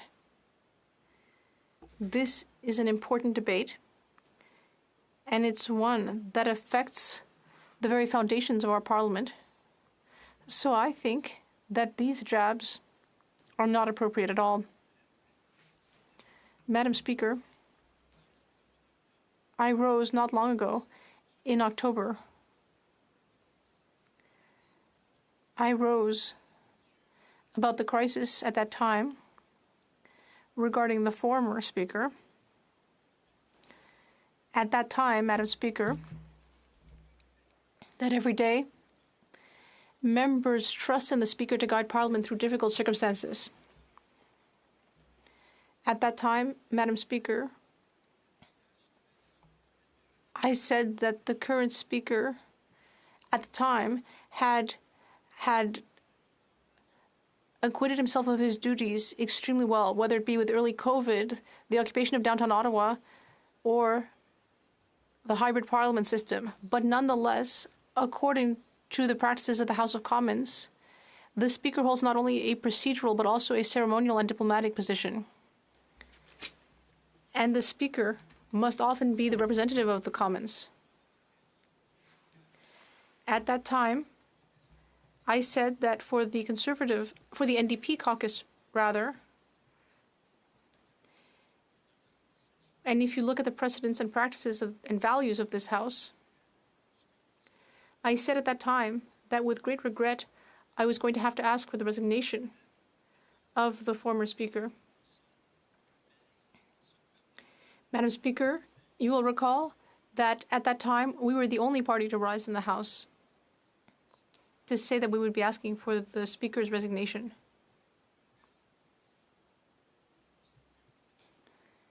given our values and due to the procedure of the House, and with great regret, this is not something that should stem from partisanship.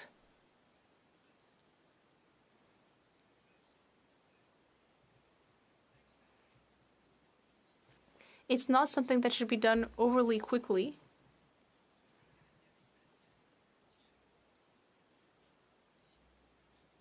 All Canadians care deeply about this, and we really need to look at the next steps. That precedent that was set in October, the NDP approaches this issue with that same thoroughness of thought, looking at the procedures, looking at the principles of this Parliament, and the best way to advance the Parliament and ensure that this Parliament is something of which all Canadians can be proud. And when I rose yesterday, Madam Speaker, I did say very clearly that we were dismayed seeing the Speaker in that video tribute to the outgoing interim provincial Liberal leader. Even more so, Madam Speaker, because the video was shot from the Speaker's chamber and in the traditional Speaker's robes. J'avais dit aussi que, tel que mentionné dans... I had also said that, as mentioned in the House of Commons Procedure and Practice, it is very clear that in order to guarantee the impartiality of his position, the Speaker must abstain from all partisan political activity. I also said at that time, Madam Speaker, that the apology made by the Speaker partially explained why this regrettable situation occurred. We understand that the video was for distribution at a small party for a personal friend. It is still the Speaker's duty to ensure that the message not be used in a partisan context.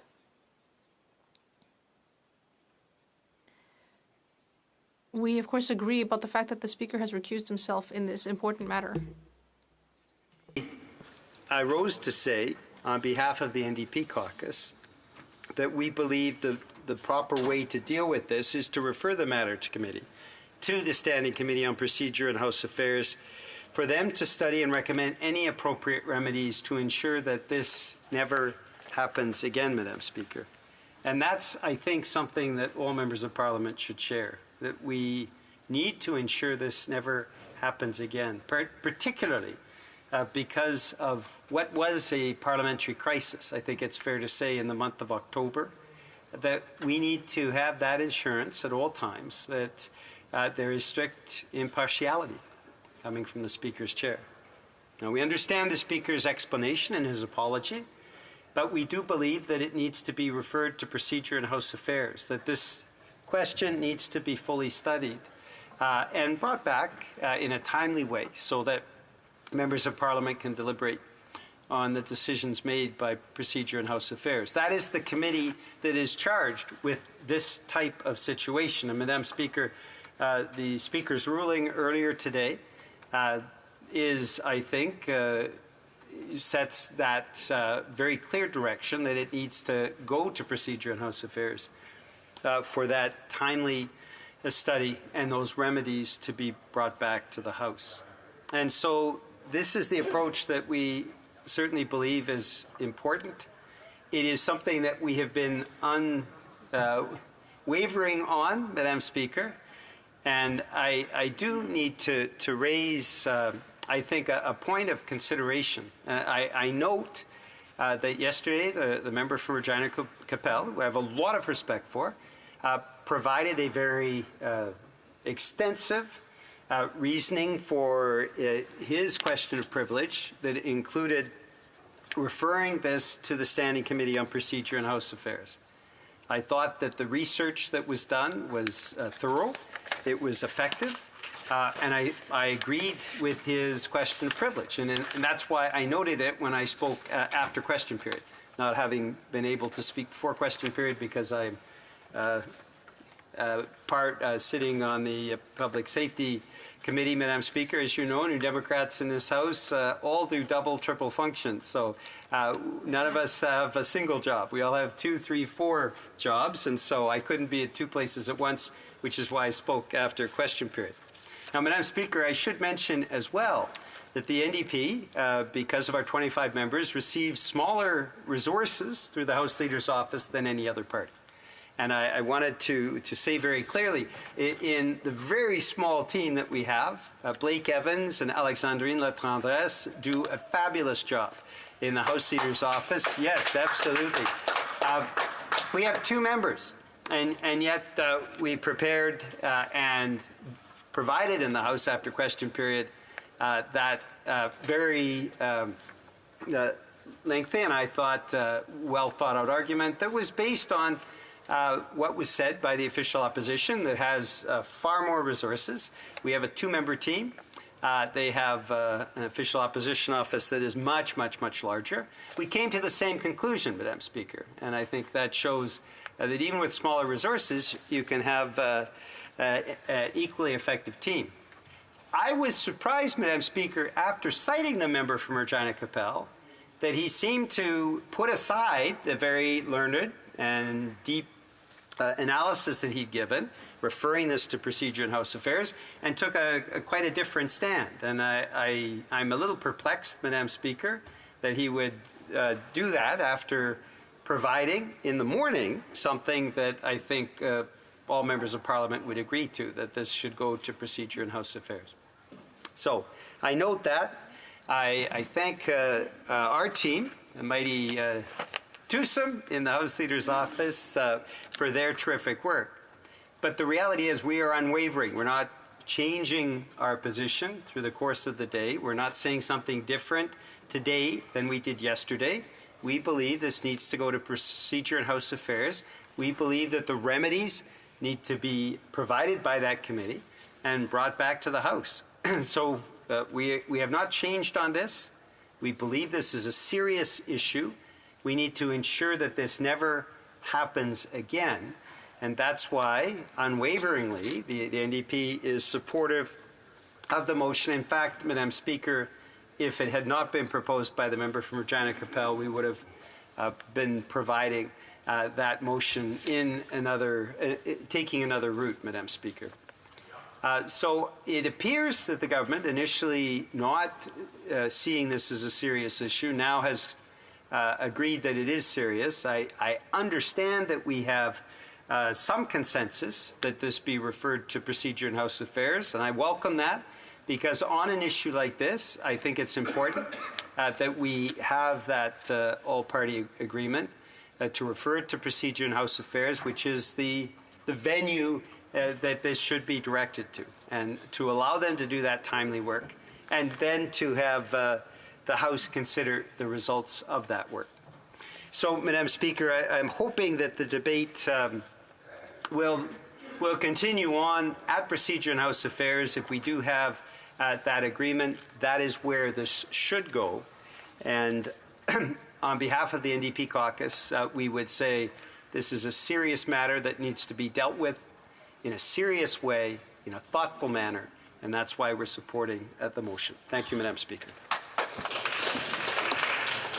Questions and comments? The Honourable Member from Barrie Innisfil. Thank you, Madam Speaker. I want to thank the Honourable Member for speaking on this matter, and I can tell by the somberness of his tone that he is taking this issue as seriously as it needs to be taken. My question to him is, when this, or if this does go to PROC, the matter needs to be dealt with in an expedited manner. It needs to be dealt with within the next week, in my opinion, and the opinion of many members of this House, in order to come to some sort of outcome, for PROC to make a recommendation to the House of some sort of outcome on what the Speaker has done. And it speaks directly to the confidence of not just this institution, but the confidence of all members in the Speaker's ability to make decisions free of any partisanship. So my question to the Honourable Member is, can we expect this to be done quickly at PROC in order to ensure that the confidence of the House is maintained and certainly the confidence in the Speaker's ability to make nonpartisan decisions. Thank you. The Honourable Member for New Westminster Burnaby. Thank you very much, Madam Speaker, and I thank the member for his question. He's former official opposition House Leader, and so he understands the rules and understands the importance and the gravity of this situation. The reality is, Madam Speaker, and I think the member was asking a rhetorical question because he understands, as I do, that this would have to take precedence for procedure in House Affairs. If this is a House order at which the adoption of this motion would be, it then becomes the top priority for procedure in House Affairs. So I have confidence that procedure in House Affairs will treat it with the timeliness that is required and ensure that this is the top priority of that committee moving forward. And the rules of the House, Madam Speaker, as you well know, indicate that as well, that the committee can't simply continue doing other work. This is an order of the House, and so procedure in House Affairs will have to put it top of mind. Questions and comments? The Honourable Parliamentary Secretary to the Government House Leader. Yes, thank you, Madam Speaker. And I appreciate the comments from the New Democratic House Leader. I know he has been, in many ways, a parliamentarian first and foremost in many different respects. And when we take a look at the matter at hand, and the idea that we need to ensure as much as possible that we take the political partisanship out of the debate. And I think that is achievable. And enable procedures in House Affairs Committee to ultimately make that determination. But it's so important, given the very nature of the institution, and if we are, as parliamentarians, making that as our first priority, that we will get the most positive result for the institution if, in fact, we take politics out of the or the partisanship out of the process. And I'm wondering if he could just provide his thoughts in regards to the institution and how important it is that we do make it apolitical. The Honourable Member for Westminster Burnaby. Yes, thank you very much, Madam Speaker. I know I can be partisan often. I know the member can be partisan often. I think we both, with his long experience, and I've been in this rodeo a few times as well, that there are times when it is appropriate to be partisan. There are times when it is clearly not. This is one of those times when it is clearly not appropriate to be partisan in any way. We're dealing with an institution that has led our Parliament for more than a century and a half. It is vitally important that we preserve the institution, that we ensure that best practices are part of the institution, and the procedure in House Affairs will be, if we adopt this motion, which seems almost certain, then the procedure in House Affairs Committee will be charged with finding those remedies to ensure that this type of situation does not occur again moving forward. And so I think all members of Parliament will approach this in a thoughtful way, in a nonpartisan way, and in a way that gives credit and merit to our Parliament. We are the reflection of Canadians and Canadian democracy, and we need to act in that way. There are times when it is appropriate to be partisan. This is not one of those times. We must all ensure that we are doing something that is to the benefit of Canadian democracy and to Canada's Parliament. The Honourable Member for Kitchener Centre. Thank you, Madam Speaker. I want to start by thanking the member for New Westminster Burnaby and the House Leader for the NDP for the measured tone he's taken to this conversation, both in his comments this afternoon and of yesterday, and the substance as well. I think it has heightened our democracy, the approach he's taken. I'd like to follow up on these comments we've heard with respect to how the Procedure and House Affairs Committee would deal with this. Of course, we've seen in the last year that committee has been a particularly partisan one, where we've seen some measure of theatrics at times. And so I'd like to understand from him if he could give advice to the MPs on that committee and or to the House on how we might see PROC move ahead with this in a way that reflects the answer he just gave to the member for Winnipeg North. Thank you. The honourable member for New Westminster Burnaby.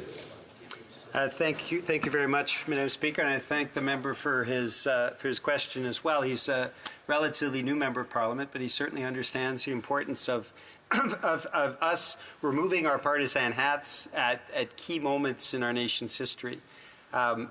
This is one of those times when we have gone through the convulsions of what was an unprecedented situation in October, where I felt very strongly it was appropriate, and the NDP caucus felt it was appropriate to ask for that Speaker's resignation. I have not done that in this time, because I feel the circumstances are different, but also I think we have to take a measured, thoughtful approach on this issue. That's why Procedure in House Affairs, I believe, I certainly hope, and I know the member does as well, that Procedure in House Affairs will step up, understand the importance of the situation, understand the importance in a nonpartisan way of offering those remedies that can be brought back to the House in a timely way. These are things that are of vital importance, and I know there have been times in this nation's history when all members of Parliament have stood together. One has to just think of the COVID-19 pandemic, where, as you'll recall, Madam Speaker, decisions had to be made by unanimous consent. And we did it together. We took those measures together to provide supports for Canadians right across the country. And that is something to every members of Parliament credit, that we all stood together to ensure that Canadians had the wherewithal to weather the pandemic. This is another example of that kind of situation where MPs have to stand together, and members of PROC, I think, will understand that and work together to provide those remedies. Questions and comments? Resuming debate, the Honourable Parliamentary Secretary to the Government House Leader. Thank you, Madam Speaker. When I'm thinking of the Procedures and House Affairs Committee and the opportunity that will be there for the committee, I think in many ways the potential of witnesses. Canada is a part of the Commonwealth. In the Commonwealth, I think that there's experiences that we can be drawn upon that would help the Procedures and House Affairs Committee in being able to come up with a remedy to the situation. So I just want to get my colleagues' thoughts in regards to the importance of PROC being able to entertain, at the very least, the possibility of having some important witnesses that would actually be able to contribute, using even potentially some of our Commonwealth friends that are out there that have some real tangible experiences on the issue, and to reflect in terms of even what's taken place in Canada in the last 40, 50 years, that PROC does have the opportunity and will have the time to be able to look over and ultimately come up with a better remedy because of the research capabilities of a standing committee. The Honourable Member for New Westminster Burnaby. Well, thank you very much, Madam Speaker. I did hear you say resuming debate, so okay, no, that's quite all right. That's quite all right.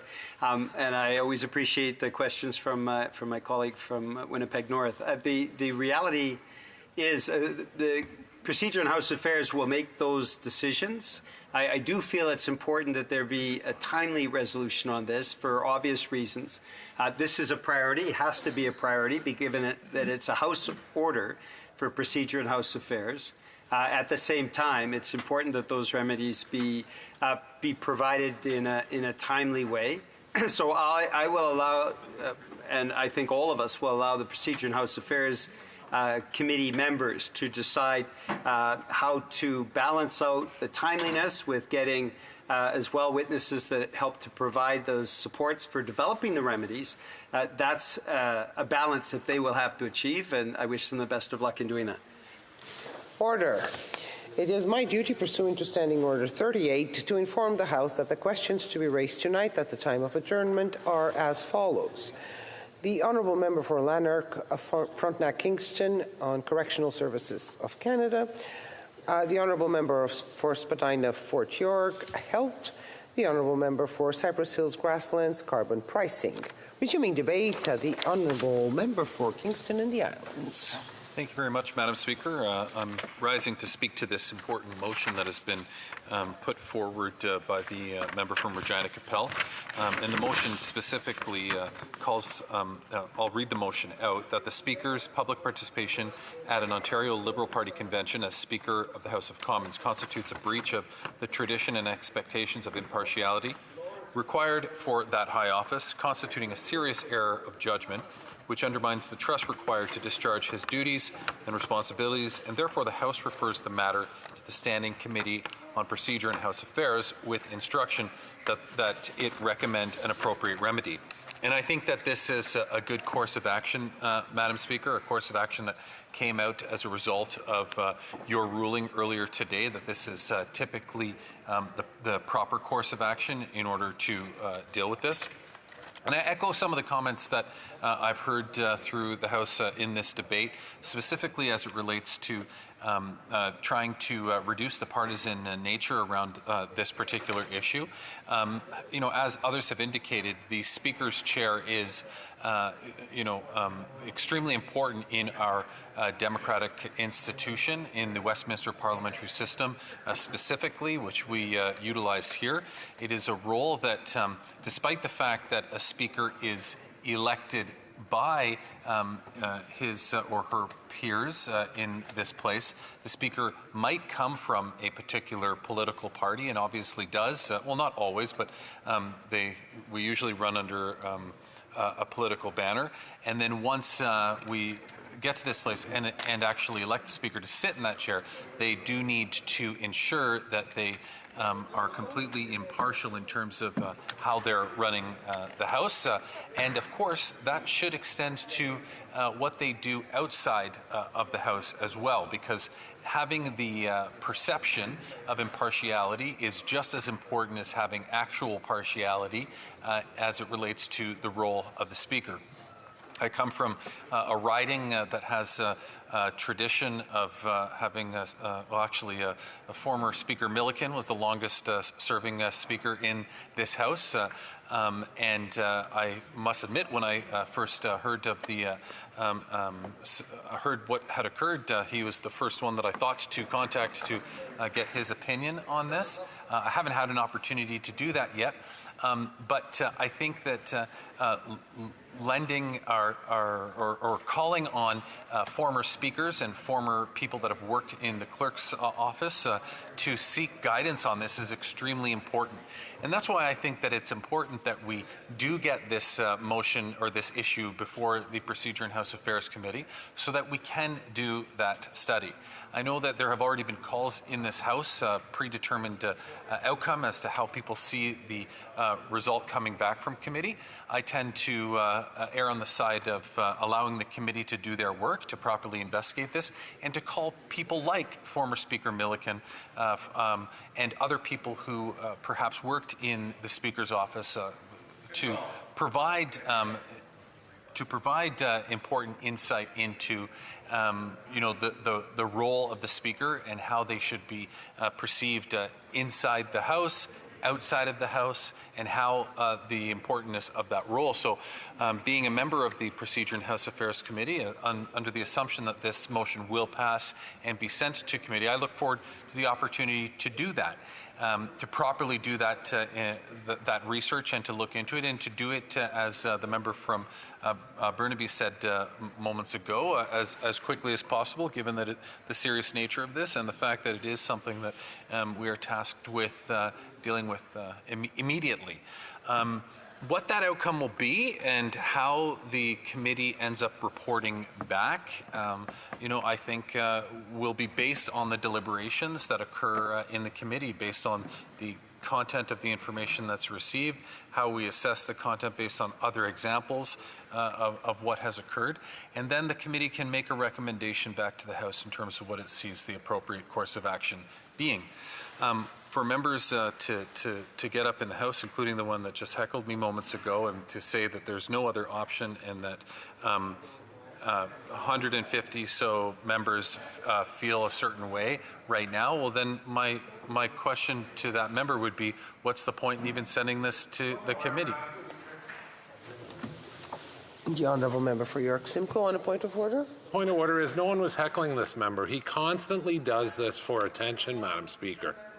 Well, I heard it, and I didn't interrupt it. The Honourable Member for Kingston and the Islands. Corey. Please, we do not name colleagues in the chamber.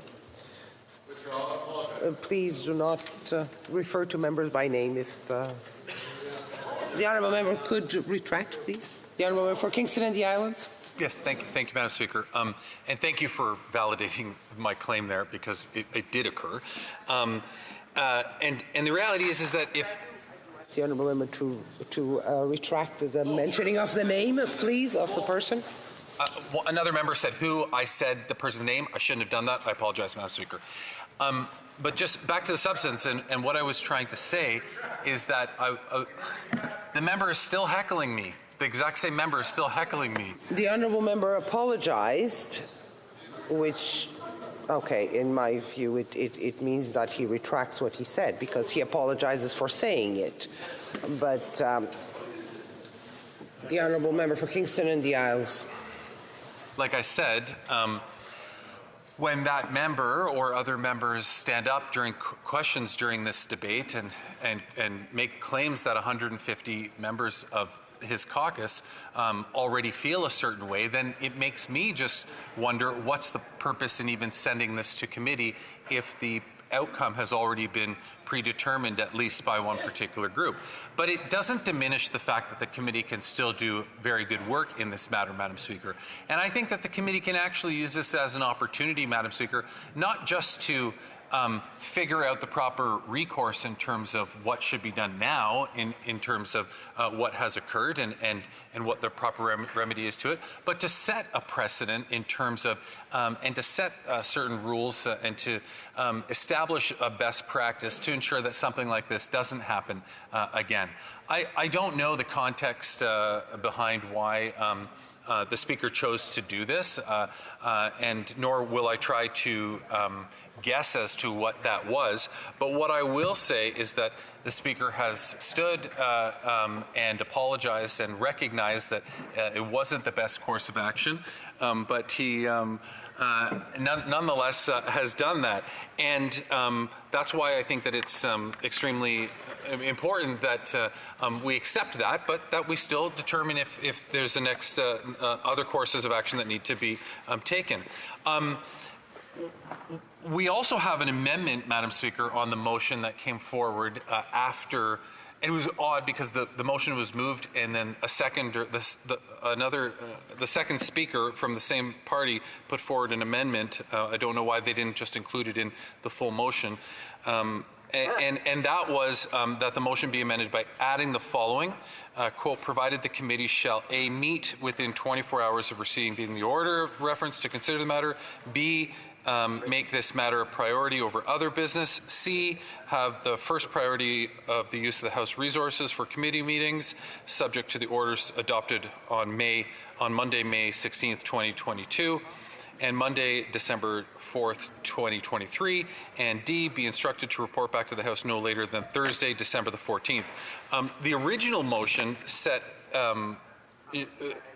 the context of what the work that needed to be done was and how important it was, and then it appears as though the amendment that came forward just moments later seemed to get very prescriptive in terms of how to deal with the issue.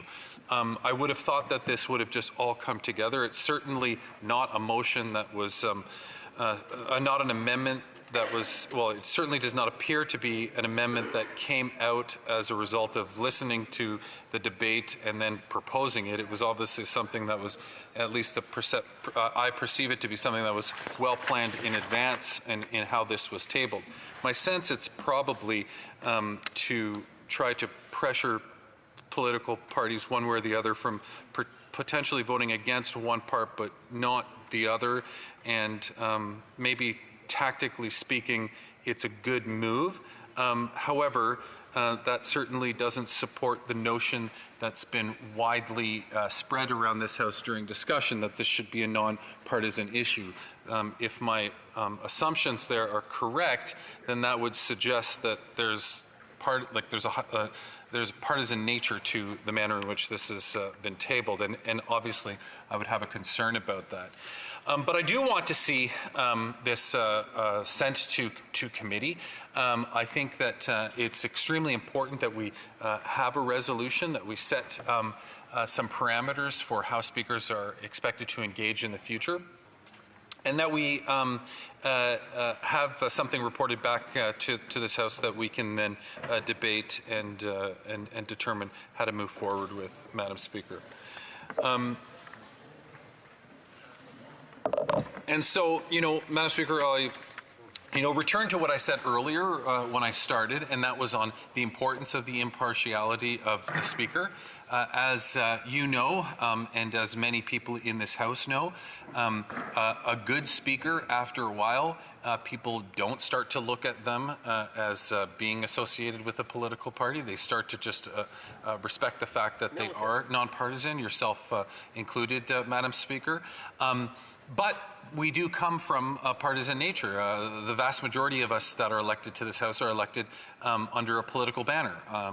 But it's really important that once we do get here, and then once somebody is elected into that position, they ensure that they do it with utmost impartiality in order to avoid a situation that can be seen as them favoring one side or the other.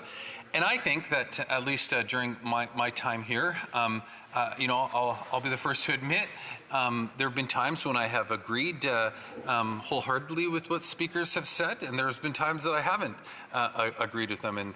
And during the time that I've been here, all the speakers that have sat in that chair have been of the political party that I'm associated with.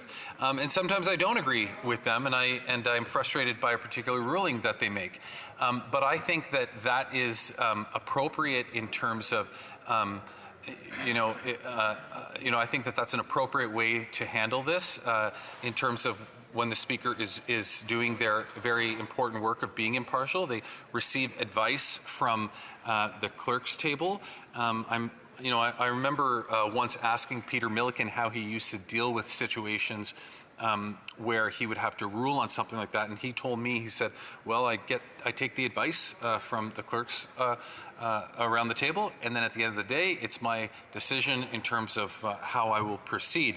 And that, having that kind of authority is extremely important, and that's why I think that we need to ensure that impartiality continues. So, with that, Madam Speaker, I will wrap up, only to conclude by saying that I hope that this goes to the Procedure and House Affairs Committee as soon as possible, so that we can deal with this matter there and report back to the House. Thank you.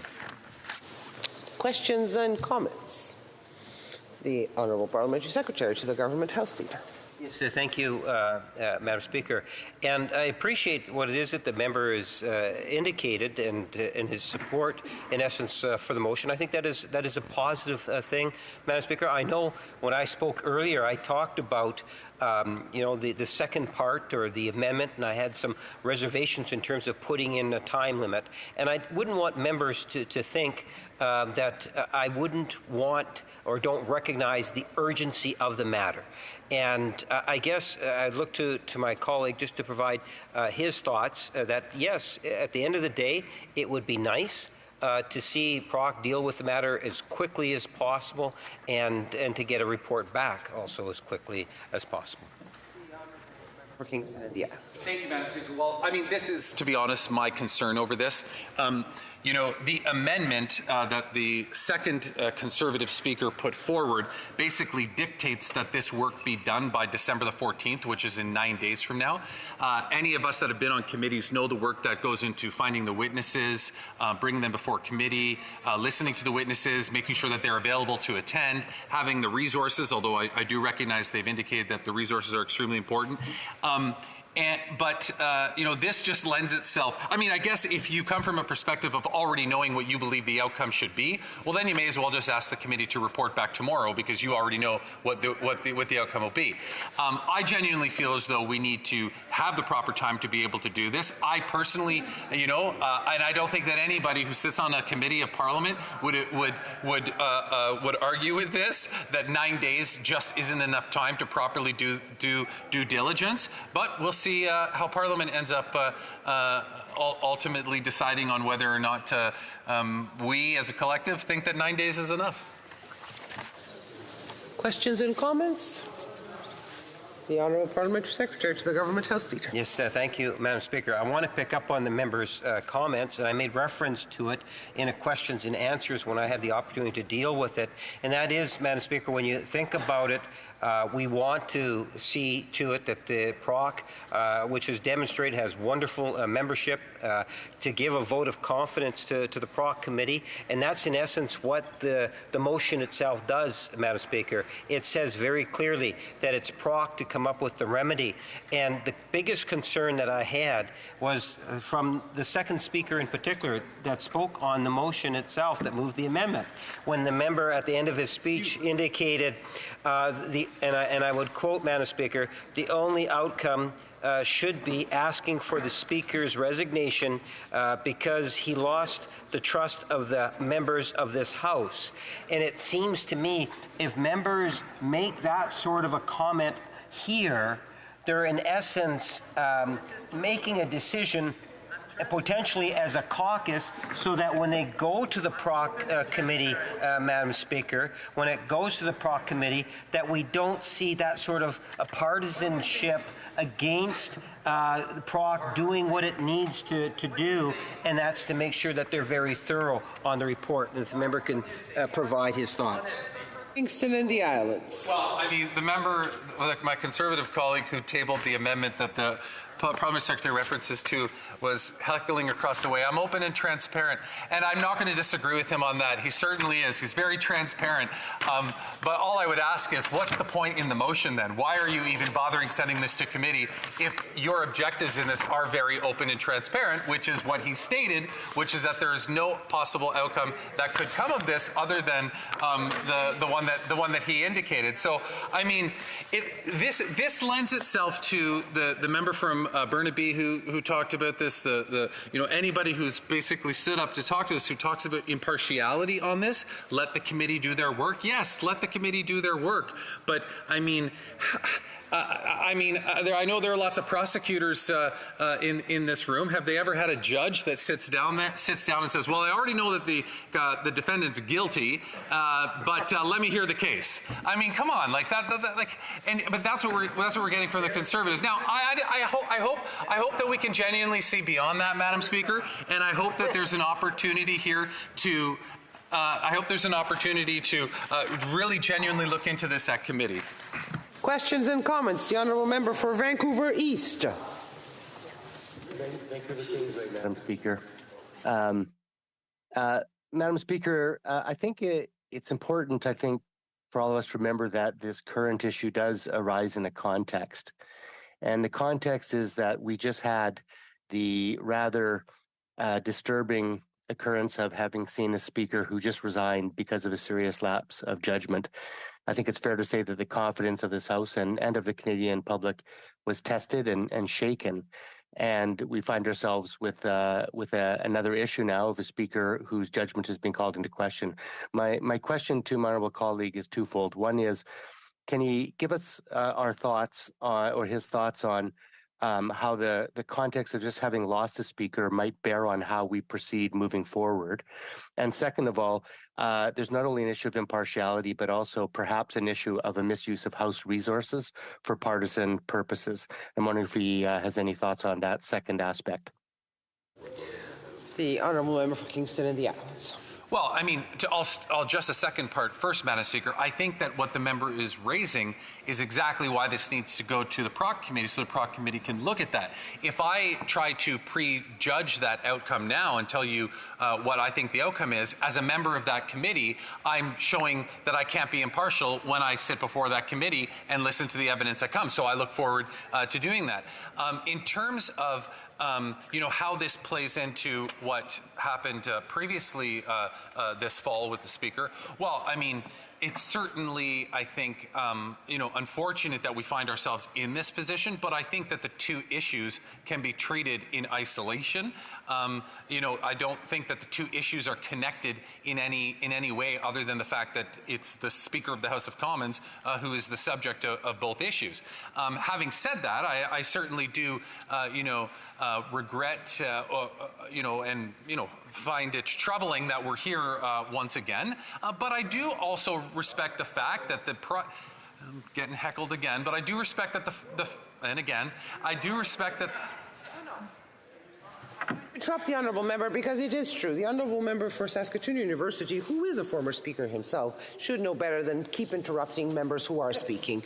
The honourable member for Kingston and the Islands. So as political as I am, Madam Speaker, unlike that member or the member from Regina Capel who were previously speakers and had to execute this impartiality, I've never been put in that position. So I do find it very interesting how some of the most hyper-partisan people from the Conservatives happen to also be former speakers. But in any event, Madam Speaker, I think that there's an opportunity here for the committee to do their work, and I look forward to doing that work at the committee and reporting back to the House. Honourable member for for Elmwood Transcona. Thank you very much, Madam Speaker, and I certainly do look forward to the Procedure and House Affairs Committee taking a serious look at this, and I'm interested to see what conclusions they will draw. I do think we would be remiss in this debate if we didn't call to the House's attention that the person who raised this issue initially is a former speaker.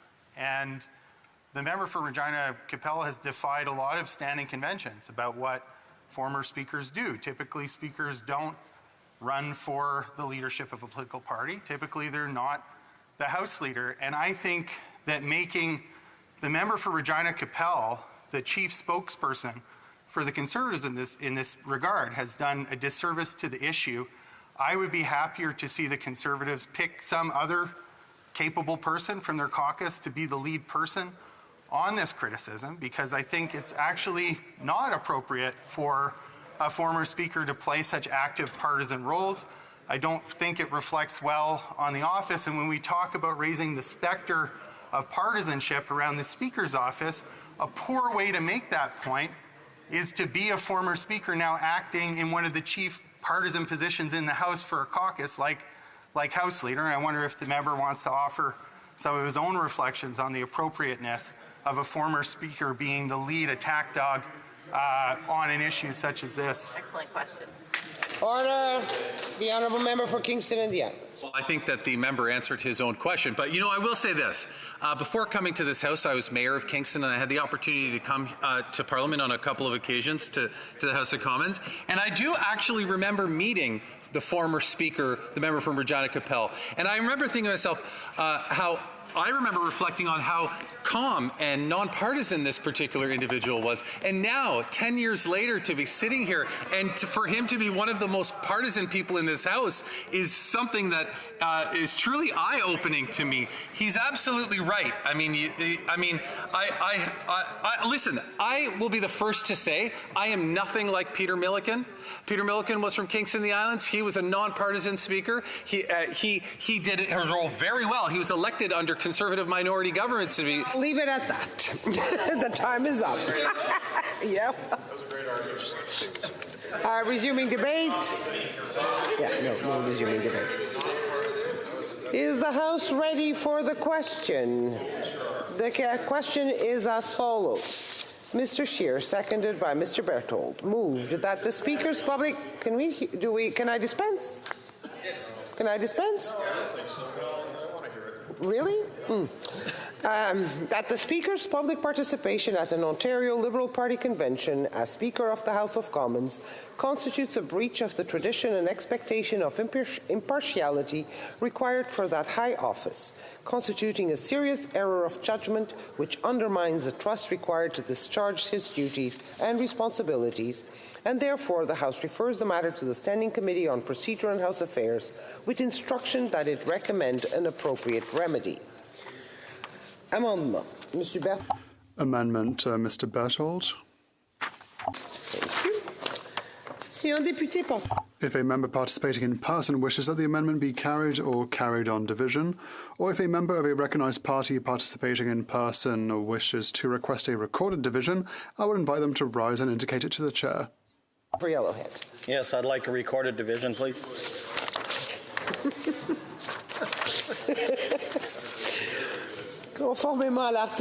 Pursuant to Standing Order 45, the division stands deferred until Wednesday, the 6th of December, at the expiry of the time provided for oral questions.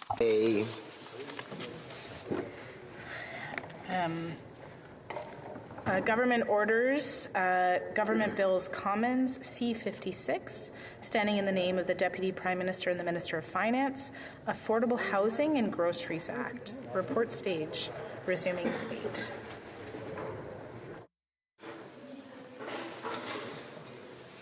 Okay. Resuming debate, the Honourable Member for Peterborough Kawartha. Thank you, Madam Speaker. Good afternoon. It is always a true honour to stand in this House of Commons and speak on behalf of the best community in Canada, Peterborough Kawartha. After 8 years of a Prime Minister who has recklessly spent taxpayer money, we have a cost of living crisis. If the economy doesn't work, nothing works. Charities suffer, social programs suffer, everything that we need to take care of our most vulnerable is no longer available. Why do we have tent cities across this country? Why do we have full-time employed nurses living in their car? Why do we have seniors who are forced back to work? Why do we have the highest rate of food bank usage in history? Why are Canadians getting poorer? Why do we have the lowest GDP per capita growth rate since the Great Depression? Because we have a Prime Minister who does not care about monetary policy. Those are his words, not mine. This is basic budgeting 101. Every household, in fact, most kids, can tell you that if you spend more money than you make, you're going to have a major problem. And that is exactly what this Prime Minister has done. He did not understand what would happen if he borrowed gobs of money. He was warned many, many, many times. But as we've seen over and over again, this Prime Minister refuses to listen to the people. He doubles down on policy that creates chaos and suffering. This Prime Minister promised everyone interest rates would stay low for a long, long time. Who remembers this exchange on CTV in 2020 with the Prime Minister? CTV's Glenn McGregor said, "Future governments are going to have to carry that debt. The servicing costs on that are going to be very high." The Prime Minister replied, "Sorry?" Glenn McGregor, "The servicing costs on that debt that you are going to have to carry, that you're adding to right now, right?" The Prime Minister, "Interest rates are at historic lows, Glenn." 3 years later, we are in a very serious situation. The current housing minister also is on record telling Canadians that interest rates will stay low for a long, long time. Don't worry. Well, surprise. Just like Conservatives predicted, they didn't. And now we have chaos and suffering. In order to understand how we got here, you need to understand why. What is the motivation of this Liberal NDP government?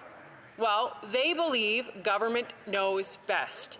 They believe they will take care of you, that you are not capable. Not you, Madam Chair, the people watching at home. Let's take the Liberals' favourite talking point, for example, childcare. This is a classic example of a program that has created more losers than winners. The Liberals drove up inflation by overspending and borrowing gobs of money, which drove up the cost of living. So what happens? They promised money to make childcare more affordable.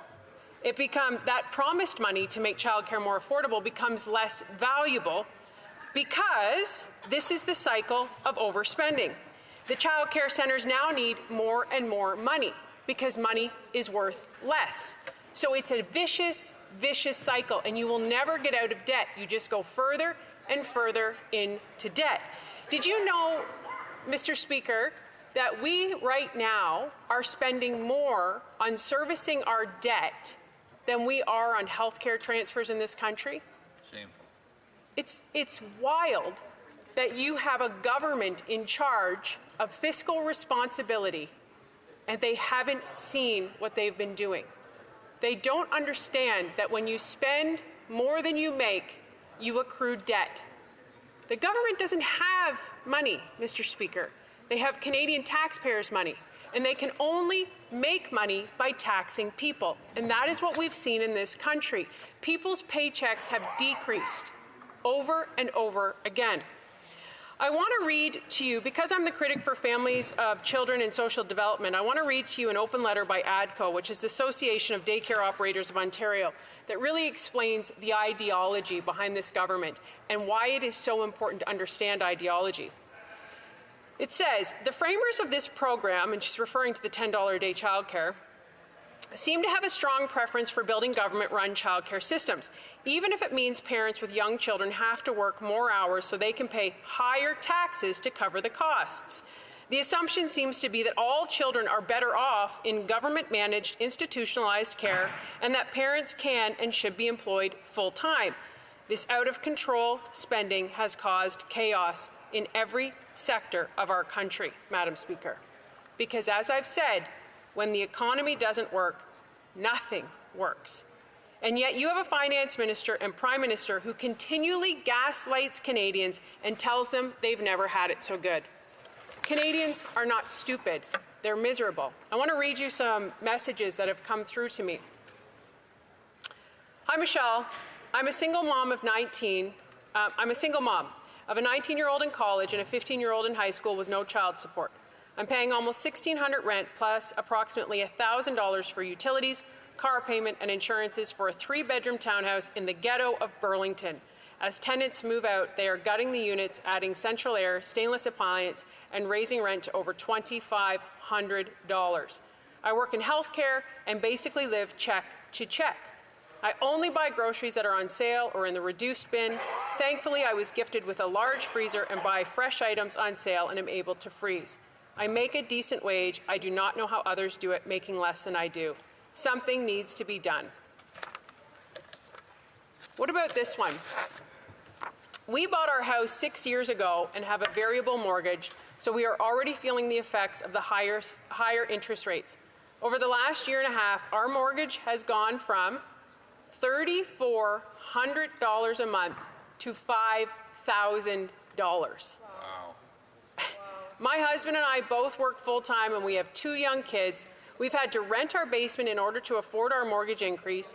If even one single month goes by that we don't get the rent income, or we will not make our mortgage. If our mortgage continues to rise, even with the rent income, we won't make our mortgage. It's extremely scary. Every time the interest rate rises, I wait for the letter in the mail to tell me how much more higher my mortgage is going to be. It's terrifying and quite literally taking away from the quality of life that I can offer to my children. That is the message I can't say loud enough in this House. Our children are feeling the consequences of this. I recently went and gave a talk about basic politics to grade 5s. They're 10 years old. And we did a mock House of Commons. It was very fun to get these kids engaged in politics. And I said, okay, we get to decide what issue you guys want to debate. And I said, we'll take a vote, we'll do the majority. 6 kids raised their hand. 6 children, every one of them. Do you know what their number 1 issue was? Everything's too pricey. My parents can't afford gas. My parents can't afford food. We can't afford the mortgage. This is the burden we are putting onto our children when we don't put fiscal responsibility first, when we don't care about monetary policy. And that is exactly what this Liberal Prime Minister has done. and it is hurting our most vulnerable. Read any headline. Charities can't make it happen anymore. Today is International Volunteer Day.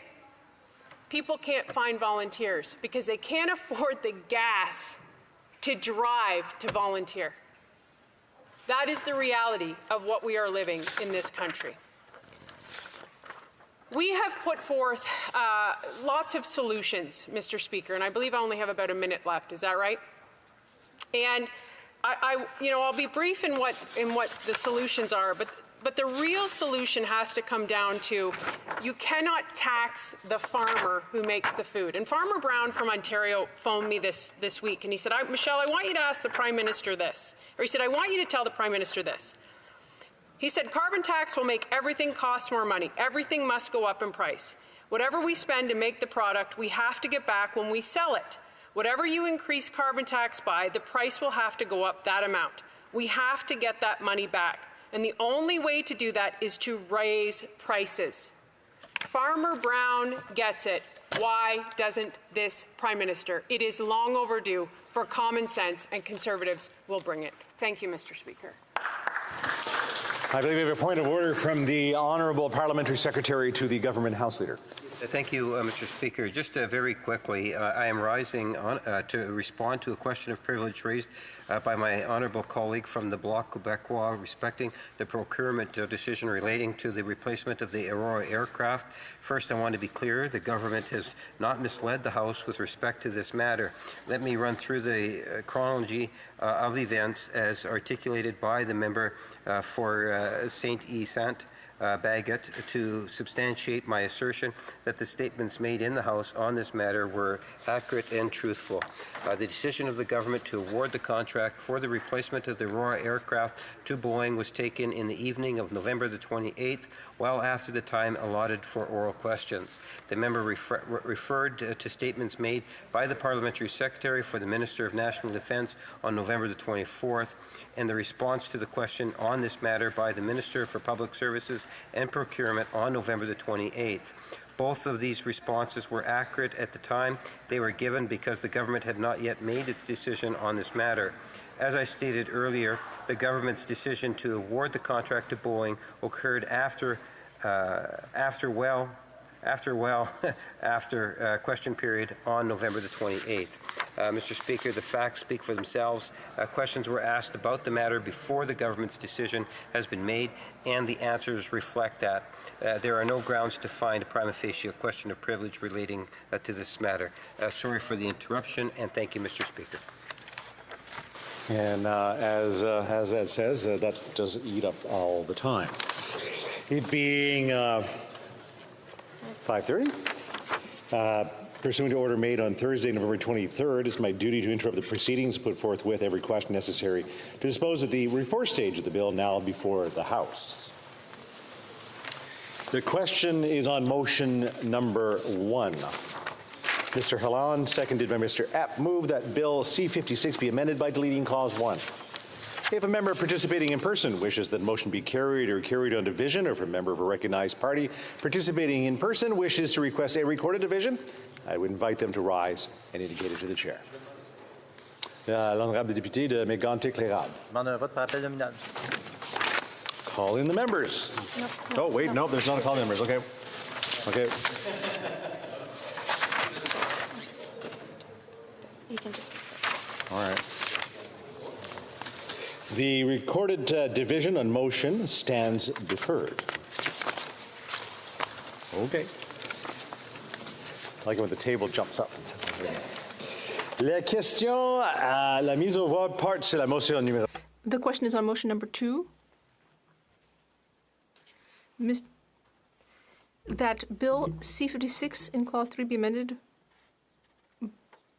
by replacing lines 26 and 27 on page 3 with the following. Conduct an inquiry into the state of competition, end of quote. B, by replacing line 30 on page 3 of line 6 to line 6 on page 4 with the following. 3, the end of quote. If a member participating in person wishes that the motion be carried or carried on division, or if a member of a recognized party participating in person wishes to request a recorded division, I invite them to rise and indicate it to the chair. L'honorable député de Bellechasse des Etchemins Lévis. Monsieur le Président, je demanderai un vote par appel nominal. Recorded division, please. The recorded division on the motion stands deferred. La question, la mise au voix porte sur la motion. The question is on motion number 3. Seconded by Mr. Rodriguez, moves that Bill C-56 be amended by adding the after line 16 on page 8 the following.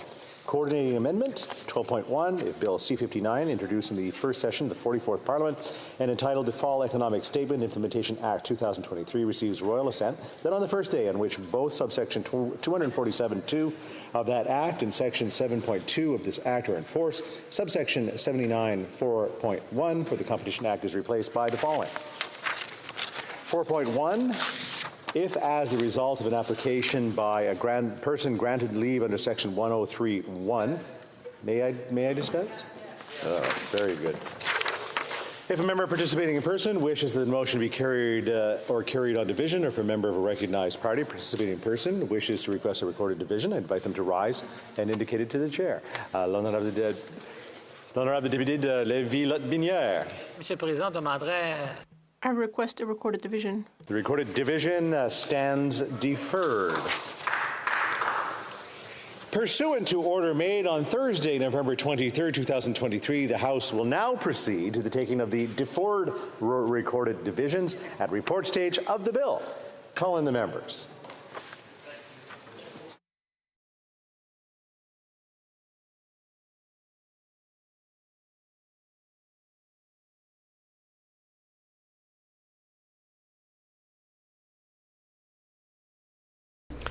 All right, everybody, we will see you tomorrow.